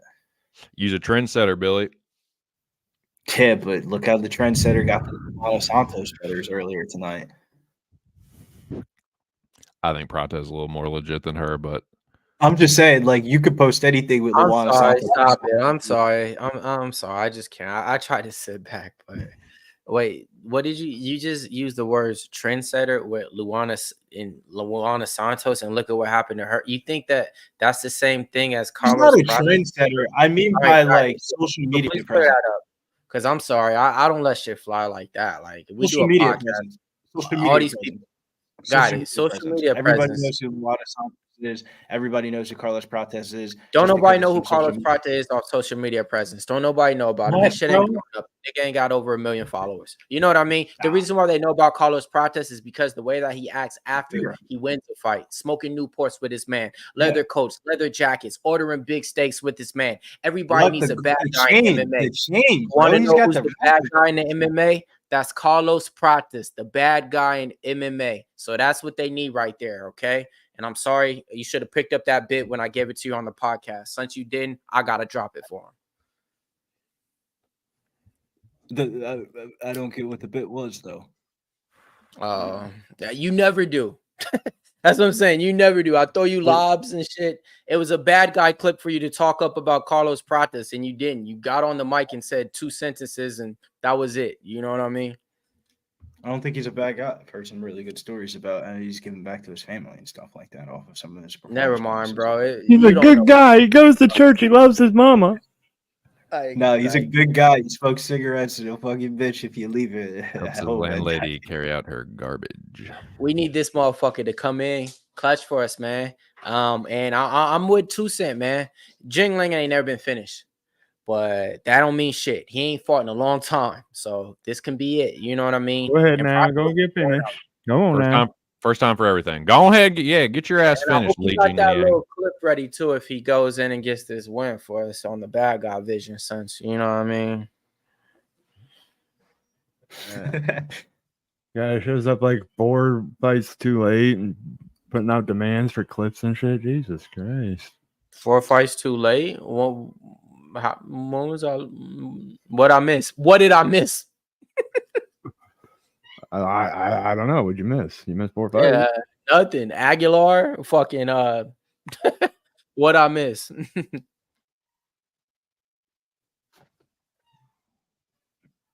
I mean, he was here for the King Casey fight, so that's all that really matters, right? I was here for the Jack Jenkins joints, you know what I mean? So I mean, what I miss? You know what I mean? Like, as far as I know. Bill's card started at a little hour later. He wasn't fucking with the early prelims tonight. It's one of those type shots. Had to make sure. Everybody's got the lead though. Let's go ahead and give it to him. Play by play. Main event card time. Let's go. Some jabs here from, not jabs, some leg kicks here from Prates. Another leg kick there from Prates here. I'm at 352. You got the lead, brother. Call the ball. All right, let me take a sip of this because I actually be serious. Prates is going forward here. Both fighters are looking at each other, trying to establish their range. Nice kick to the body there from Lee. Nice kick to the body there again from Lee. Low leg kick there. Exchange from both fighters there from the low leg kicks. Prates trying to push forward a little bit there. Trying to really set up Lee with the feints. That's why I say Prates is a little bit of a slow starter. He's a there's a lot of feints. Nice body kick there again for Lee. Nice low leg kick there for Lee. Lee's definitely jabbing up Prates here in this early portions right now. Oh, good. Prates takes another low leg kick. Prates coming forward again. Takes a step back. Big shot there from both guys, but I don't know if it landed. It was a weird camera angle. Another body shot from Lee. He's been throwing this leg shot to the body the whole fight. Prates starts returning the low leg kick there. Lee throws the kick with the other stance. There's another kick, spins. Prates, big low leg kick there, and the inside leg there for Lee there. Prates dancing a little bit, trying to find some space. Okay. Sorry, I had what time are you at, Billy? 2:12. 2:12. God, yeah, you're like 30 seconds ahead of me. It's all good. Don't matter. We don't got it. This Big shot from Prates. He drops Lee. Lee gets back up though. Go. Let's fucking go, baby. Hey, but like you said, 2 Cent, Leach been dropped before, you know, so he's been dropped right now. Big shot there from Prates again. Prates is full of confidence. You can see the swagger go off a little bit. Big low leg kick there from Lee. Lee lands inside the key. He's got a lot of power in that left hand, dude. Yeah, a lot of power, man, and it's sneaky too, because it's not like he's like planting on it. He's just throwing the jab and it just catches. With that reach, you can really put some leverage behind your punches. Yeah, good shit from Prates, and good that he didn't go crazy trying to finish him either. Got to conserve that cigarette cardio, if you know what I mean. It's crazy because I thought he was losing a little bit, but to the cigarette cardio comment though. I know a lot of basketball players when I was in like high school and stuff like that would like a couple of them that I knew smoke cigarettes, and it was a stress reliever, if that makes sense. Oh yeah, no, definitely. I mean, that's dude. When I smoked cigarettes, that's what it was for. Stressed out. I mean, really for anything. But man, these fucking left hands from Prates are finding the mark.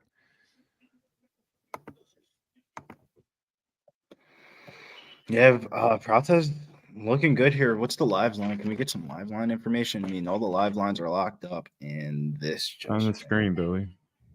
Great. Minus 425. Carlos Prates. The comeback on Jingliang. Oh, another shot from Prates that drops fucking fucking go. Lee to the knee. Lee said, "I'm good though." Call the Uber.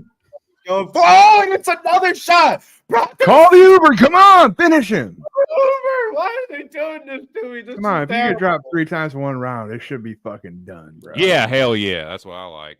That's the style he I had like. to take one for that one though. Yeah, he definitely took one to take that. He's kind of biting down on his fucking mouth. Oh, wow, he got fucking rocked again.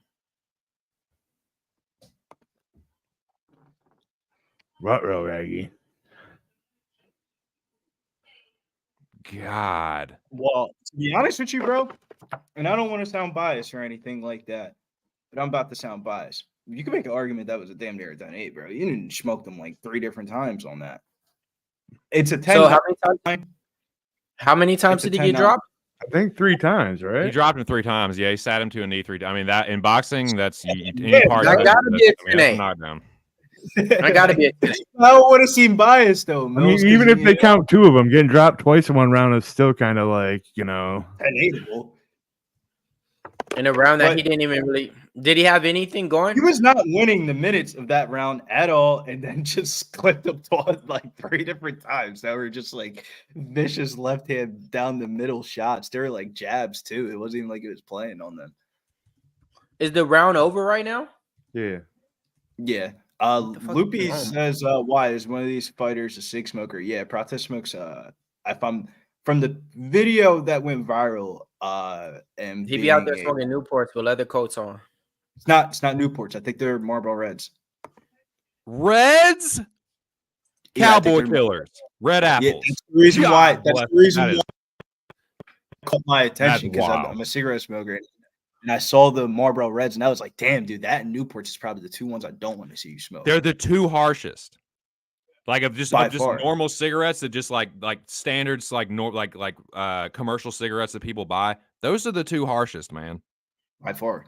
Reds And and, like nudies. you know, when you're in a new area or like a casino area or something like that, like he probably just bought the cigarettes off the casino or something, and they only have like Reds, Newports, and Camel Crushes. It's kind of a macho thing too. It's like, you know, it was a man's cigarette, you know, Newport, Marlboro, you know. I guess I get it. I mean, I can't act like I never fucking I used to like Marlboro I smoke a lot of darts during March Madness. the milds. Remember those Marlboro milds? With a blue pack. Dude, I can go through some cigarettes during March Madness, man. Like I go through like a pack a day during March Madness. Yeah. But here we go, man. Second round. I mean, Bill, you're probably way ahead of me, but yeah, I guess call it anything crazy having happens. problems on the good one. I'm having All problems. right, well, I Go will. on, I'll call the ball then. What I got? I'm at 4 minutes here. Yeah, Leach on that one, pressing I'm at the forward, same exact winging thing. hooks.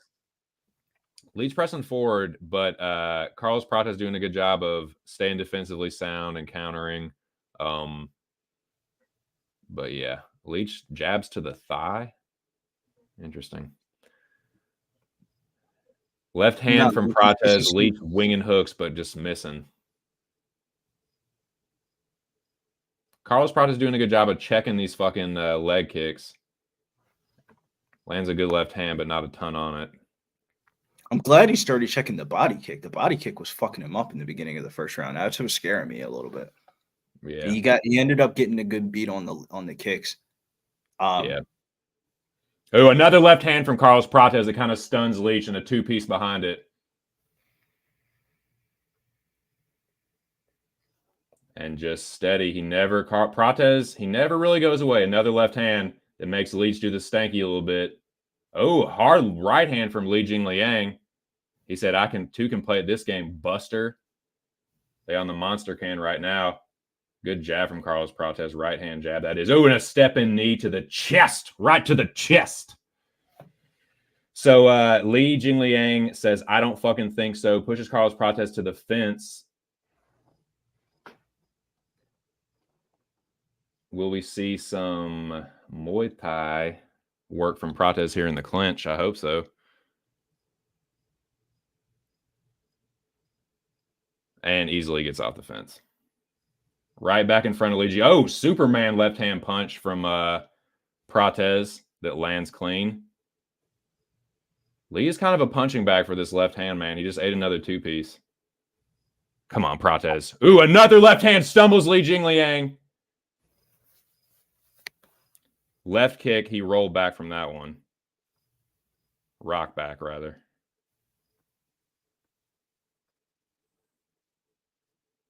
Come on, Prates. Just stay the course, Bubba.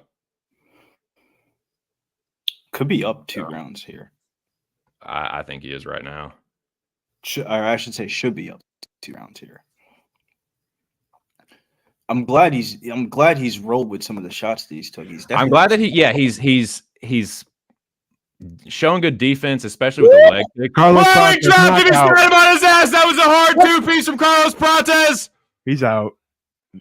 58 seconds, he's out. Let's fucking go! Let's go, boys.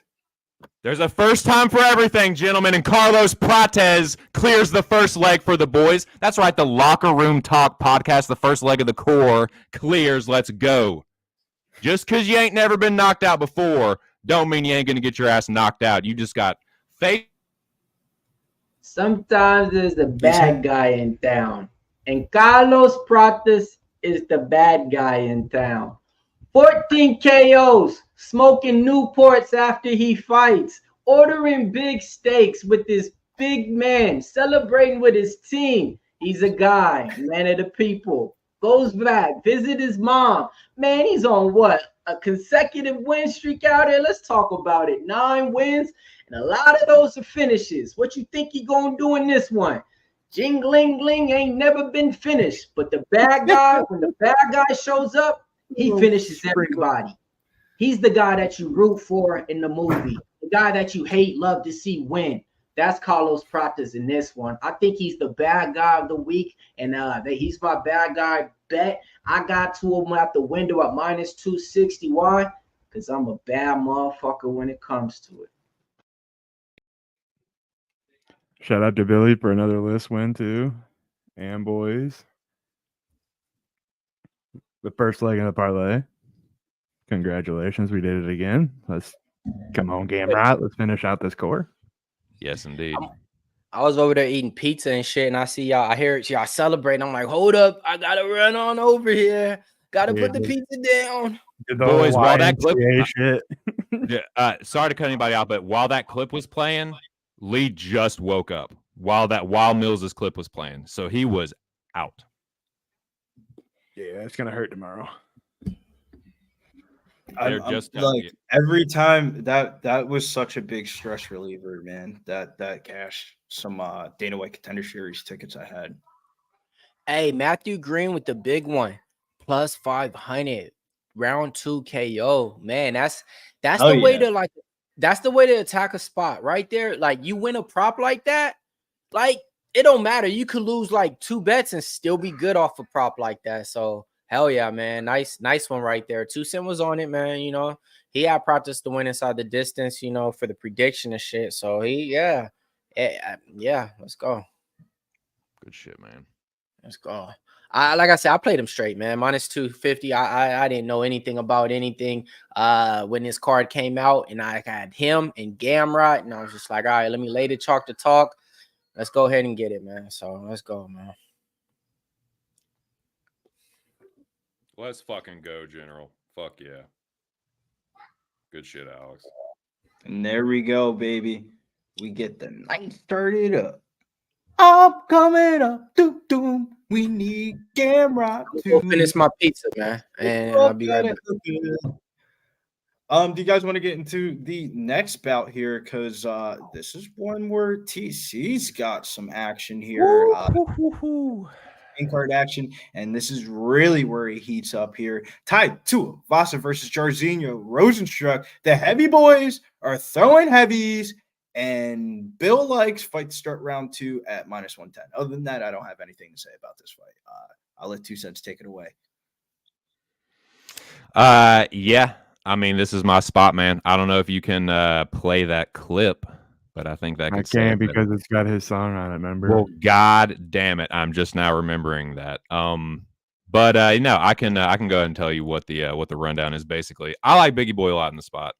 I recognize that Tai is a dangerous striker.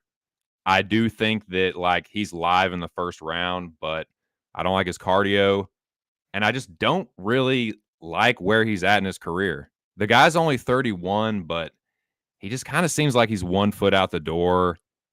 He's been fighting some really fucking good fighters, but he has been getting it, man. Like he's really been taking a fucking shellacking in these fights.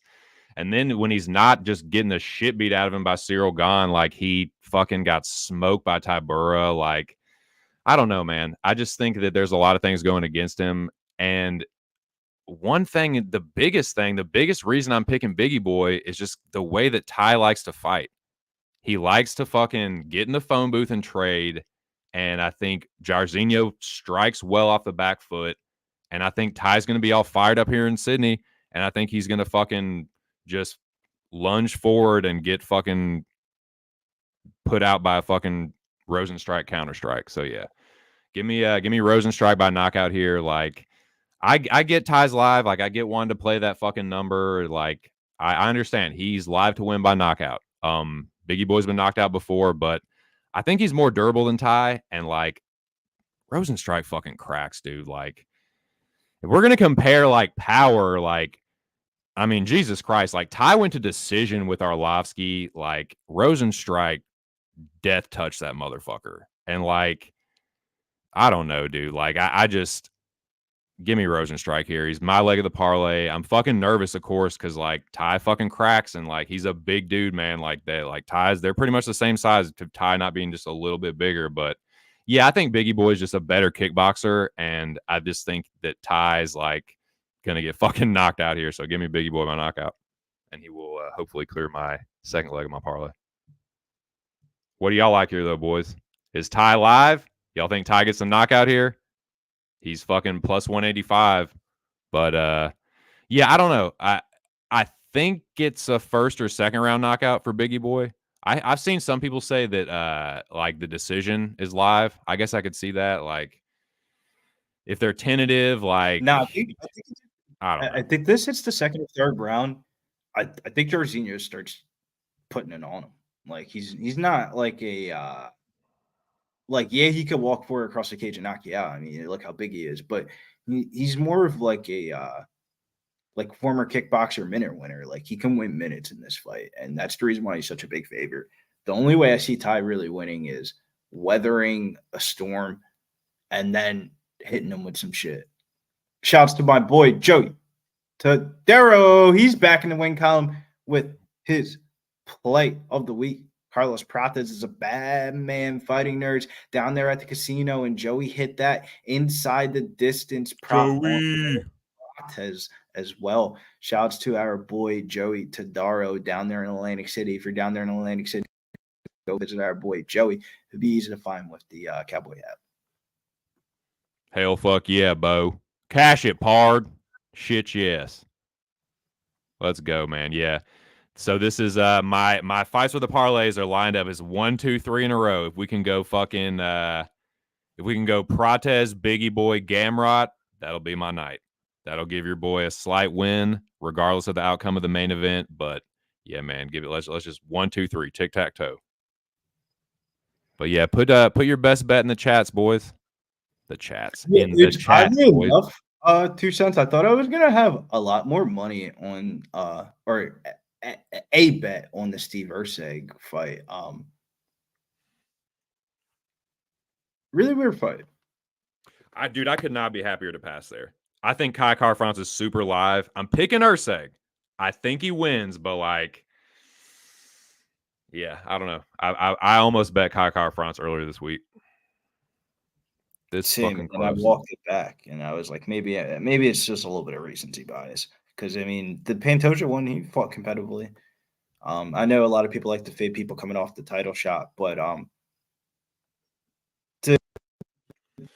that's kind of why I didn't bet it. That's That's why, you know. But to that defense, though, I feel like a lot of like looking into the numbers of that stat, it's a lot of people that have been in the UFC for a long time that had long careers or like are about to retire within the next couple of fights. Like, you know what I'm saying? They don't usually give kids Steve Erceg's age a title shot.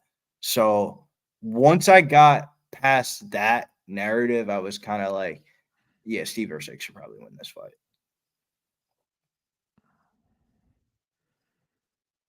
What up, Mills? You got a different hat on already? Man, thank you for noticing, man. As y'all motherfuckers know, man, my Instagram bio used to say I change clothes 3 times a day. If y'all ain't kept notice, I changed hats already 3 times already. I usually do my outfit too, but I'm staying with the motherfucking Izzy shirt because it's just Izzy day. You know what I mean? But like, yeah, man. So thank you for noticing, man. God damn. So, is the Izzy shirt an official switch? Mills?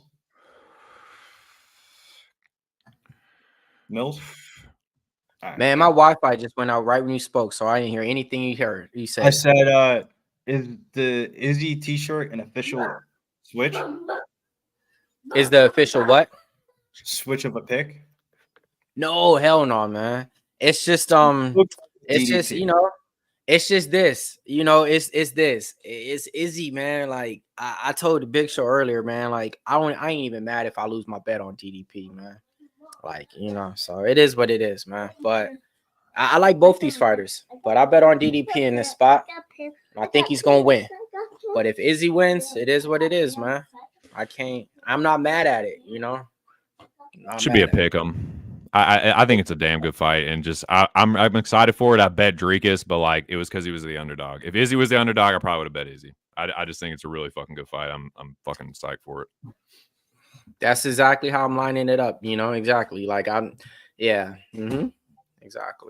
Because I'll be honest, yeah, if I was to sway my pick as time would go, as of Thursday and shit, it's like, God damn, I feel so much, you know, more like, damn, Izzy's about to win and could win, you know? And, you know, I feel like he's going to set him up. Like, Izzy has one of the most, like, smartest techniques of striking. And he could easily just, man, like, but yeah, so. But nah, man, I'm on DDP. I'm on DDP. I got some big money on him, you know, a little big money on him. But yeah. Dude, if Biggie Boy, Gamrot, and Dricus win, I'll have a nice evening, man. Come on, Rozenstruik, dot this fucking dude.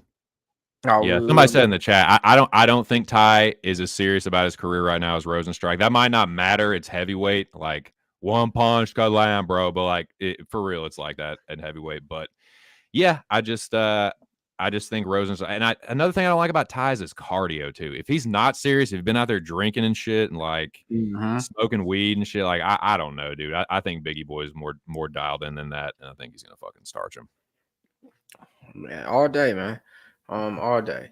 Tai Tuivasa be watching the rugby, you know what I mean, rooting for his local teams, you know, going on big benders and stuff that he be talking about. Like, I like him. He seems like a chill barrage. Like I would like to kick it with Tai, but like yeah. We'll smoke a gang of blunts with that dude. We'll probably get some bitches too, you know what I mean? But like, yeah, but as far as fighting and shit, with the crib. No, I mean I was loud on that too, and it was just he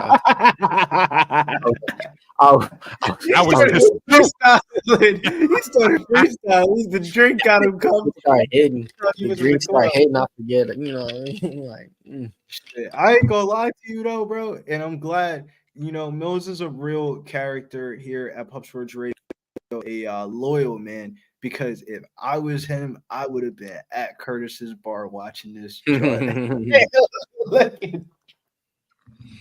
no, I was gonna go, man. I was gonna go, but the pay-per-view Jones, yeah, they be out in there, bro. Yeah, hell yeah, they do. Yeah.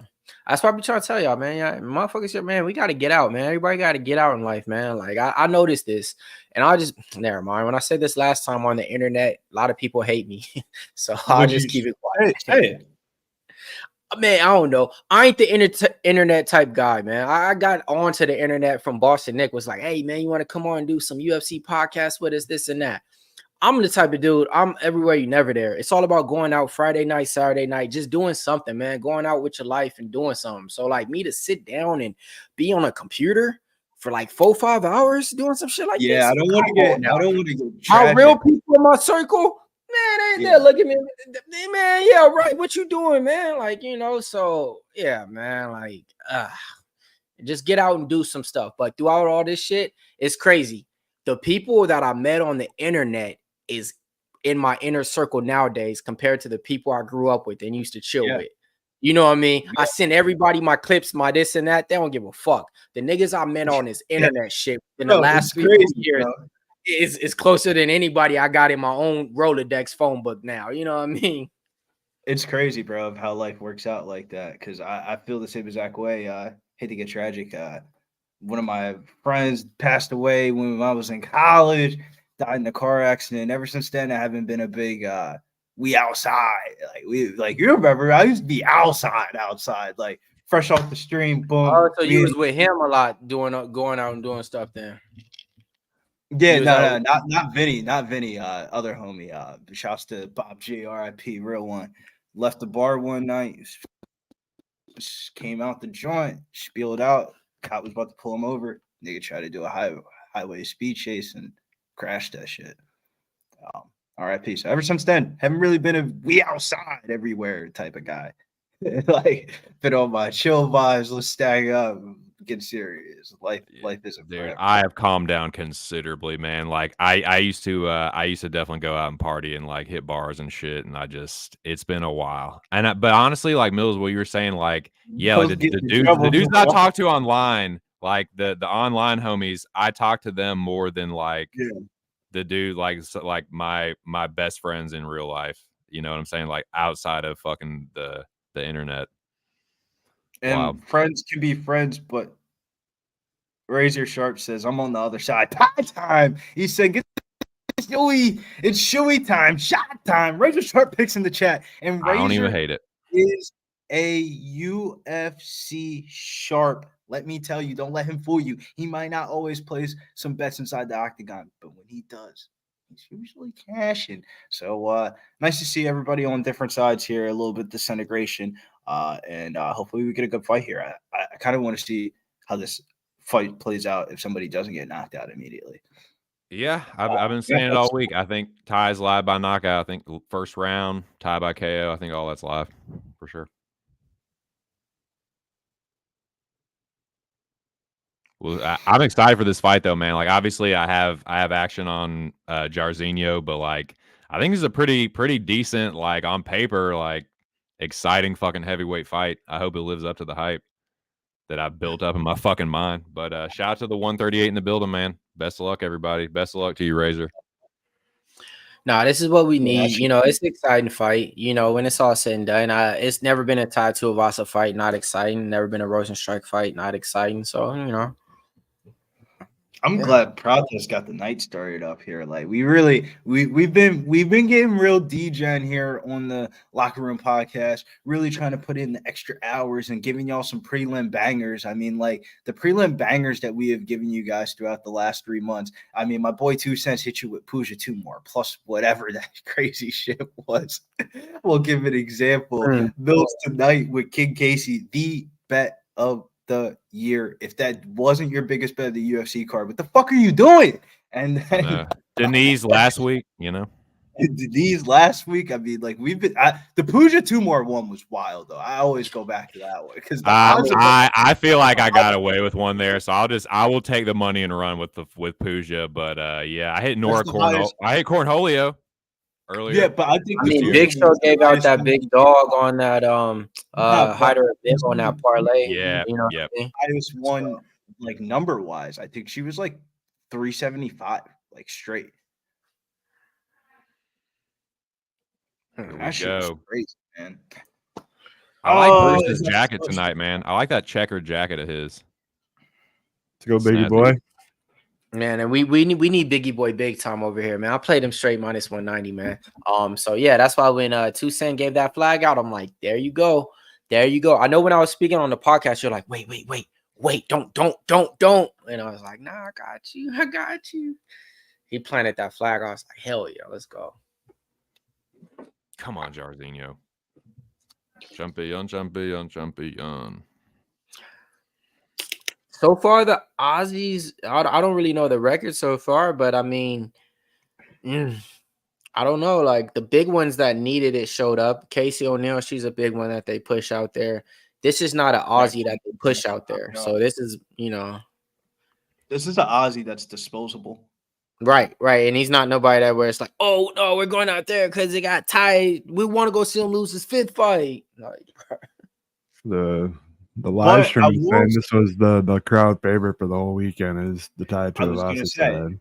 you got me there, Big Show. Because I was gonna say, Tai Tuivasa wins this fight, brother.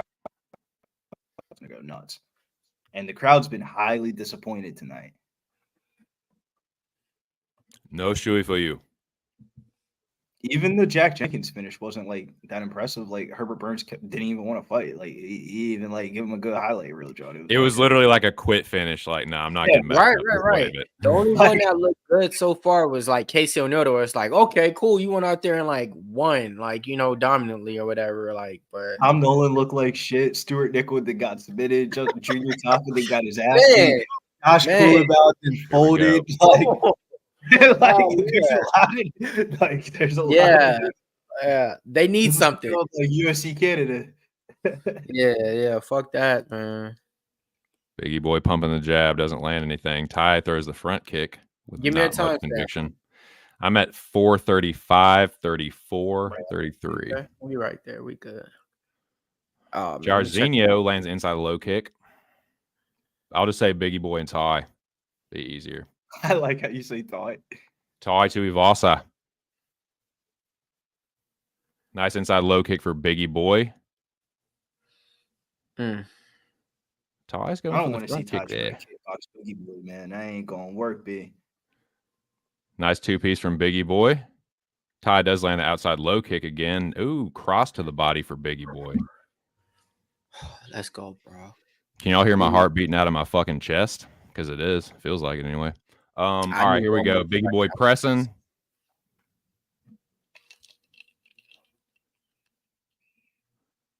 It's some big boys, baby. That's easily 500 in there. Easy. Closer to 600, honestly. Come on, Jairzinho. Tense moments early, boys. Feeling out process. Neither wants to overcommit. Tai tries for a 2-piece there. Parried by Rozenstruik. Perry. I don't even want to hear the name Perry after that bitch ass Mike Perry done folded against Jake Paul with like 30 seconds to hit the over. Oh my, exact, bro. Don't bring Broke that your up. heart, did it? Yeah, I don't want to hear the name Perry for a while until it's BKFC again. No, that's not. It wasn't him. It was on Jake Paul. Jake Paul toyed with him that long. He could have been knocked his ass out. Bro, He probably thought that the over hit. You know what I mean? And didn't know how to do math. And was like, oh shit, wait, what? Oh fuck, I fucked up. Because he knocked him out right before. And I was like, man.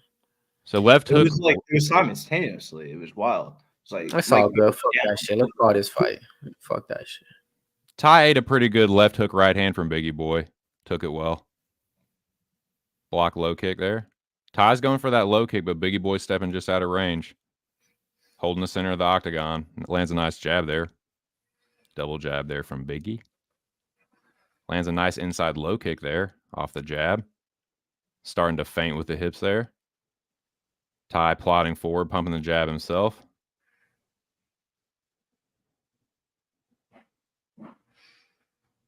Biggie boy's liking that inside low kick. Lands the left hook right hand again on Tai, who ate it well. Like all them under 1.5 minus 165 bettors out there. I feel you. Round 2 was minus 110, bro. I said that was the bet here.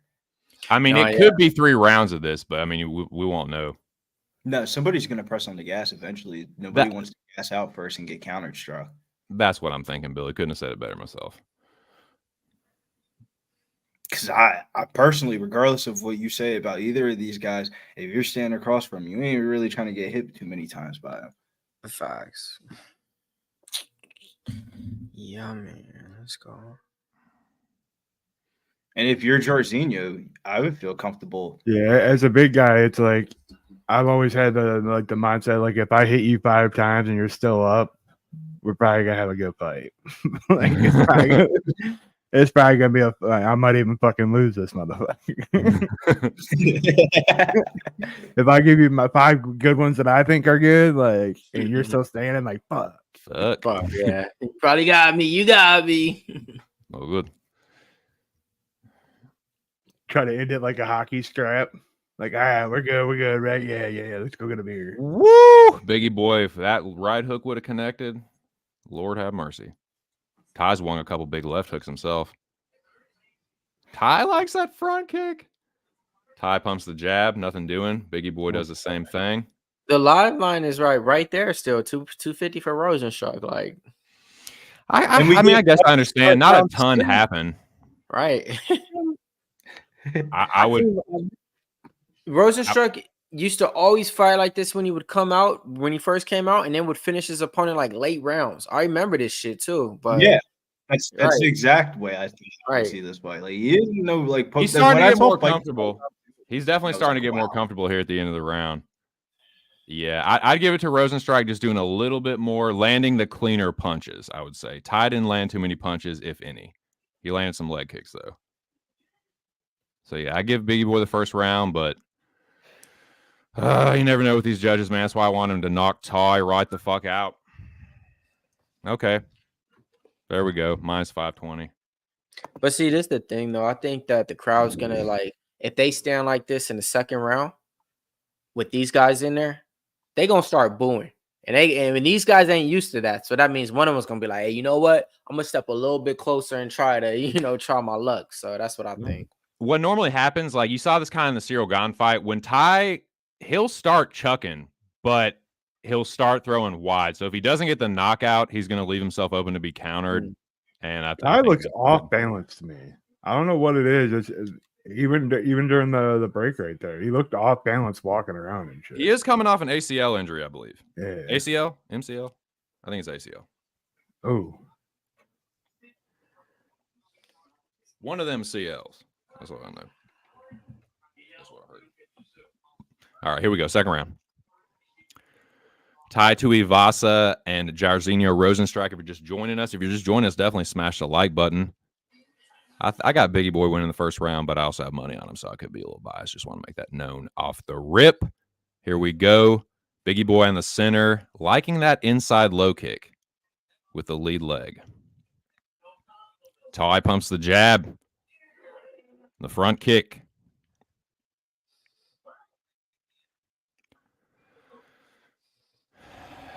Left hook for Biggie Boy lands. Tai shakes it off.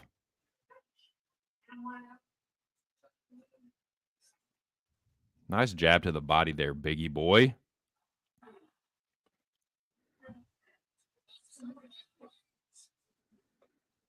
These fucking dudes are huge, man.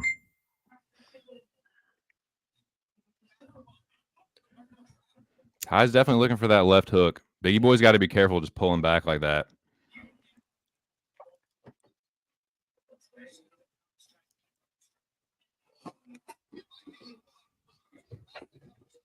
Oh, there's a good left hand from Tai. Oh, man. Holy shit. Probably his best work of the fight. Biggie Boy does land a nice knee on the break, though. He kind of crashed in there.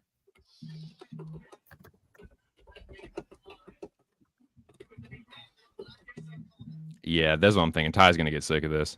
Ooh, Biggie Boy lands a nice right hand, though, off that. Ooh, good big punches from Rozenstruik. Tai ate him well, though. Somebody attack the body and it'll be over quick. I know, bro. This shit got me yawning, bro. This is not what I want to say. We cash fight to start round 2. Somebody died now. Nice. I just started already like over 1.5 after hit 2, and then we'll probably see somebody knocked Yeah. Whoa, big left hook from Rozenstruik. That hurt Tai. Woo, how is he still alive? That wobbled Tai. How is he still up? Holy shit. God bless it. Whew. I might start watching more fights on my computer. I kind of like the split screen with the fight here rather than me fucking looking down the whole entire time. My neck started to hurt. Nice jab, Biggie boy. Come on, man. Ty don't even take this shit serious anymore. Dude got a weed company, beer company. Yeah, he's been like that. He's just been getting money, you know. So he's like, oh, okay, okay. All right. Somebody getting money. I remember there wait, you know. Real estate agent. That shit was hilarious. They're like, he's a real estate agent now, man. He's give a fuck about his fight career, and then you out there Like going, he surpassed Tyson Page. Oh, Ty hurt his leg. Kicking Biggie boy. He fucking hurt his leg. Ty's done.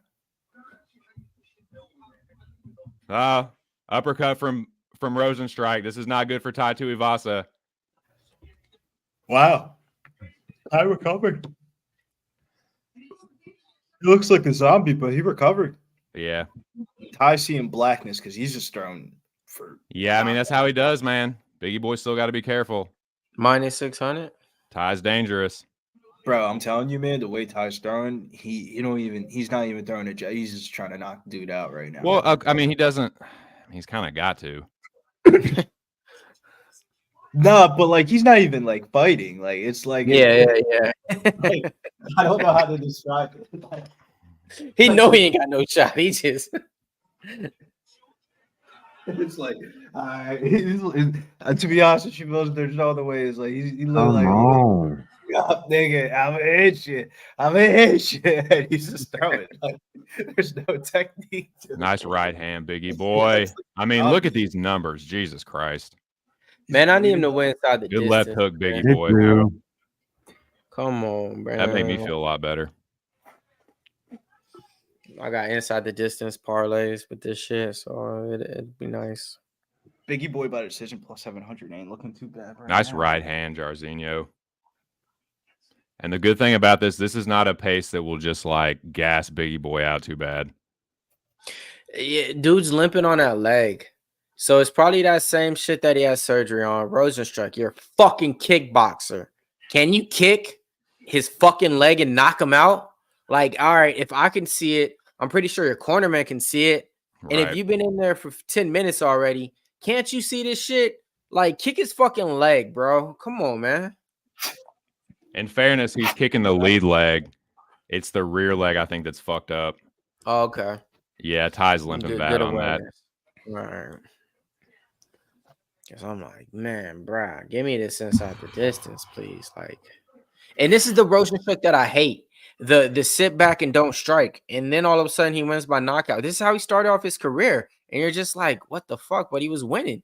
This is how he got the nickname Hit him with enough shit to knock him out, dude. It's not, I mean, at this point, it's not his fault. But is he putting a volume though? Yeah, he's got 50 fucking strikes to like 13. Okay.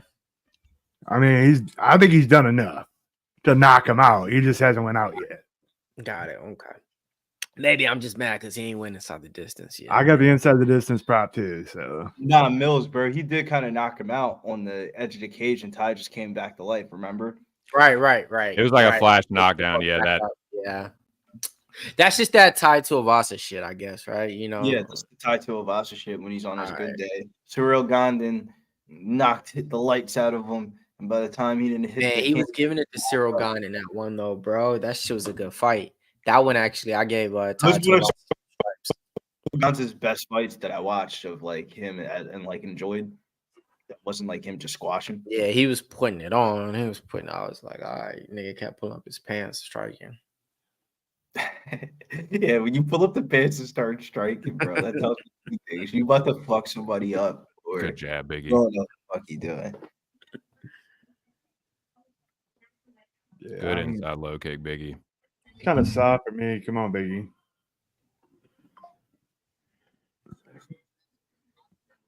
Come on, dude, just fucking win. Oh, uppercut body. That was a good right hand. Ty's rolling with the punch as well. I hope he knocks Ty out picking up his goddamn shorts. Yeah, I want him to fucking chin him. We really want him to chin him, bro. We want to get these inside parlays keep rolling, man. We don't want to start a new one with fucking what 3 fights left. Come on, man. He's out here just pot shotting and shit. Does Nice anybody man. get the Craig Jones Jiu-Jitsu John on? I watched it yesterday. I didn't watch it today. I didn't watch it today, but I know Craig Jones is about to actually. Fight old girl Gabby. Yeah, I just seen his walkout on social media. Oh, okay. He took a shot of liquor, walked around the cage, took off his pants, had a speedo on. We gotta watch. Fucking ridiculous. Craig Jones is a fucking. It's live on. It's Goofball. live on YouTube. Hey, just give him the play-by-play. My bad. This fight sucks. That's actually not a bad play-by-play. Gabby Garcia is laying on top of Craig Jones, and I think she won round 1. Good jab, Biggie boy. That snap Ty's head back. Blocks the head kick. Does tie, but eats a jab to the chest there. Nice 2-piece from Rozenstruik. Yeah, Craig Jones out there filling the liquor. You know what I mean? Just talking to the ring announcer right now in between rounds and shit. Like, yeah, bro, this shit's hilarious, bro. It's on YouTube for free. This is great free entertainment. But why are you trying to get people to fucking move, Billy? Bad fight. Jesus Christ. Bad fight. I'm sorry. Nah, Nice jab, Rozenstruik. Good left, right hook to the body. I mean,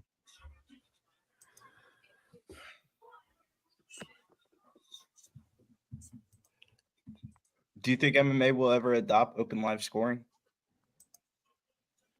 I don't know if UFC will. I hope so. Because do you think you ever adopt a child in life? Agree. yeah, actually, I actually Okay, think so. well, start doing something with your life, man, or have a kid. why do I want to have kids? Like, Well, why wouldn't you want to have a kid, bro? You stay on the would I- internet all night and do nothing. Go have a kid. right now? I did the stepdad shit before. I'm cooling on that. That wasn't a real stepdad shit, bro. You went and dated some girl that had an old kid, dude. That was it. Stop it. Daddy, Nick Cannon's hilarious. I before I met my wife, I was hooking up with this girl, and she had like a 13-year-old daughter, and I was like, nah. I was like, I let her know. I let her know off the rip. I was like, I'm just looking to have a good time, and like I can't. Nobody knows what up. Can't do that, you know. I can't do that. And she was like, okay. She She's like, likes "That's cool." you. She's really like liking you and this and that. And No, it's like, I didn't want to meet her because I was like, I already knew that like I was not going to be there. I didn't have it in me at that time to like be there as like a fucking male role model. You know what I'm saying? As like, or like a stepfather. So I was just like, nah, I'm just trying to fuck you and have a good time. And she was like, that's cool. All right. Word. Mhm. Did not expect it to work out that easily. Hey, Nolan, you betting on this UFC card, man? No, they just did the Holloway shit. They're gonna throw in the center, dude. The last 10 seconds. Please who don't. cares? Please fucking don't. Jairzinho by decision 700 was a great bet. Man, Too bad nothing. you can't make it. Yep. Just avoid the fucking big punches, man. Nice right hook. Very disappointing win. Bro, I'm so like mad that I Like I I'm played happy the for money DC for because the 9.1. money line cashes and everything, you know, like, but But like, yeah, so yeah. Boo performed. heavyweight trap, bro. We gotta avoid them heavyweight traps. I'm so tripping on that shit. Like, cause everybody's like, Tuivasa, Rozenstruik, no way. These niggas It shouldn't have though. Tai Tuivasa's man.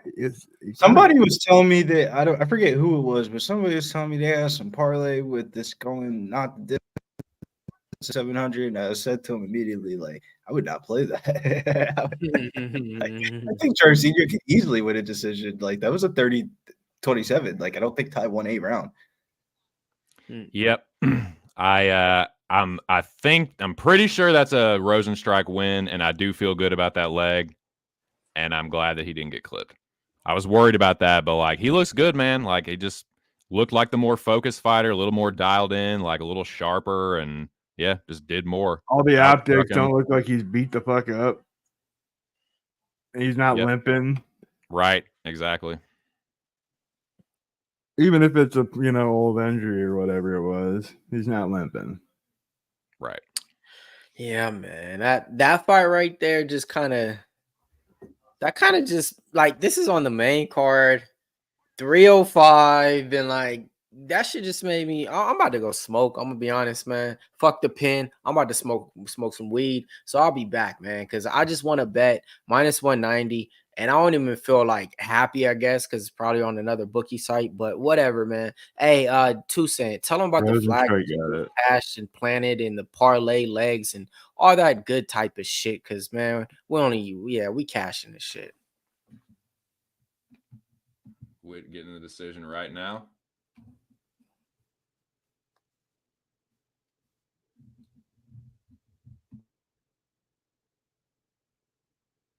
Let's fucking go. I was gonna say I thought it was pretty obvious. A judge gave that to fucking Ty. I mean, That was a split. get the fuck out of here, dude. Cash that. I mean, we'll clear that leg. Almost cash it time. It's almost cash it time. Gamrot's gonna come through, but yeah, had to plant a little flag on that one, boys. I'm glad that came through. Hey, and dude, I went back to the well. This is the second time this year on the Locker Room Talk podcast, boys. Tune in every Tuesday night, 11, right here on Post Sports Radio. Yeah, this is the second time I planted my flag on Rozenstruik, and he comes through, man. So yeah, appreciate it, Biggie boy. Good shit. I don't know how that was a split decision, but yeah, came through. Let's go. Cash it. Yes, indeed. You are welcome, Swig. Glad you cashed on that, brother. Let's fucking go.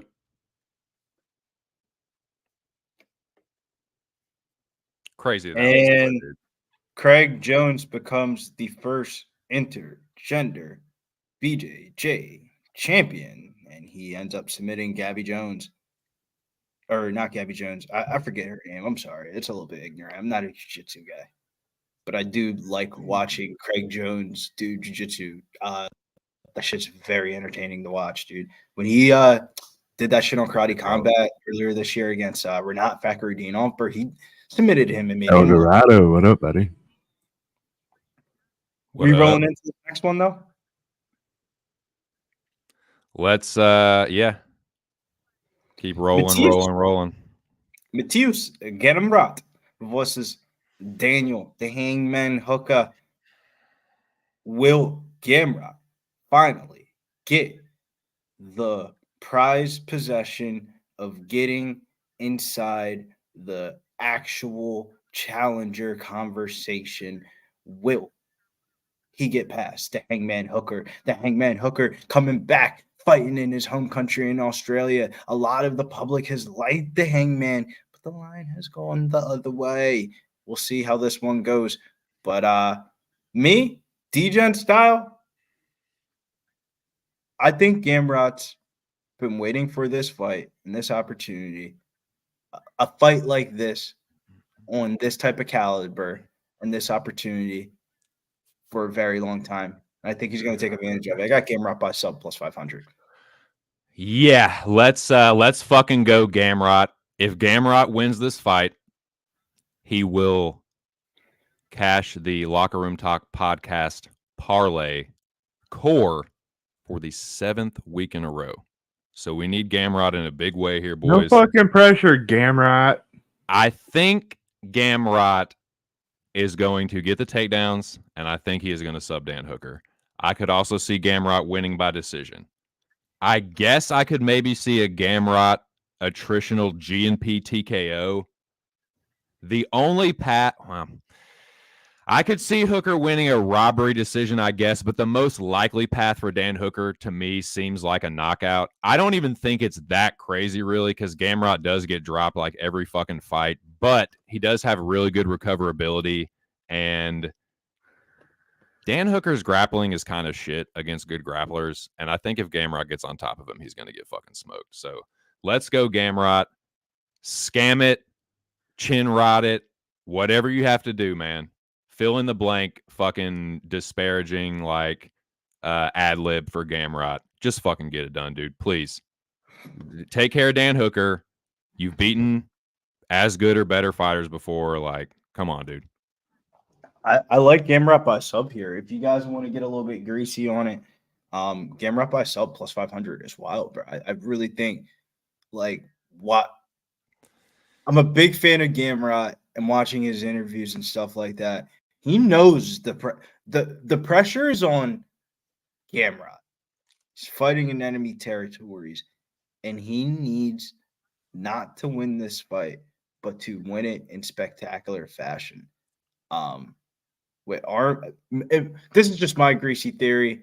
I feel like with Armin jumping over the fucking cage a month or two ago, and he punched out the fan, but the fan ended up not suing the UFC because he was like cool with like Dana White. He goes to like the expos and stuff like that. I think they're gonna slow roll that title shot, either interim title or slow interim title because Islam's hurt, or let him be the challenger. Depends on how bad this Islam injury is. He was in a walking boot when he was in Usman Nurmagomedov's corner a couple of weeks ago. Nobody knew he was hurt. He was just on Islam's corner. He was in Umar's corner, and you see Islam with a walking boot on. It was like, what the fuck? And he's hurt. Like, when did that news come out? Especially with like UFC champions, I feel like you kind of get their whole entire health reports blurted out on Twitter throughout time. But as I digress a little bit here, I think Gamrot takes advantage of this opportunity. He finds a finish. Agreed. I think so too. I think another thing about Dan Hooker, kind of like what I was saying about Tai a little bit, like, I don't know, man. He's just a little washed to me. I think that we've seen the best Dan Hooker. You know what I mean? Like, I think we've seen the best version of him. I think Dustin Poirier probably took the last best stuff that Dan Hooker had, honestly. He just hasn't really looked this like. He looked good against Jalen Turner. I know Gamrot, got dropped or whatever by Jalen Turner and barely won that fight. But like, I just think it's a bad stylistic matchup for Hooker, and I think Gamrot is going to fucking look to prove a point here. Well, So we got one more person on the panel that asked. We can't unmute it. We got Ace Hood in the building. Ace Hood, who you got in this one? You could just go left or right if you could decide who you got in this one here. Mills must be walking inside the room. He started looking up. Nervous here for this one, but these are just pre-cash jitters, bro. That's Exactly. Loopy U2Y that is asking who's on panel. That's Mills's youngest son, Ace Hood. I call him Ace Hood in my opinion. Yeah, so he wanted to come off for this one because he did his little weigh-in thing for the weigh-ins and stuff. And Dan Hooker, he got some love on Instagram, man. He went out there, imitated Dan Hooker, did the weigh-in for him and stuff. He brought out his kid, and that shit blew up. You know what I mean? So he definitely wanted to come watch this fight. So he got Dan Hooker in this one. I solo screened him and I asked him who he had on the fight, but Mills is smart. He's a man of the people. He knows how to do the mute, and you couldn't manually unmute it. Mills is funny. Wow, minus 400-ish? No way. And that's what the public sentiment is. I mean, nobody wants to parlay Gamrot at minus 400, but you probably should win this in dominating fashion. If Gamrot wins this fight, that's a winning night for me. So let's fucking go. I'm sorry, sir. We don't take ifs. We take wins. And when he wins this fight, we're going to have a great night. I want to get it my sub and cash everything.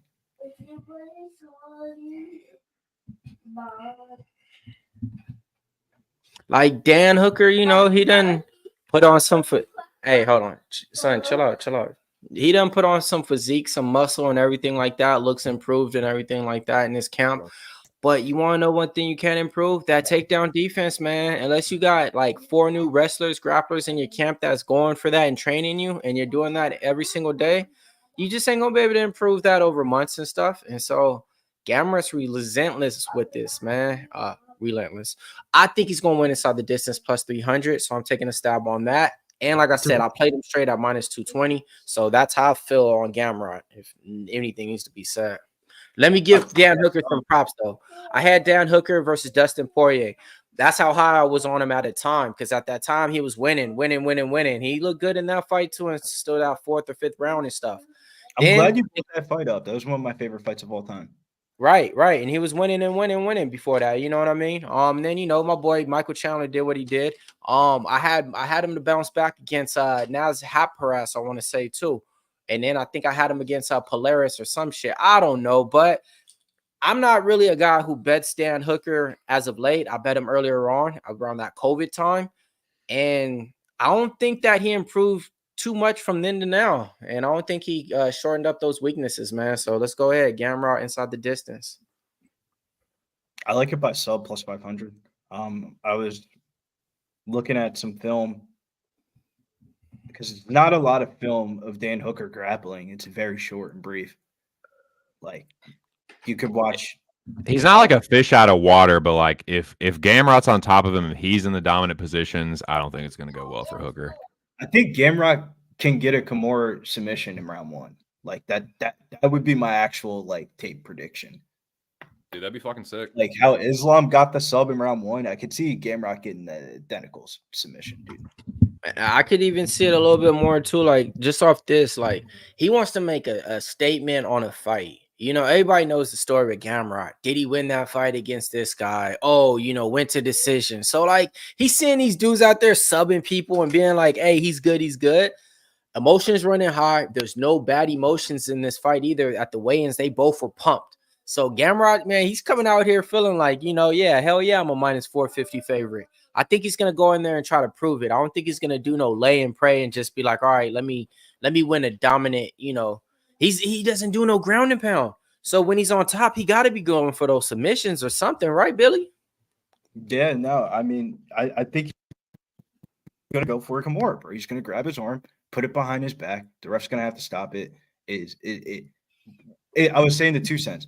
The finish that Islam got. I'm gonna hit the head, boys. I'll be right back. The identical finish that damn near that Gamrot got on Jeremy Stevens. And I could definitely see that happening again here. He's gonna get takedowns. It's just what will he do off the takedowns? How will Dan Hooker react to the takedowns? Dan Hooker feeling the vibes, feeling the crowd of the night so far. Damn, this line's starting to move a little bit.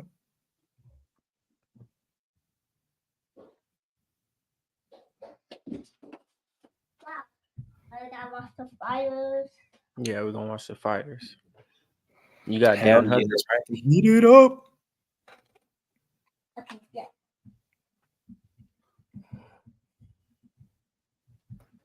Yeah, that's it, yeah. Man, we feeling any round 3 sprinkles? I think I am, man. Let me go ahead and get to this. I don't think this is a round. I don't think this is a round prop fight. Ooh, round 3 plus 700 is me. Oh yeah. But the sub prop is plus 500. And you don't even have to pick a round. You're right on that. Like, I mean, I know it's 20 cents difference, but fuck, man. I mean, you got inside the distance. You sprinkled the sub. Hopefully, he gets it done by submission, and you cash everything. I mean, if you hit a round prop, you're kind of narrowing yourself down. Bill solo here, and there's ever a fight that I would like to be solo for, it'd be this one here.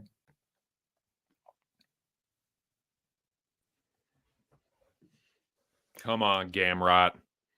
If you win this fight, I will try not to ever call you Scamrot again, but I probably will. But just please, just fucking win the fight, please. Place your bets. Place your bets, says Al Soivik. Bye, Bushwood. Al fucking Cervic, my dude. What are you doing in this one, Al? Did you already say in the chat? I'm sorry if I already fucking went past it. What place your play? Yeah, put your best plays in the chat, boys. Let us know. What's the action? What's the hot shit? What's really fucking good, man? Shout out to the 133 in the building. Been a very lively chat. Make sure y'all have smashed the like button if you haven't. Something wrong with your donate button, says Jason Meyer. Well, fuck. I am not a backstage guy. Well, son of a fucking bitch, dude. That's no good. Son of a biscuit-eating bulldog. All right. There's nothing I can do now. What, you son of a biscuit eating bulldog, or nothing you can do about the? Yeah, there's nothing I can do about the donut. It sucks. So you don't like the son of a biscuit eating bulldog? This just keep happening. Technical difficulties. Technical difficulties. We're sorry about that, sir. If you would like to stay with us on the line and on the phone, just press +1. Dude. Come on, Gamrot.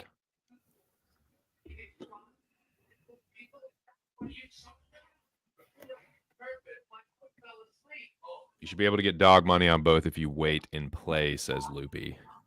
U2Y.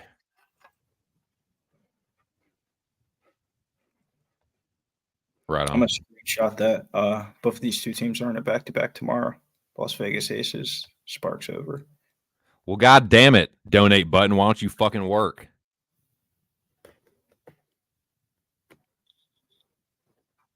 All right, here we go. Dan the Hangman Hooker versus Mateusz. I forget what his fucking nickname is, Gamrot. And they touch gloves. We're underway. I'm nervous again. Come on, Gamrot. Gamrot's nickname is... Gamrot. I think that's what it is. Yeah, Gamrot. I knew it was some game shit. All right. Dan Hooker switching stances. Gamrot tries the overhand. Counter over the jab, rather. Dan Hooker pumps the jab. Tries the front kick. Nothing doing. Switches stances. Gamrot changes levels. Feints the takedown. Tries the overhand. Hooker blocks it. Hooker steps in. Switching stances while doing it. Throws the front kick that appears to be blocked. Looks for the step-through front kick. Doesn't land. Gamrot tries the step-through right hand that doesn't land. Oh, Gamrot lands a right hand on the end of that counter. Stumbled Hooker for a second. Like to see that, don't we, boys? Gamrot backers anyway. Parries the front kick and lands another right hand. Does Gamrot? Do not get fucking carried away, Scamrot. See, I knew I wasn't going to last. Damn it. I mean, Gamrot. Yeah, that's your name. Not Scamrot. Stop Mateusz, it. you are going to win this fight, Gamrot. I know. I'm sorry. Nice. Come on now, man. Got that 2 sunset. Nice little leg kick there from Gamrot. I don't see the first. Oh, I gotta put it on. Gamrot in on a single leg, and he gets it, boys. Let's go. Hooker butt scooting. Gamrot literally got him by both legs. Looking to move in and take out the post hand, and he does. Like that. Gamrot on top of Dan Hooker. Definitely like to see that. Hooker desperately scrambling back to his feet. Gamrot is having none of it. Turns him back into the fence. Hooker is cut above his, or cut on his right, the edge of his right eye, it looks like. Gamrot collects the legs. Come on, Gamrot. Keep him on the mat. Do not let him back up. He jumps in on a guillotine. Doesn't look like he has it, but he lands a nice knee on Dan Hooker. Like to see that, don't we? Yes, we do. Yes, we do. Dan Hooker misses the cross to the body, but he's on the attack now. Oh, Gamrot drops Dan Hooker.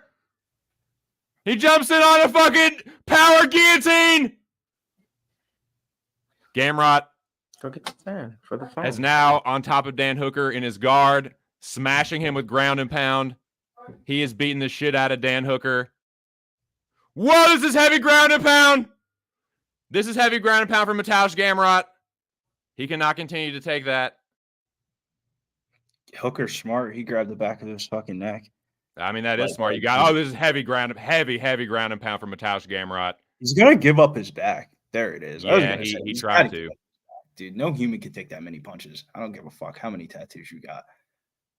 Yeah, dude, that was fucking heavy, man. That's that Stipe on Overeem ground and pound. Just posturing up and just right down on him. Gamrot said something to him. I don't know what he said. I mean, Gamrot is hurting him on the feet, dude. This is not good for Dan Hooker. When Gamrot's out striking you and dropping you and shit, like, no bueno. I was actually having a conversation about this. Whoa, Gamrot gets dropped by Dan Hooker. There you go. There's the quota for Gamrot getting dropped once a fight. As usual, he is on wobbly legs. God damn it, Gamrot. Don't you dare. Don't you dare get knocked out here. Wobbly legs, and these boys are wobbly legs. Bad, bad, bad. Does land a knee on Dan Hooker.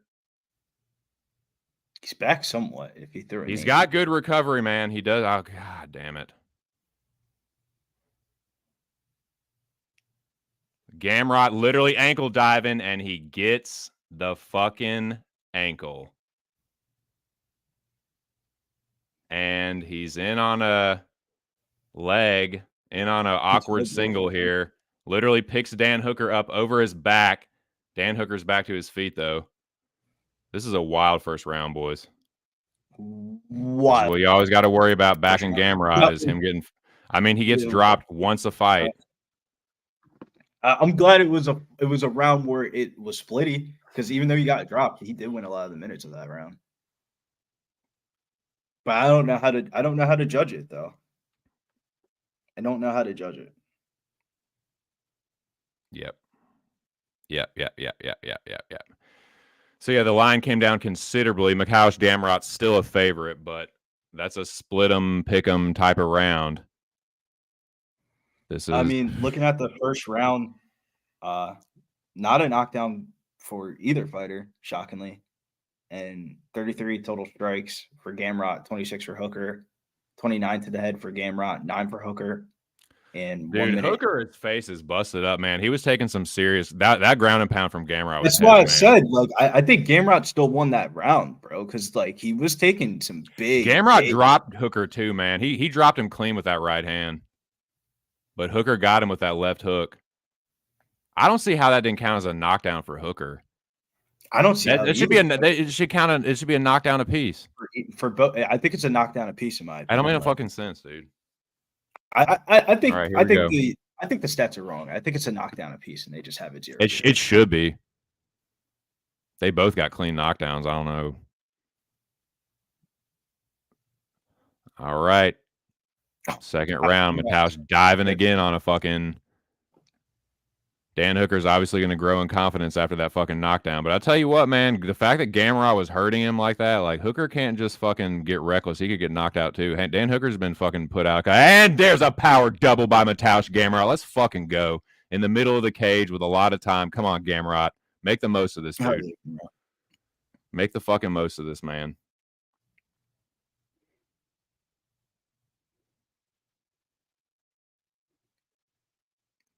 Could have gotten a good live line on Gamrot because I thought he won round 1, and a lot of people. I do too. All right, here's Gamrot in side control. He likes his position a lot. It looks like he's looking for. He's got a good. Gamrot's got a really good fucking arm lock series, man. Kimuras, key locks, Americanas. So look out for that. Yeah, Gamrot it feels like side he's control looking for that because he keeps on going to side control instead of full mount. He likes working from side control, man. I have noticed that.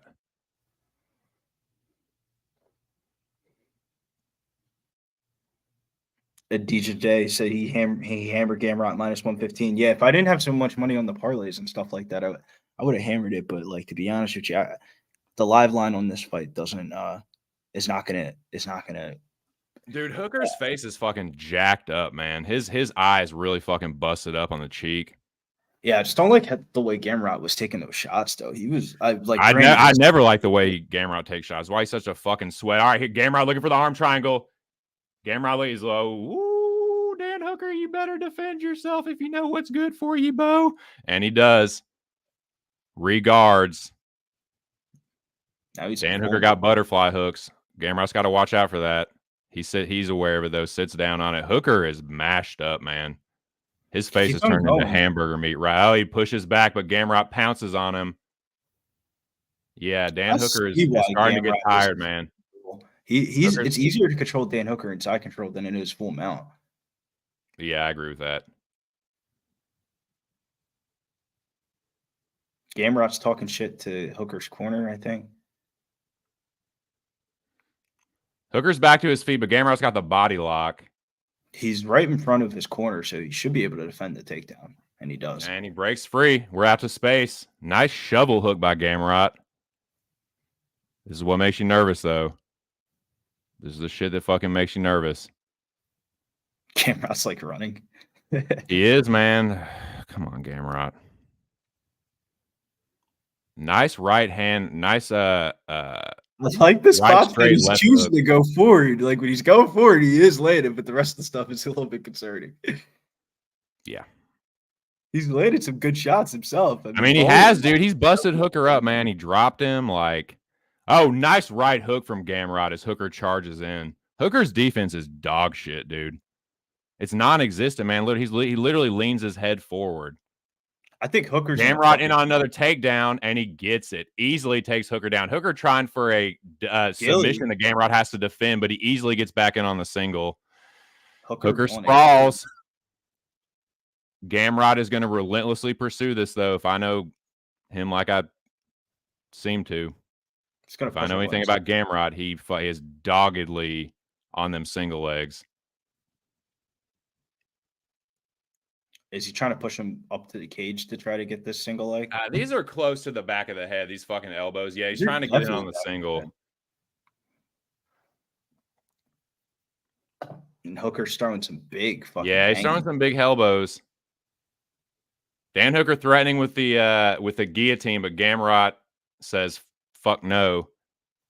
Pushing him against the fence. Hooker is back to his feet, though. That guillotine was his best wrestling defense so far tonight.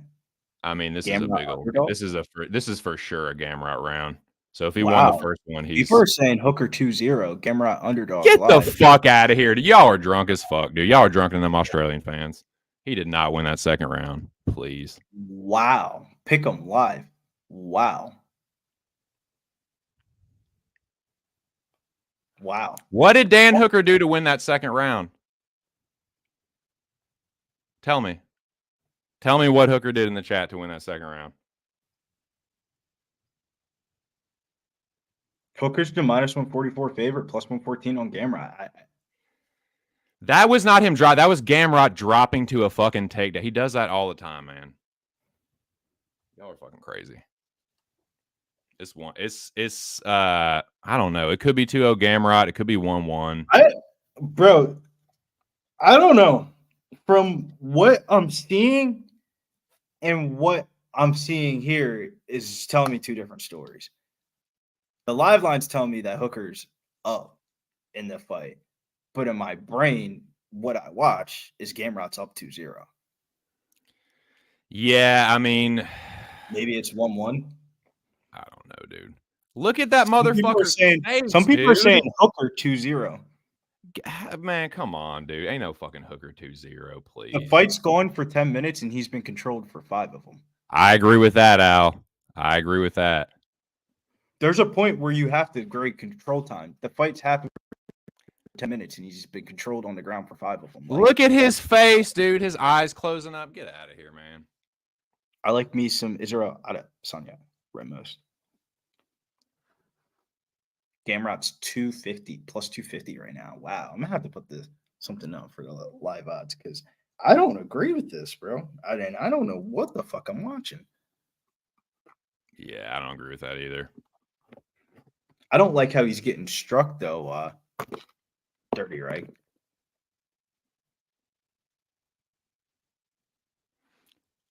Gamrot trying to pursue another guillotine attempt from Hooker and Gamrot in on another takedown, and he sort of gets it. Come on, Gamrot. Gamrot gets the takedown here. They're saying the elbows, dude. Get out of here. Gamrot's in front of Mike Brown. Dude, he is grabbing. They didn't do shit. He's grabbing the fucking fence. Did nobody peep that?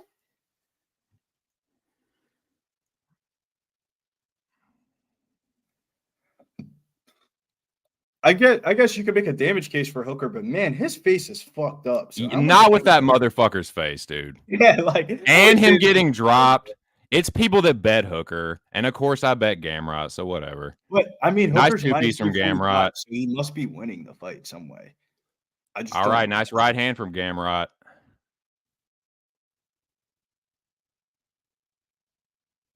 Nice body shot there from Hooker. Damage over control. Chat saying damage over control. That's okay. What damage though? Look at the damage on Hooker's face. The damage strike count wise is about the same, but the control is not. Gamrot's winning this round with the strikes, man. He's cracking Hooker, dude.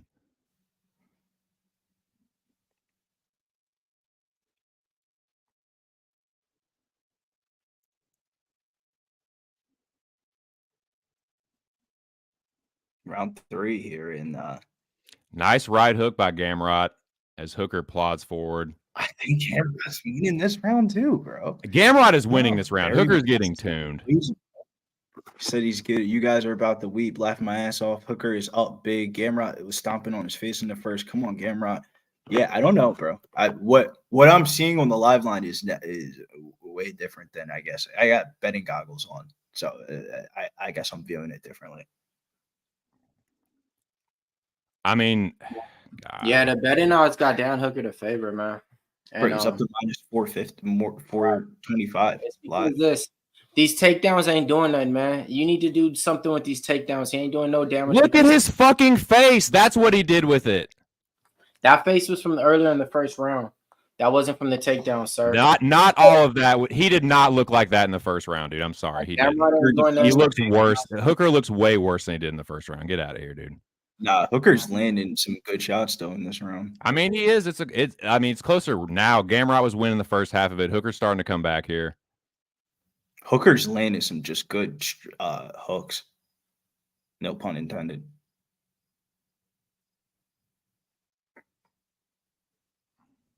Gamrot's looking a little bit tired, backing up. Nice shots though. He's still throwing in the pocket. Hands down, no regards.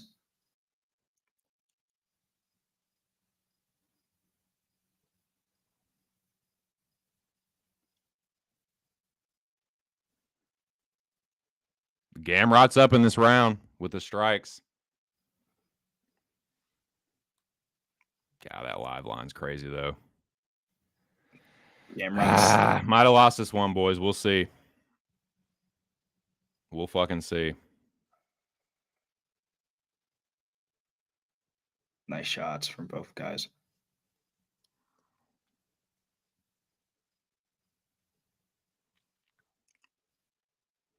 Nice shot from Hooker. Yeah, no. I think Hooker might. We would need I think we're going to go to a split.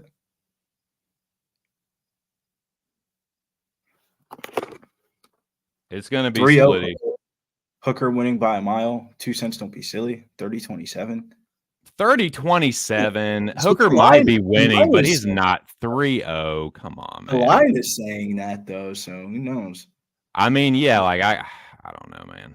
I think it should be Gamrot by split. I think it's going to be a split.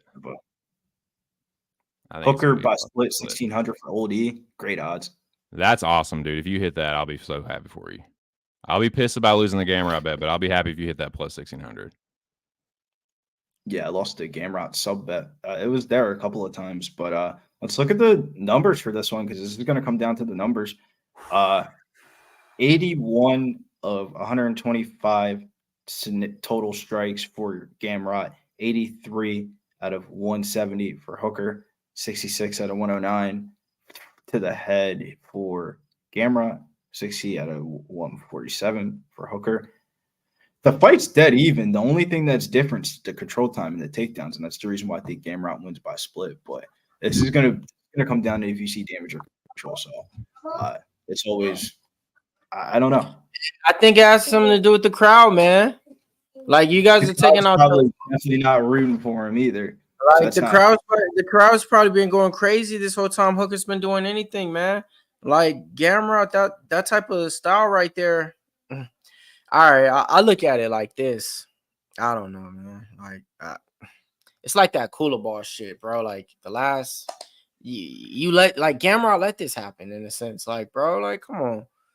Dan Hooker sucks with defense on takedowns, and you didn't go out there and just make Dan Hooker's eyes closed. His face is chewed up, man. Yeah. I mean, Gamrot's eyes busted up too. Come on, Gamrot, please fucking win this. It's a close ass fight, man. I can't even, like, it won't be a robbery either way. Like, if Hooker wins, I won't say it's a robbery, but I just don't think it's 30-27. I guess you could make an argument for him winning, but I don't see. I thought Gamrot won the first round. The second round, like, I don't know, dude. I don't know. Third round was close too. Over it. I just Splitty split. On the right side or not.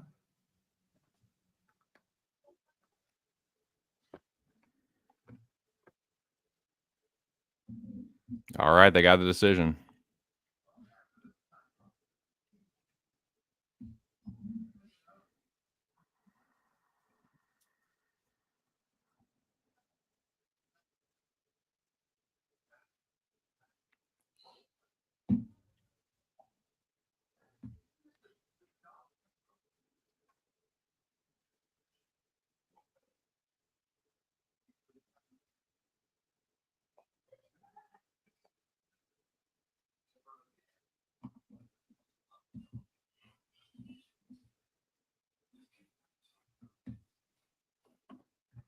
God damn it. Dan Hooker. Fuck. Fucking Scamrot, dude. You fucking son of a bitch. Well, let me be the first to blacklist that motherfucker. And let me be the first to blacklist that fucking son of a bitch, that chinny ass fuck. I'll never bet him. I'll never parlay him again. Look, dude's out there looking like Rocky, man. Face all chewed up. God damn it. Fuck. Yay. Fuck, fuckity, fuck, fuck, fuck.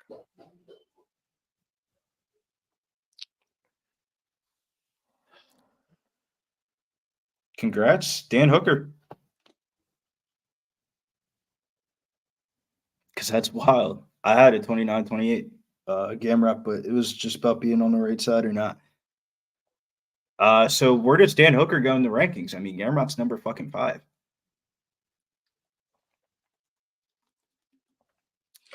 So wait a minute. Let me hold on. Like 83 strikes.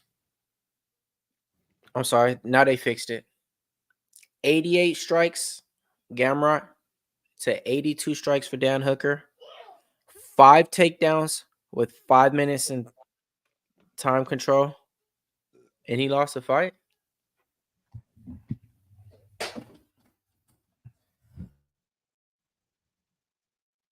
I mean, look at his fucking face. That Bro, did not all happen in the first round, dude. That's crazy.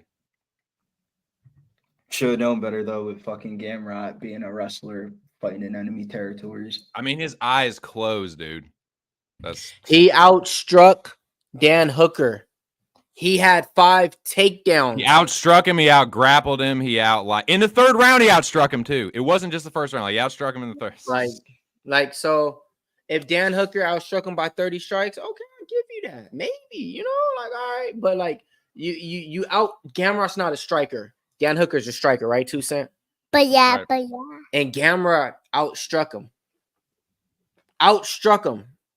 And he still got takedowns. He got 5 of them. Half a 10. Weird, bro. Gamrot looked scared the whole fucking fight, though. Yeah, The striking exchange, him backing up and shit, like. But yeah. He was gonna win. Then what happened? And they're good. We got a card next week. Cannonier versus Kyle Borrello. We're gonna bounce back. It's gonna be a good week. I was looking at some of the fights on that card for next weekend already. We'll bounce back.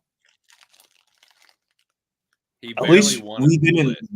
Yeah, like we're losing off of it. We're just on the wrong side of a split. We've been on the right side of a lot of these split decisions. Eventually, we're going to be on the wrong side of one of these.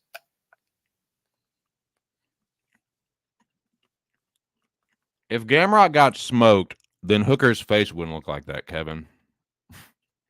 Please, you got lucky you got that fucking split. Because it wasn't, I'll give you all the, like, It was good. Like, it was good to bet on him because of the area, I guess. But like, that's why he won. If that's in like a neutral territory or something, or the apex, like Hooker's losing that. I can't believe Hooker won by decision though. Well, still, congratulations, guys. 6 weeks in a row. That's still pretty good. And even though it busted on the 7th week, good shit, though. It's hard to do it 6 times.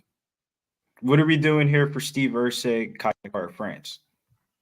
My MMA night's probably done, bro. I'm not doubling up on the parlays or making a new one. Nope. Dricus can give me my money back, and like, well, I'll win like $1, but like, I'm pretty much done unless Dricus wins. But Yeah, I just got the Dricus bet. No, I'm good in this spot. I got Steve Erceg money line. I liked him when he dropped down to that minus 150 in here. I think in here once he dropped down to that minus 150, I thought the books was a little bit crazy because he opened up around minus 220. That's what he's probably closing out now, right around like that minus 220, minus 260 price tag on there. Yeah, man, I like him in this spot. I think it's gonna be a good fight, good co-main event that we got leading up to the main event, man. I mean, you got your co-defendant pretty much fighting like, look, the city kickboxing parlay is live for you guys. Dan Hooker won. Kickboxing is live. Is Izzy's, man. So you know the vibes got to be high for Izzy and everybody right now. So Qatar, France, seeing Dan Hooker win, you know it's gonna be probably a potential fight of the night. Why?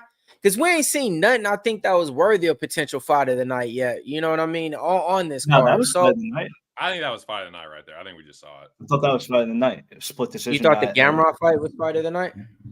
Yeah. Well, okay. Well, with that being said, well, yeah, it took all the way up till the damn near 11th fight of the night to get a potential fight of the night candidate. So if we think that was fight of the night, maybe this one could replace it because I think both these fighters are way more exciting than the motherfucking Gamrot. With that being said, anybody betting on Qatar, France in this spot out here? Nah, man, I thought about it. I was real close to betting Kai, but I didn't do it. I got Erceg here, but I think Qatar France is live. I don't blame anybody for taking a shot on the dog there, but yeah, give me Steve Erceg. I'm gonna say it's another split decision. Man, Steve Erceg is a minus 300 favorite, folks. I like that play. Erceg by sub, that's sneaky. I was looking at that earlier on, man. Yeah, I was looking at that earlier on too. But yeah, man. We still got, yeah, man. Let's see what we got for here. You guys think it's going the distance or it's finishing inside? I would take it submission or decision on the double chin if you're trying to eliminate the Jews. I don't know, man. I could see Erceg getting a knockout or a sub. I could see Qatar France getting a knockout, but I think it's probably a decision. So fight going the distance is minus 210 on the books.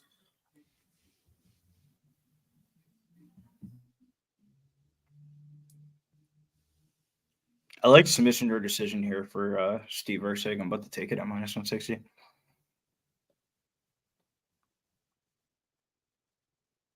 Yeah, I agree, Action Jackson. That's what I'm saying. And somebody else said earlier, they're like, Hooker got dropped and taken down, and he still won the first round. It's like, okay, the 30-27 Hooker that's. But yeah, whatever. I feel you, Bill. My boy Bill in the chat says fixed fucking fight 30-27 game, right? Yeah, I'm not gonna complain. We're not gonna hit every fucking parlay every week, so shit's gonna. I'm still salty after that one. I mean, that's still a fresh wound, but yeah. But yeah, I mean, this is a pretty good fight, I guess. This is the fight that Steve Erceg should have had instead of the Pantoja fight. Like, I think this should have probably been the type of fight that he was given. I think that was a little too much too soon.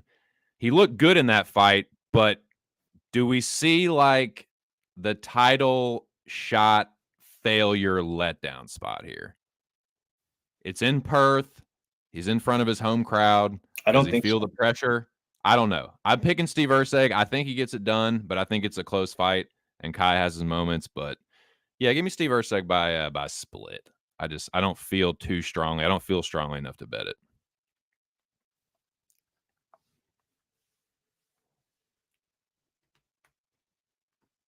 You said split? I said Steve. I mean, that's kind of my feeling. Maybe Steve Erceg unanimous decision. I don't know. I don't hate the Steve Erceg by sub. I think he's the better grappler than Kai. I just don't know how the fight's going to play out. Yeah, I think that's the edge in this one is just grappling. We haven't really seen that on display besides the David Dvorak fight, and I think he gets to grappling going here. Damn, am I fucking hungry though, man. I want to smoke, but fuck, dude. I'm so hungry right now. I feel you, man. I had to fucking grub out earlier. I like, you know, when you're stressed out all fucking day, and then like after you're done, like it's over. It's like, all right, like I got one more big spot to go.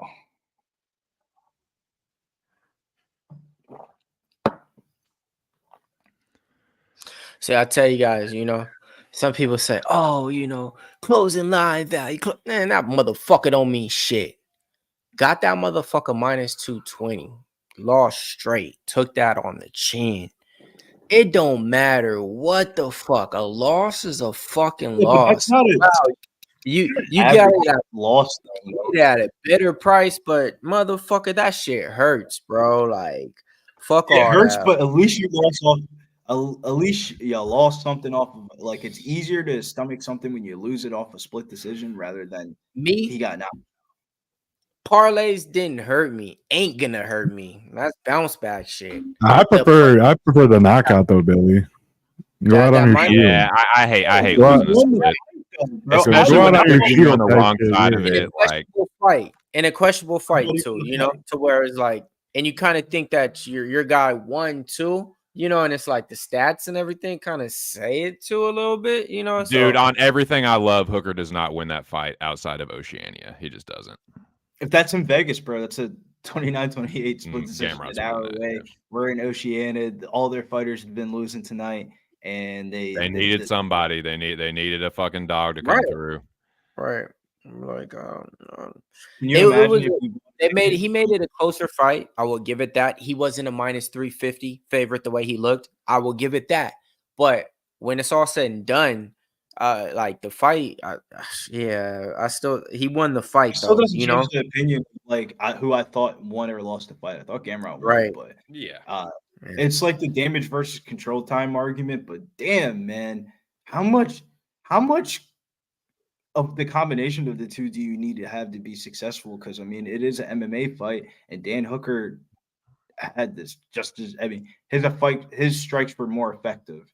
I will give him that. When the visual of Gamrot backing up, like what Big Show said, I think that might have had a little bit to do with it. Like if they're like, well, the round's close, like who's backing up? Gamrot. Okay, we'll give it to Hooker. That kind of thing. I guess I could see that. It's just like it wasn't just control. Like, dude, there was a lot of control, but dude, that ground and pound in the first round. I'm sorry, dude. Like that with fucking dropping him, how did Hooker win the first round? I'm sorry. That's where I'm kind of like, I can see them giving Hooker 2 and 3, but giving him the first round, I'm sorry, man. It was just that big moment of him like dropping Gamrot, but he had already been dropped and then smashed. So like, I don't know, dude. I thought that was a little dodgy, but whatever, dude. We're in the co-main event. They're introducing Steve Erceg right now. Astro Boy, Perth's own.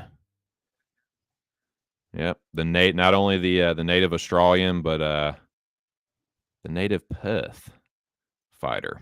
So, yeah, Western Aussie's own versus New Zealand and Kai Kara France. I mean, it's a good fight, dude. Like I said, I think this fight should have happened before the Pantoja one, but it is what it is. This is when we get it. And yeah, Kai walking out now. I wonder how crazy his usually he gets crazier with the haka during the stare downs and stuff, but I wonder if we get a little some histrionics here. Nope. Fist to the sky. He looks dialed in, man.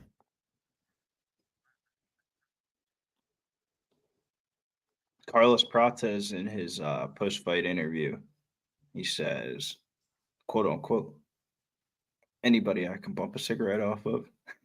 I love it. That's hilarious. Yo, can I bum a nudie? Well, I see why you said that though. Aren't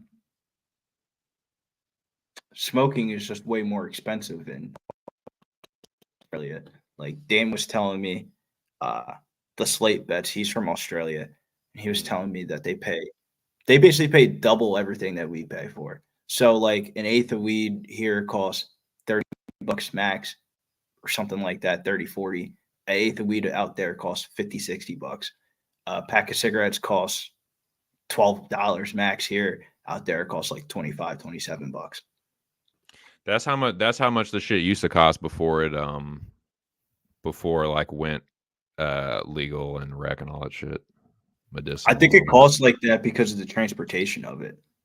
You know what I'm saying? Like I can't imagine how far the transportation is to tobacco and weed products to Australia. Maybe not weed.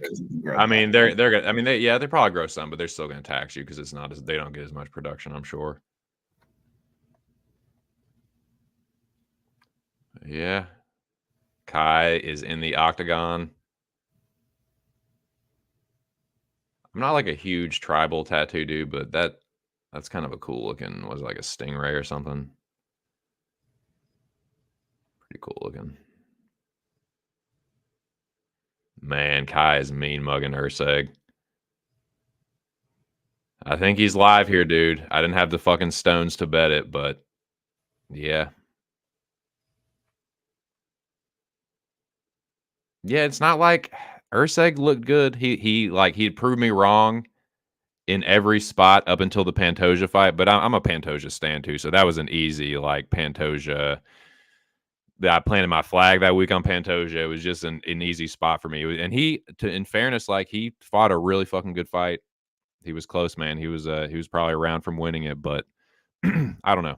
I don't know if he can he duplicate. I don't know. I guess I'm asking, like, does he fight down here, or does he continue to like keep the I'm still like a contender one, you know what I mean? I think it's more of I hope Erceg can refine the confidence that he had. That like you're asking about the championship, coming back off the championship level fights. I think the confidence, I think the reason why the line moved so much is because I think Erceg wins this first round at a very high clip. I think if Kai France wins this fight, it would be him rallying. Like I think, yeah, I can see that because Erceg is probably more durable, but Kai does hit pretty fucking hard for flyweight. He's one of the harder hitting dudes at 125. But I think, I think Erceg's probably a little more durable. Kai's been knocked out a few times. And yeah, Erceg's got good boxing. He's kind of hittable though. He's been hit. He got hurt against Alessandro Costa, but yeah, he's a good fighter, man. He's pretty much proven me wrong almost every time, except for the title fight. I knew what was up there, but well, no, that's not true. I picked him against Matt Schnell, but I think that I picked Costa and Dvorak against him. I definitely picked David Dvorak one was an eye opener. It's kind of like the similar scenario where Steve Erceg was in that Stuart Nicker role, and boy, he definitely performed, but the line was way different. Not market wise, but situational wise, like first fight, debut, early prelims. And it's like to be clear, I picked Erceg. Like I think he's gonna win, but I just think it's gonna be a good fight. But we'll see, dude. If he smokes Kai here, dude, like he's still just it's like he didn't like lose hardly any stock. He didn't lose much. Like it's like a short notice fight that he fought well in, but you know. I kind of I don't know if that's always like a net gain for him. Just like, oh, you lost a fight. Good for you. I want a side note. I wonder who pushed Gamrot in the fucking parlay. how did we end up landing on Gamrot? Because I feel It, like don't beat yourself up over it. There's I'm no not point beating even. myself up for it, but I remember we were conversating it, and we man, It don't matter. It's whatever. It could is have what it used is. so many different pieces. There are so many like free winners on this card. It is what it was.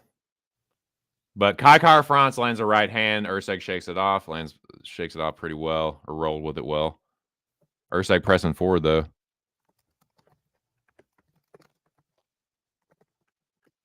I don't know what you mean by that, Jason Myers. Who's your boy, my guy?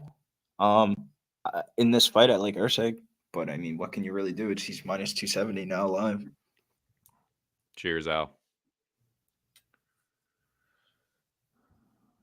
Kuji, I remember and that's the reason why I asked 2 cents, because I remember 2 cents saying the same shit that I said of, yeah, man, I'm really not trying to bet a wrestler going in the enemy territories. They're just gonna be booed him the whole entire time, and he's already wrestling. Yeah. I already hated Gamrot, but I really don't like that motherfucker now, dude. And then I clicked Gamrot in my Google Drive, and it showed me all the good times, and I was like, all right, yeah. But that Nice. reminded me of the Guram fight.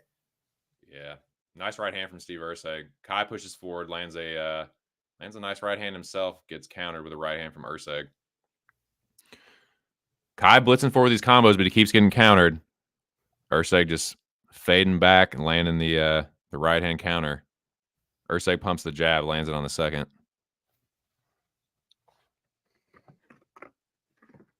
Pushing forward, got Kai behind the black line. Kai with the shuffle step. Ooh, Erceg with a nice counter there.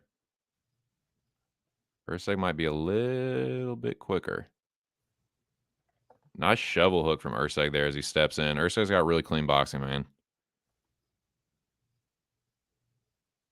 Like, offensively, he's fucking nice, dude. Ooh, nice right hand from Erceg.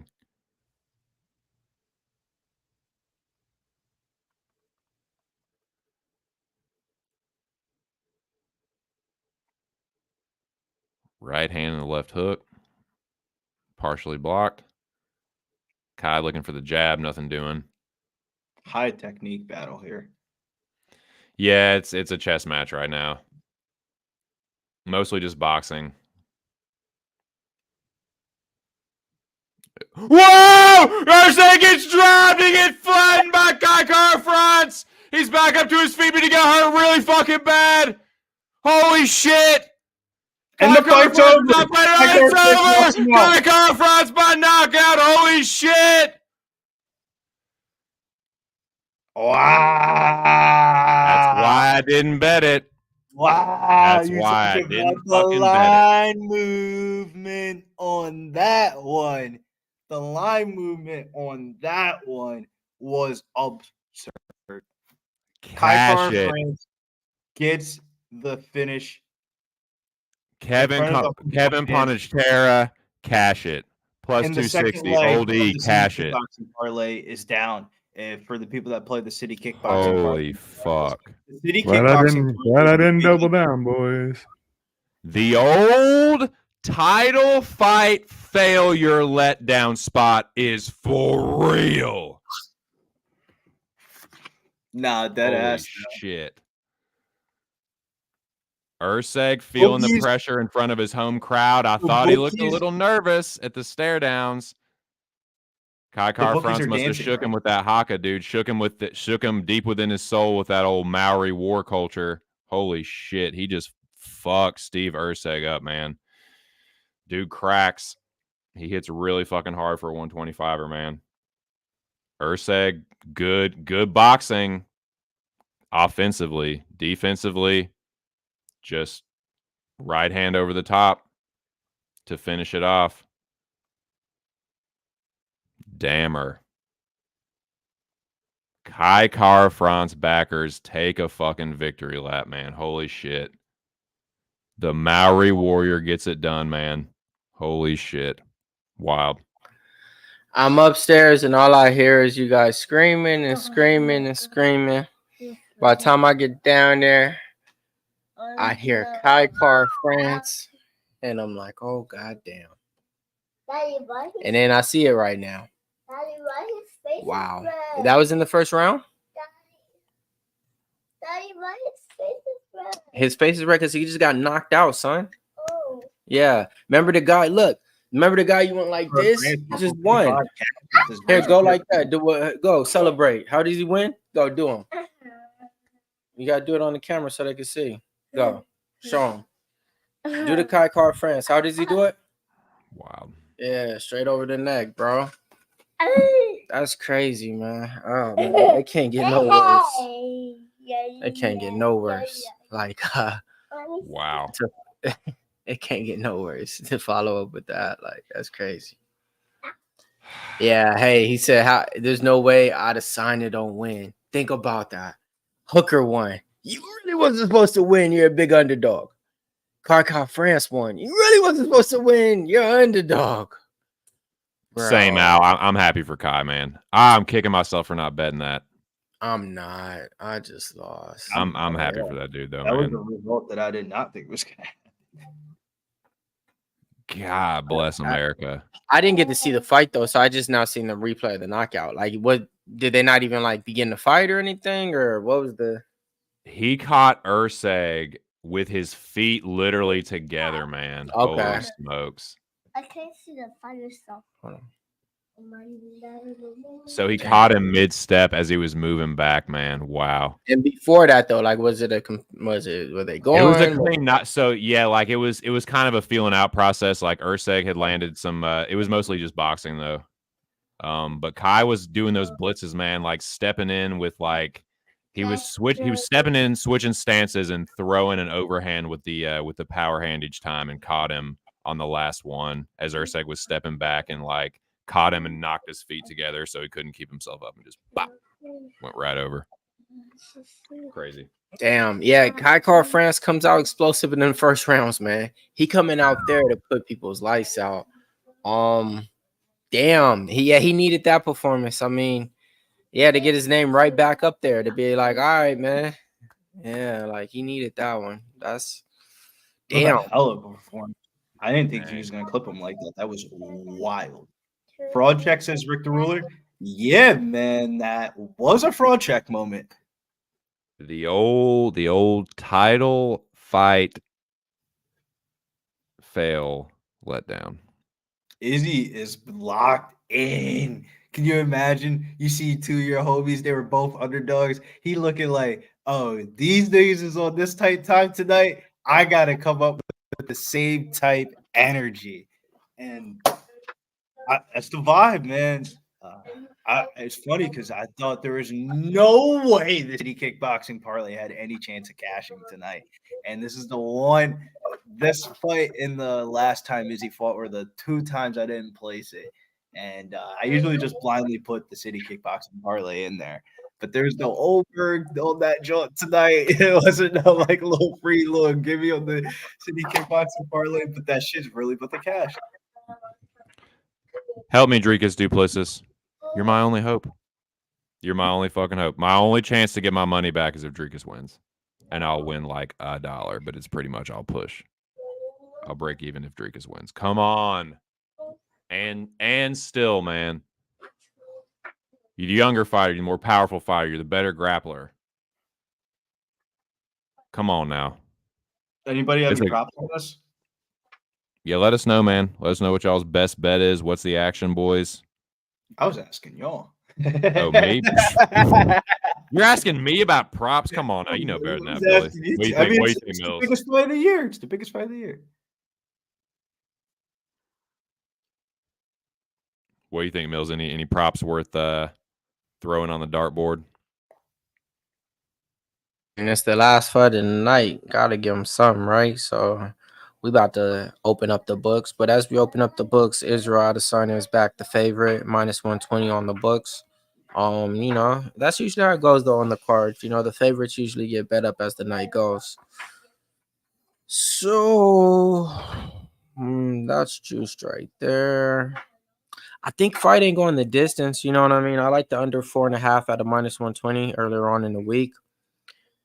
If we're playing round props, man, I think both fighters are going to be live in at third and fourth round. Both these fighters, well, not both these fighters. Izzy usually downloads his fighters, you know what I mean? And Dricus just goes. But Dricus could change up his game plan from one round to the next round. So Yeah, that's what leads 1000%. me. That's what leads me to think like third or fourth would be live for any of these fighters because you're already gonna see 10 minutes of these fighters. You know what I mean? So by My that prediction range, was Izzy by knockout in round 3, but the confidence on that level is very low. He usually wins a lot of decisions. But if he gets a finish, bro, I think it comes in round 3, bro. I think Dricus wins round 1, then Izzy. Because a lot of the stuff that Israel Adesanya does, striking-wise, doesn't pay dividends until later on in the fight. Bunch of leg kicks, tagging a body. Like, remember when he fought Paulo Costa? It was like, all right, Paulo didn't look too bad in round 1, but his legs might be dead. And then he went out in round 2, got smoked. So, weird fight. Best fight of the summer, in my opinion. This is the fight that I've been waiting on for the longest of time. And this is my biggest bet of the year. who you on? The last style bender. The 2 biggest bets of the year are last style bender and King Casey here. So Got it. Yeah, no, I'm like for anybody betting on this man right here at this low minus price tag. Hell yeah, you gotta kind of hop on it. It's like seeing like the biggest favorite fighter that you always bet on. That's always a big favorite, like at the lowest price tag. So you gotta kind of hop on it. And him being this low, he's already been that once against Alex Pereira, minus 130, and he won that on the rematch. You know, so he shows up in this spot. Hold on, hey, my son want to say something. Tell him about your shooters. What do you want to say? Go. Hold on. Go. Mike's here. He's been waiting for this. Tell him. Stick to your shooters. Stick to your guns. Stick to your shooters. All right. So look, who you got in this fight? All right. Look, let me show you. It's the last one. Who you going with on this one? Israel Adesanya, this guy, or Dricus Du Plessis, the champion? Oh. Who you picking? This is the champion. Are you picking the champion? Dricus Du Plessis? Yeah. All right, let's go. You heard it here first, man. and that is Facebook prediction. He had Dan Hooker in that last joint, right? Hey, pick Hooker. Yeah, Dan Hooker got France. Like, come on, man. This dude, like, That's your future. You looking at him right now, you might look like a young kid at 4, but wait 20 years later. When he hit 21, you're gonna be the bull on YouTube. You're gonna be watching like, yo, that used to be Mills' son. We used to have him on the podcast. Yeah, proud papa. they gonna be like, hey, that look like that same little kid that was like a mixed guy. And look at the old guy in the background. Yeah. Mills in the background. I don't like that bet, son. See, back in my day, Mills with the same beard, but it's just gray. Yeah, it's just fully gray. The Just for Men ain't gonna save me by then, man. Oh, But no, man. in this fight, man. So I think this is like when it's all, I think it's taking too much out of context with, you know, the whole Africa stuff. And, you know, when it's all said and done, it's just crazy that we're talking about like 2 fighters fighting for Africa. And, you know, one's white and one's black. And, you know, it's South Africa versus, you know, Nigeria and stuff like that. And like, the thing is this, when this first fight got announced, a lot of people didn't want to see it happen because stuff that was going on in Africa was really happening at that time. They had like real beef and stuff like that. So, you know, good thing it didn't happen at that time. It's happening now. When it's all said and done, I think this is gonna be a good fight no matter what, man. And this is the second fight that we seen Israel Adesanya out of all his fights actually want to like really have beef with his opponent and want to finish him. The only other guy I think was Alex Pereira. What y'all think? He really didn't like Costa either. But yeah, that's what also kind of sold me a little bit, bro. The build up for the Sean Strickland fight, bro, he really wasn't treating him serious, bro. Like he was really disrespecting him. Like he actually treating this fight dead ass serious. Like this is Robert Whittaker all over again. Like he probably, you know, that reality setting feeling when you do walk home and you do go home and you don't have that belt around your waist and you're sitting at the crib, you know, your friends and family are telling you everything's going to be all right. You're all right. You know, we still love you, blah, blah, blah. But secretly in your mind, you're thinking, I want that shit around my waist just one more time. Yep, that's what he wants. He's 36. Can he do it for the third time? Bill's How many prediction- more times can you go back to the well? We're about to find out. He's already walking out. See, this the thing. And Adesanya by a controversial win. It's a rematch in South Africa. nothing. Yeah, man, he's getting chalked up Nobody right now. wants to see the rematch. Vaseline getting put on his face. Like this is what you want to see from like some of your favorite fighters in rare form. Like, you know, you want to see them like hyped up, revenge spot, you know, back up against the wall, putting on more muscle. You know what I mean? Going out there with more finishability and stuff, you know, because they're so good and stuff. So, man, I think we're gonna see a great fight. And if Israel Adesanya loses, man, I think it's gonna be a lot of hurt fans in MMA, man, and I'm gonna definitely be one of them. So like, it's one of those things. I want my money to win for DDP, but man, the legacy that Israel set, if he doesn't win this fight, man, that legacy is gonna be really not that. Oh, you were the best of the middleweight of this. You know what I mean? Like that's gonna be just one of those. All right, man. Let's put you in the Anderson Silva categories now. You know, 5 losses in the division, this, that, going on, you know, so forth and so forth. So I think he needs this win for his legacy. This would be a huge, huge feather in his cap to win the belt for a third time. That would be a massive statement for Adesanya. Because Dricus right now is kind of the man. Like he's kind of torn through the division, hasn't fucking lost. Every time it seems like he's gonna lose, he finds a way to win. I think that's why I bet him, man. Like, among the other reasons, the motherfucker just finds a way to win. And he's got a really powerful fucking punch to do it with. So I think that can change a round. I think that could change the whole fucking fight. I think that can potentially find him the finish. So yeah, you're giving me the champion, younger fighter, underdog, hits really fucking hard, better grappler.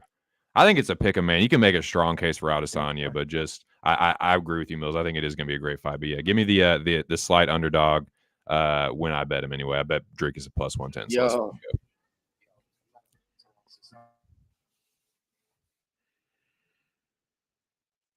That's what I like. What are you doing here, boys? Let's get the main event started. I'm not gonna lie, bro. When that night happened, it was like the perfect storm of events. We won the DDP bet straight up. So it was like, let's go. And then we got entertained. I don't know about y'all, but like, you know, they're starting to become that mesh between mainstream media and the old school media of the cognition of the N word.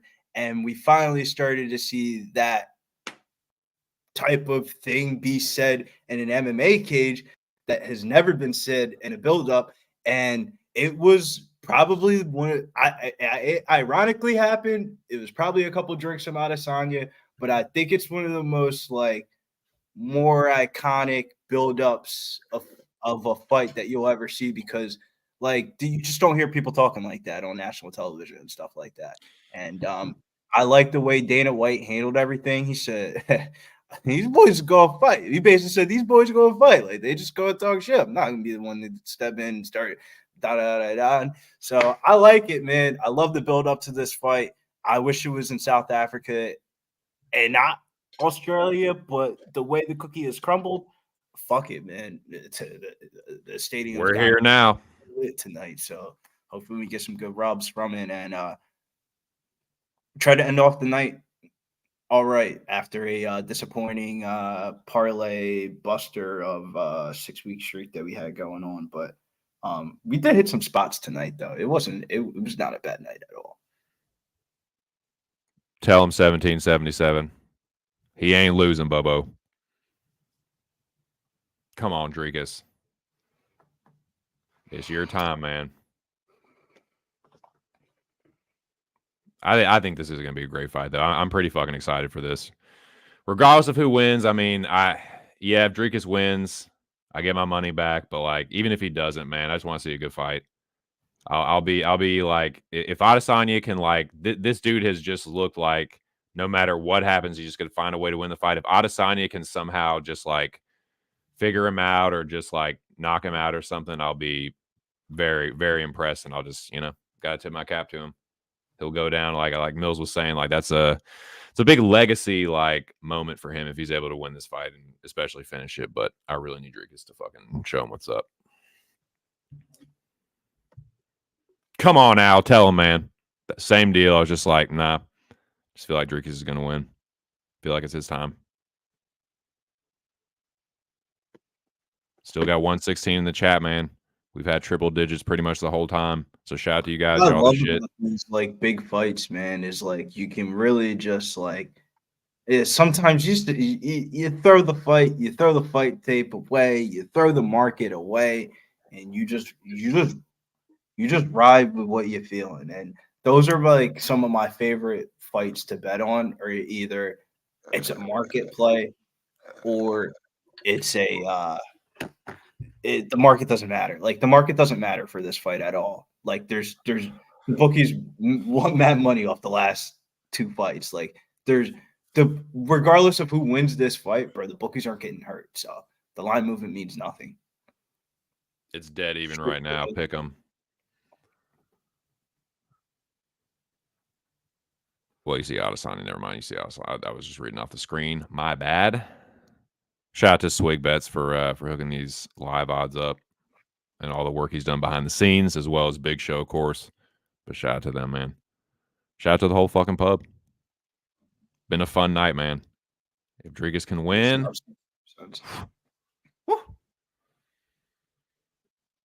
Mock Godard. Come on, champ. New era, man. The Adesanya era was good. He had a good run.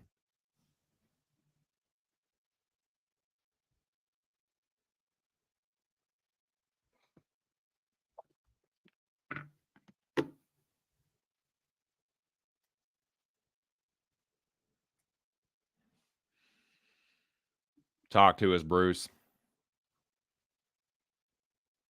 It's time. 5 rounds in the UFC.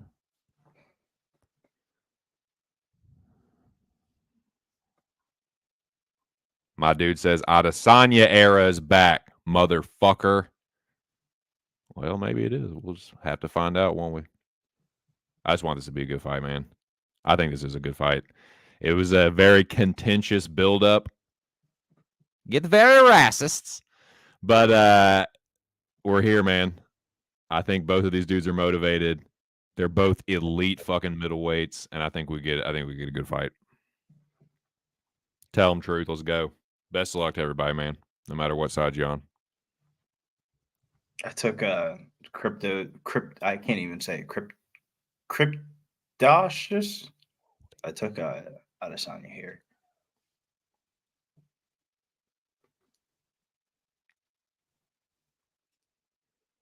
It was weird because I didn't think I was gonna have a lot of bets this week.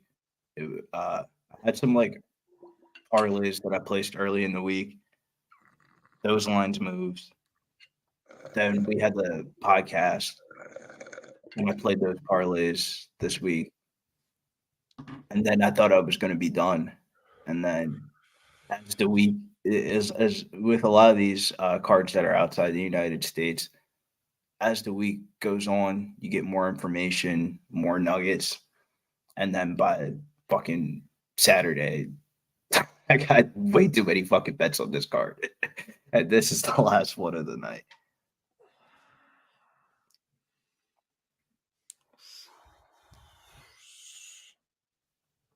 My nuts on your chin. That's what kind of sold me too. When he started crying, I was like, he's actually treating this shit serious. Like, he was not. He was fucking laughing at Sean Strickland, making jokes the whole entire time. Nick Gallagher crying, talking about this, that, and the third. And like, yeah, he's treating this fight fucking serious. So hopefully Adesanya's here at his best night.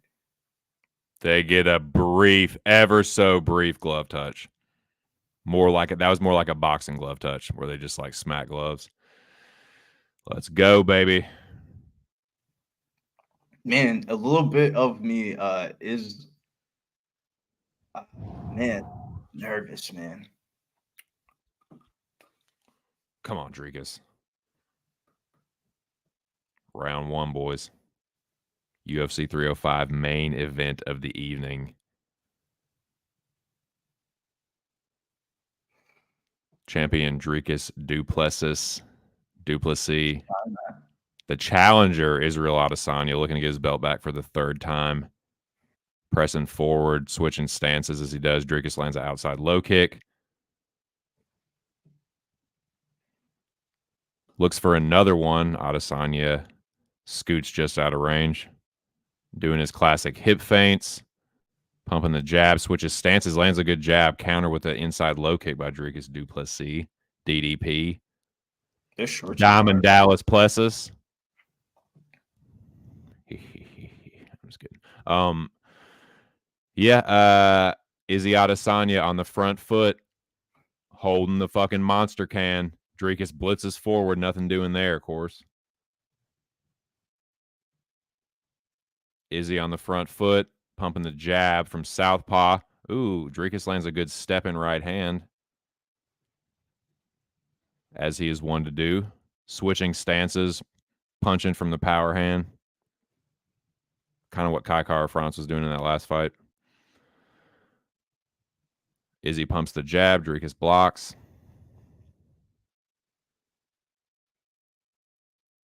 Dricus lunges in with another combo.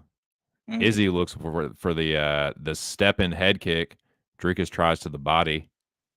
Dricus is lucky he blocked that, man. Izzy fucking whipped that thing. Ooh, stiff jab from Adesanya. Both of them look good early here.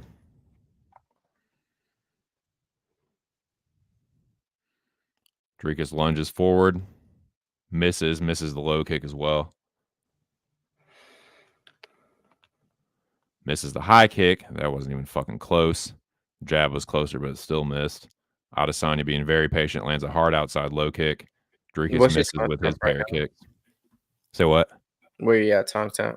245, 244. Okay. Yeah, like Izzy's looking sharp, man. You know, looking sharp. Just gets going for a little takedown clinch. Izzy able to break a part of it.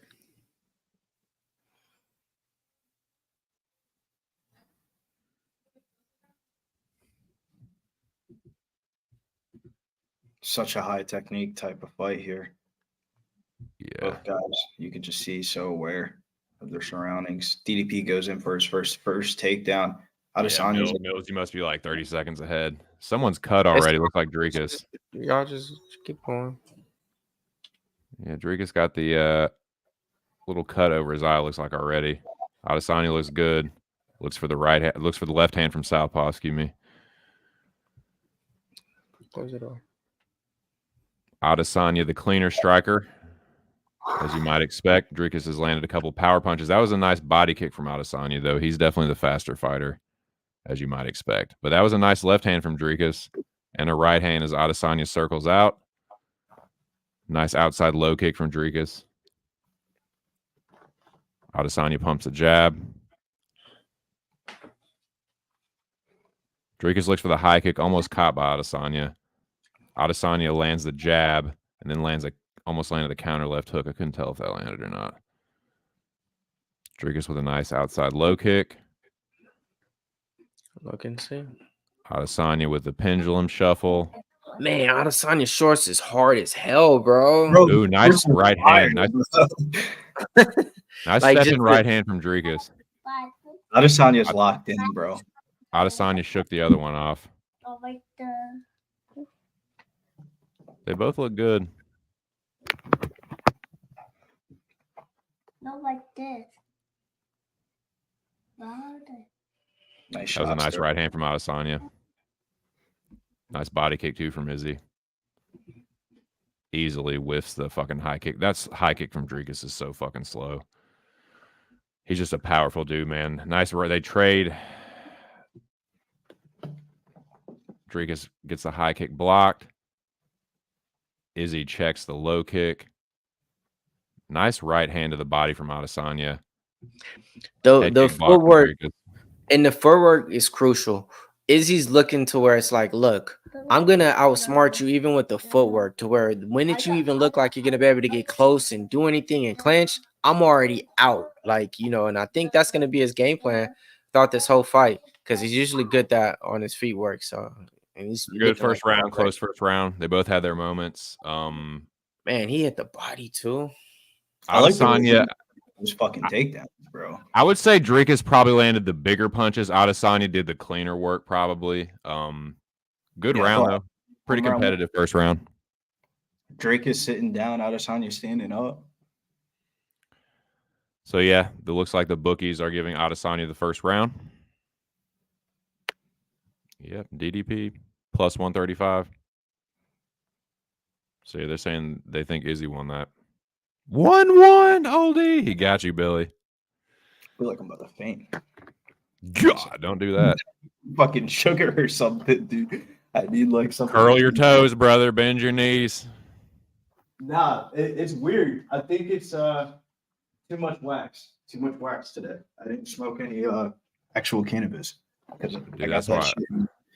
I got that shit from the beginning of the stream, and I said, "Big Show, let's get a commercial," and I haven't gone outside yet. I have never thrown up from weed, but the closest I came was hitting too much wax, too much BHO. Yeah, this is back in the day when like we made our own. This pen when I first got it, I threw up off of it. It wasn't like anything crazy. It was just like I was coughing so much. I was like, oh my god. Nice turning back kick from Dricus there. They trade body kicks. So yeah, split scores from the Twitter scorekeepers. I don't know, man. I think you can make a case for either guy. Close round, tight round. I'm also biased towards Dricus. Izzy lands a hard outside low kick, lands a good jab. Dricus with a double leg takedown pretty easily. Adesanya right back to his feet though, so he really didn't do shit with that. But Dricus gets another takedown. Dricus is selling for them takedowns, man. He got him. Looks to take the back. Climbs up the back of Adesanya. Dricus is on the back of Adesanya. He was looking for that. Oh, man. This is not good for Israel Adesanya. Dricus is all over him like stink on shit, boys. Come on, Dricus. Choke him out. Come on, champ. This is not good for Izzy. Dricus is on top of him. He's under the neck. Holy shit. Oh, Izzy out of it. Come on, Dricus. Do not fucking let him up. Do not fucking let him up, dude. Oh, Adesanya's out. Holy shit. That's some G shit. That's some G shit, Izzy. Yep.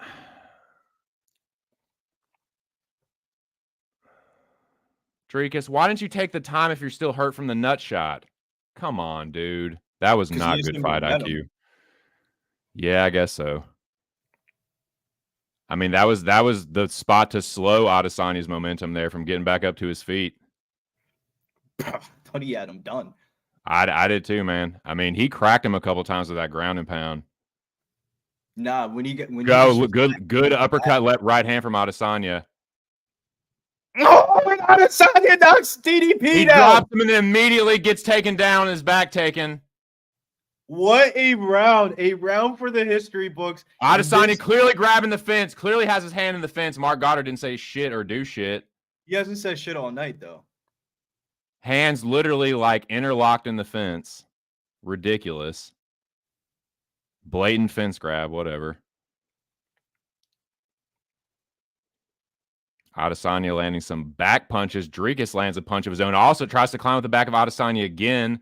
Does land some good single collar punches, though. Or not single collar, but you know what I'm saying.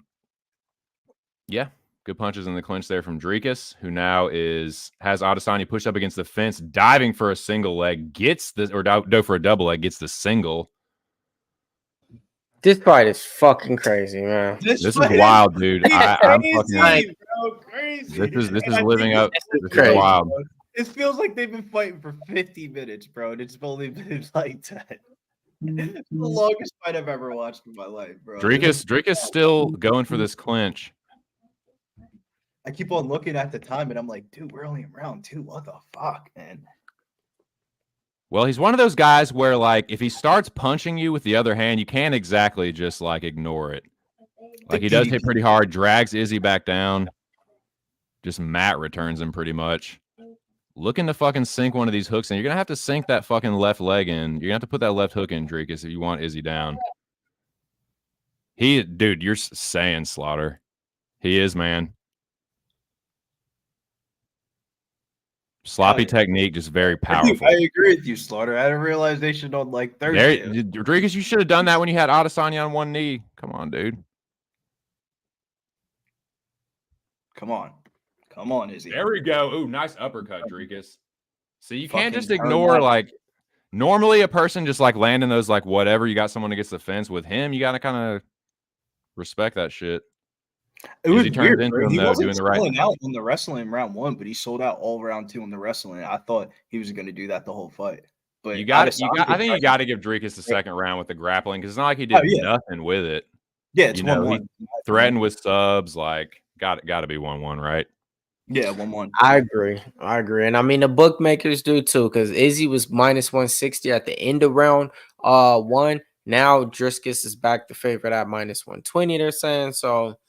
Yeah, I mean I think it's gonna kind of be like this, until somebody like if DDP could just get the wrestling going, it might be a different fight. But I think all these rounds gonna be like this. This shit is crazy. This is the craziest. It's crazy because you would think the buildup for this fight, like from an actual MMA perspective, bro, this is the best fight this summer, bro. On paper, yeah, it's one of the better fights. It's such a clash of styles.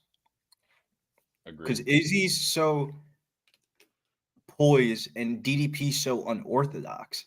Yeah, it's the slick, like, counter striker versus, like, the bruiser, Mills was saying this before the fight. He was saying how when DDP fights, he fights one way one round, and then he comes out the second round a completely different game plan than what you thought you had to read on round 1. That's exactly what he did in this fight so far. 1-1 so far.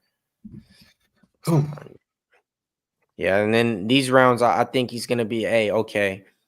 Clinch, do whatever you can, push takedowns, don't strike. You know what I mean? You got caught already. You can get caught again. And for Izzy, same game plan. Keep skating around, do what you need to, but you seen he got caught right in that clinch over the top. Izzy went straight in. I mean, DDP went straight in for that takedown. So I think Izzy's going to be a little bit more like, all right, man, let me be strategic, strike from a distance, you know what I mean, and try to hit with long range jabs and kicks. Good oblique kick from Dricus. Good body kick from Izzy. They're on the center. They are right on the nice left hand from Izzy from Southpaw. Live line flip guy. Izzy the favorite -180 now. Line's going up. I hate having that live line on the screen. I know, man. We gotta have rules for it. It be giving me the most like vibes like when I'm watching them. The Heebies. Ooh, nice stiff jab from Izzy. He's looking good so far in this round. Ooh, nice work from Adesanya.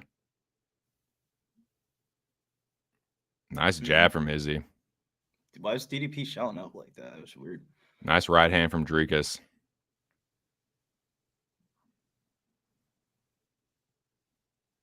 Infinite Himpo. DDP question mark kick blocked.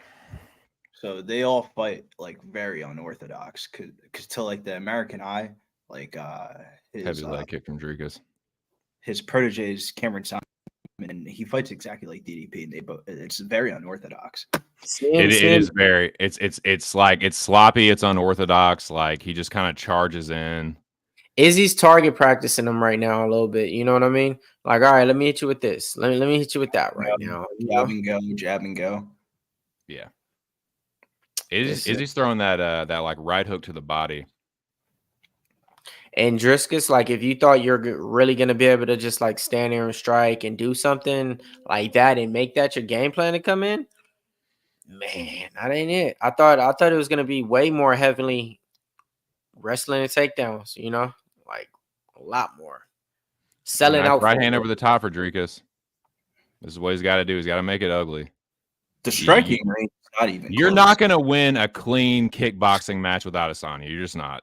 Bro, hell no. He's too good at that style of fighting. That's what you got to do. You got to back go in. elbow Look for attempt the there from spinning Izzy. back elbow. Hey, Izzy's starting to feel himself. You got to chill out on those leg kicks before he fucking takes you down. Oh, nice left hook from Dricus. See, that's what Izzy can't do. Now Izzy's backing up. He didn't like that. He didn't like that one fucking bit. Yeah, Izzy been the tough guy this whole time. He didn't like that shit though. Come on, Dricus. Right hand from Dricus. Izzy on his bike. He didn't like that shit neither. Head kick from Dricus. Block from Adesanya. This is the kind of fight Dricus needs, man. Yep, there you go, Dricus. Nice combo. Extended combos from Dricus. Make it ugly. Get in his fucking face. Diving on a single leg. Does not get it. Nice right hand, though. Looks like Adesanya might have slipped it. Nice uppercut from Adesanya. And a right hand behind it. Nice left hand from Dricus. Now they're getting after it, boys. Whoa! I think Adesanya gets dropped by a left hand from Dricus. Dricus is... Woo! This is why I bet Dricus, because he fucking cracks. Oh, my God. Adesanya looking to answer back. Woo! Man, Dricus is sloppy. He's fucking powerful, though, dude. You cannot disrespect the dude's fucking power or striking.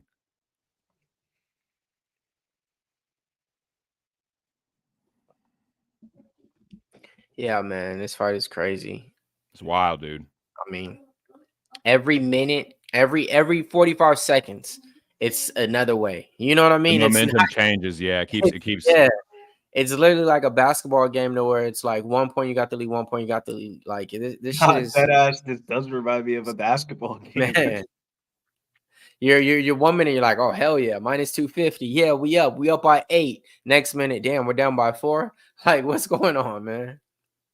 So Adesanya is like numbers wise, he's outstriking him, but he got dropped.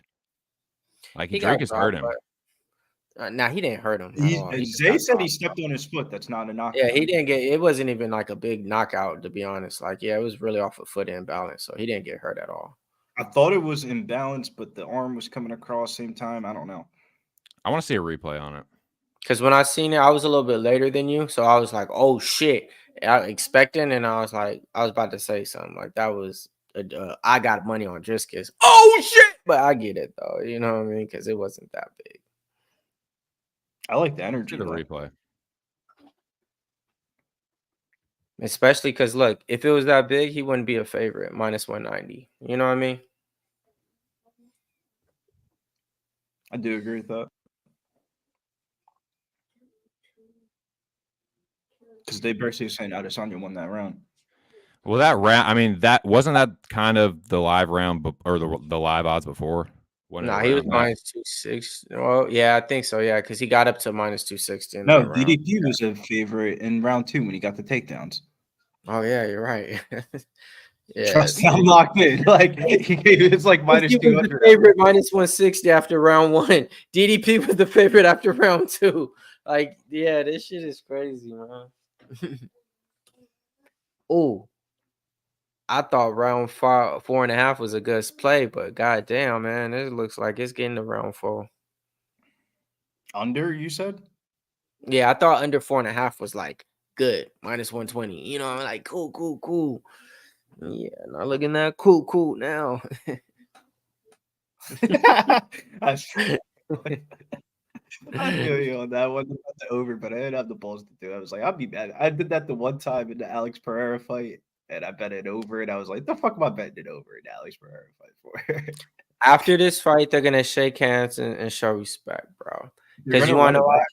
It ain't nothing to run back right here. But it ain't even like. Ooh, heavy combo from Adesanya. Dricus immediately on a takedown gets it, but he's not looking good. Adesanya cracked him there. Dricus lays back.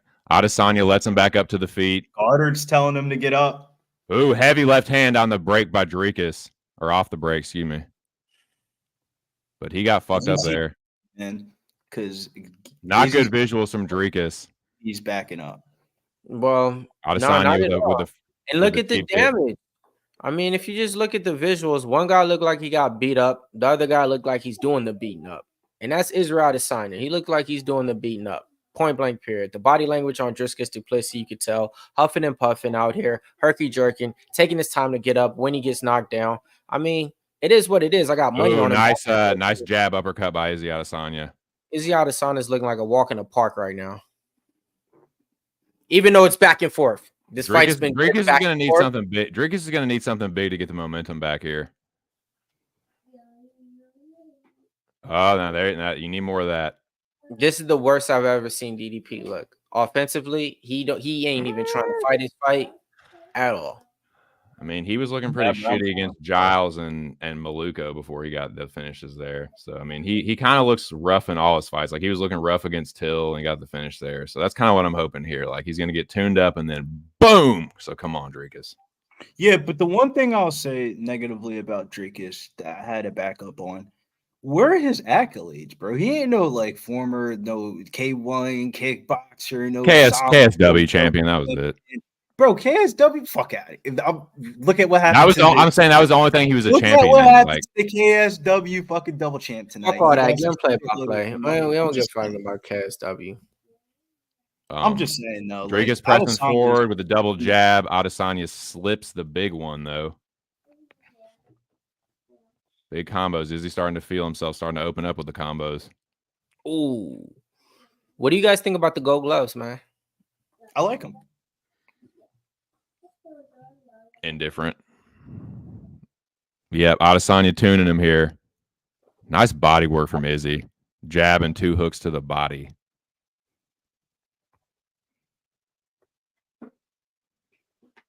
Yep, this is looking like an Izzy Adesanya fight.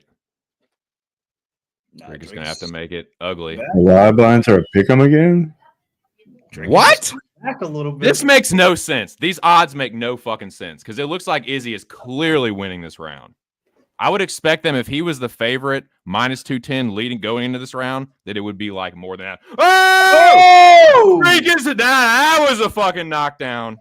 That was a fucking knockdown. Nothing by no slip there. Oh! Big right hands from Dricus, and he's in on takedown. Holy shit! Izzy's hurt. Come on, Dricus. He's under the chin. Izzy tapped. Dricus Du Plessos, and still motherfuckers. The Izzy era is fucking over. Cash it. Woo! You are fucking welcome. And with that, I take a bow. Hey, Billy, guess what the accolade is now? Two-time I'll give him Cash it, boys. And still. Woo! What I fucking tell you. It might look ugly, but when he lands, he's going to be getting, I literally said it minutes before it happened. He's going to be getting tuned, and then boom. And what fucking happened? What happened? Y'all can go ahead and unfollow Izzy now. Why would I unfollow Izzy? That was Father time comes for everyone, boys. The rematch will be great. No, it ain't no rematch, bro. There won't be no. Got way too many. Izzy was winning the fight until that exchange. It don't matter though. He's not gonna. It's a pick'em. Right on the screen, it's a pick'em. How you winning the fight when it's a pick'em? Still. Look, see, they're talking. They're giving respect. You know what I mean? Dricus talking to him, saying this, saying that. You know, probably like a little bit this, that. Boom. I'm sorry, boss man. That was not fucking lucky. He got cracked. Yeah. Is he like, all right? It was 4th round, right? Look. That's lucky would have been like a minute before the end of it, but dude, that's. Izzy got caught. Izzy got choked out. You know, but really just got caught. And it wasn't like shit, man. This shit was crazy, man. This shit was crazy. I don't even. Mills was up there. At least you were in the side picture, Mills. Yeah, Master Freak with a plus 600 wins the tournament. He's very sloppy. Always has been. He looks like shit. He was getting hurt by Maluko. He was getting hurt by Trevin Giles. He was getting fucked up by Darren Till. Dude finds a way to win. Yeah, you see, it's one of those like when you've won before, you know what to do. Hit up Pub Sports on the Twitter. Wait, he won again? Yeah, he's a brown belt, so he's at least won once. But see, that fight played out perfect, like back and forth, back and forth. At the end of it, hold on. They got a At the rematch. end of it, You got to make the Strickland rematch. What El Jefe just said, you got to make that. They already said whoever wins this fight, Strickland's fight next. That's not even a question. Another thing is this: you just can't give Izzy a rematch to the championship every single time he loses, and that's what's been happening. You know what I mean? So Yeah, you just he's can't. gonna have to take a tune-up fight. He's gonna have to take a No, tune-up. it's not that. Izzy already said it before that. He just wants to fight like big fights. Like, all right, cool. I got, who wants this monster or whatever, that type of thing. He ain't worried about the belt. So it is what it is. The performance was great from him. I was questioning Dricus because I was like, man, this performance don't look good from him. This is worst one. And then what does he do? Same thing he does all the time in those performances. Come out and gets the win. I mean, won the belt, cashed the flag, but I wasn't really happy, because I like Izzy, So I guess cash it, but I'm not. Boo. Till next week here at Pub Sports Radio. We'll figure out what happens with Dana White Contender Series. But we're back in the Apex next week. The Parlay boys are looking to get back in the win column here. We have fucking broke the 6-week event streak. Lucky number 7 was not lucky to us. That was where the line was drawn. But we got a great card next weekend. And or not a great card, but I think it's a card that we're going to bounce back. Like looking at the fights and stuff like that, we're going to get a parlay that's going to cash next week. Michael Morales, Neil Magny, Evan Shabazi, and Danny Silva, Borshoff, Zachary Reese, Con Wang. So next time here at Pub Sports Radio, we're going to be back in the Apex. It was great fights in the down under. It was a wild night, a very unpredictable night. And the red X's are going to be all over the board from the cappers. Did you come out on the right side? Hopefully you did with us here at Pub Sports Radio because it was a good night up until the last couple draws. But shouts to King Casey. King Casey was the highlight of the night. Fuck yeah. Dricus saves my fucking night at the very end, dude. I pretty much broke even though I did not have a crazy good night. But Dricus kept me from losing. So, yeah, shout out to the champ. Shout out to everybody that watched, man. It was a great stream. I hope y'all made money tonight. If not, we'll be back at it next week. Make sure you check out the Locker Room Talk podcast every Tuesday night right here on Pub Sports Radio at 11 p.m. Eastern Standard Time. So, yeah, let's keep I'm going to try and keep this winning streak going. And thanks again, man. Make sure y'all smash the like button. Catch y'all next time. No, let's tell them where to find you and get us out of here, man. Let's go, man. I know all you guys got Instagram, YouTube, X out there. So go ahead and follow us at MMA Locker Room, man. That's where we're interviewing your favorite fighters out there, man. I mean, we wasn't able to get but everything ain't about the parlay, man, because we was able to get some good flags and some good bets that went through. We got the Casey O'Neill, stick with your guns, stick with your guts, stick with your guns. And we got that. We got the flag out with DDP as well. You know what I mean? We got the bad guy win with Carlos Prates. So if you ask me, wasn't a bad night over here for the locker room. Hopefully we see everybody out there next week too, man. We've been dropping this stuff for a while now, man. So let's keep doing these numbers out there. And Contender Series gonna be dropping this Tuesday. And Big Show, you already know what to do, man. Let's get them on out of here, man, because we got more money to make and more research to do.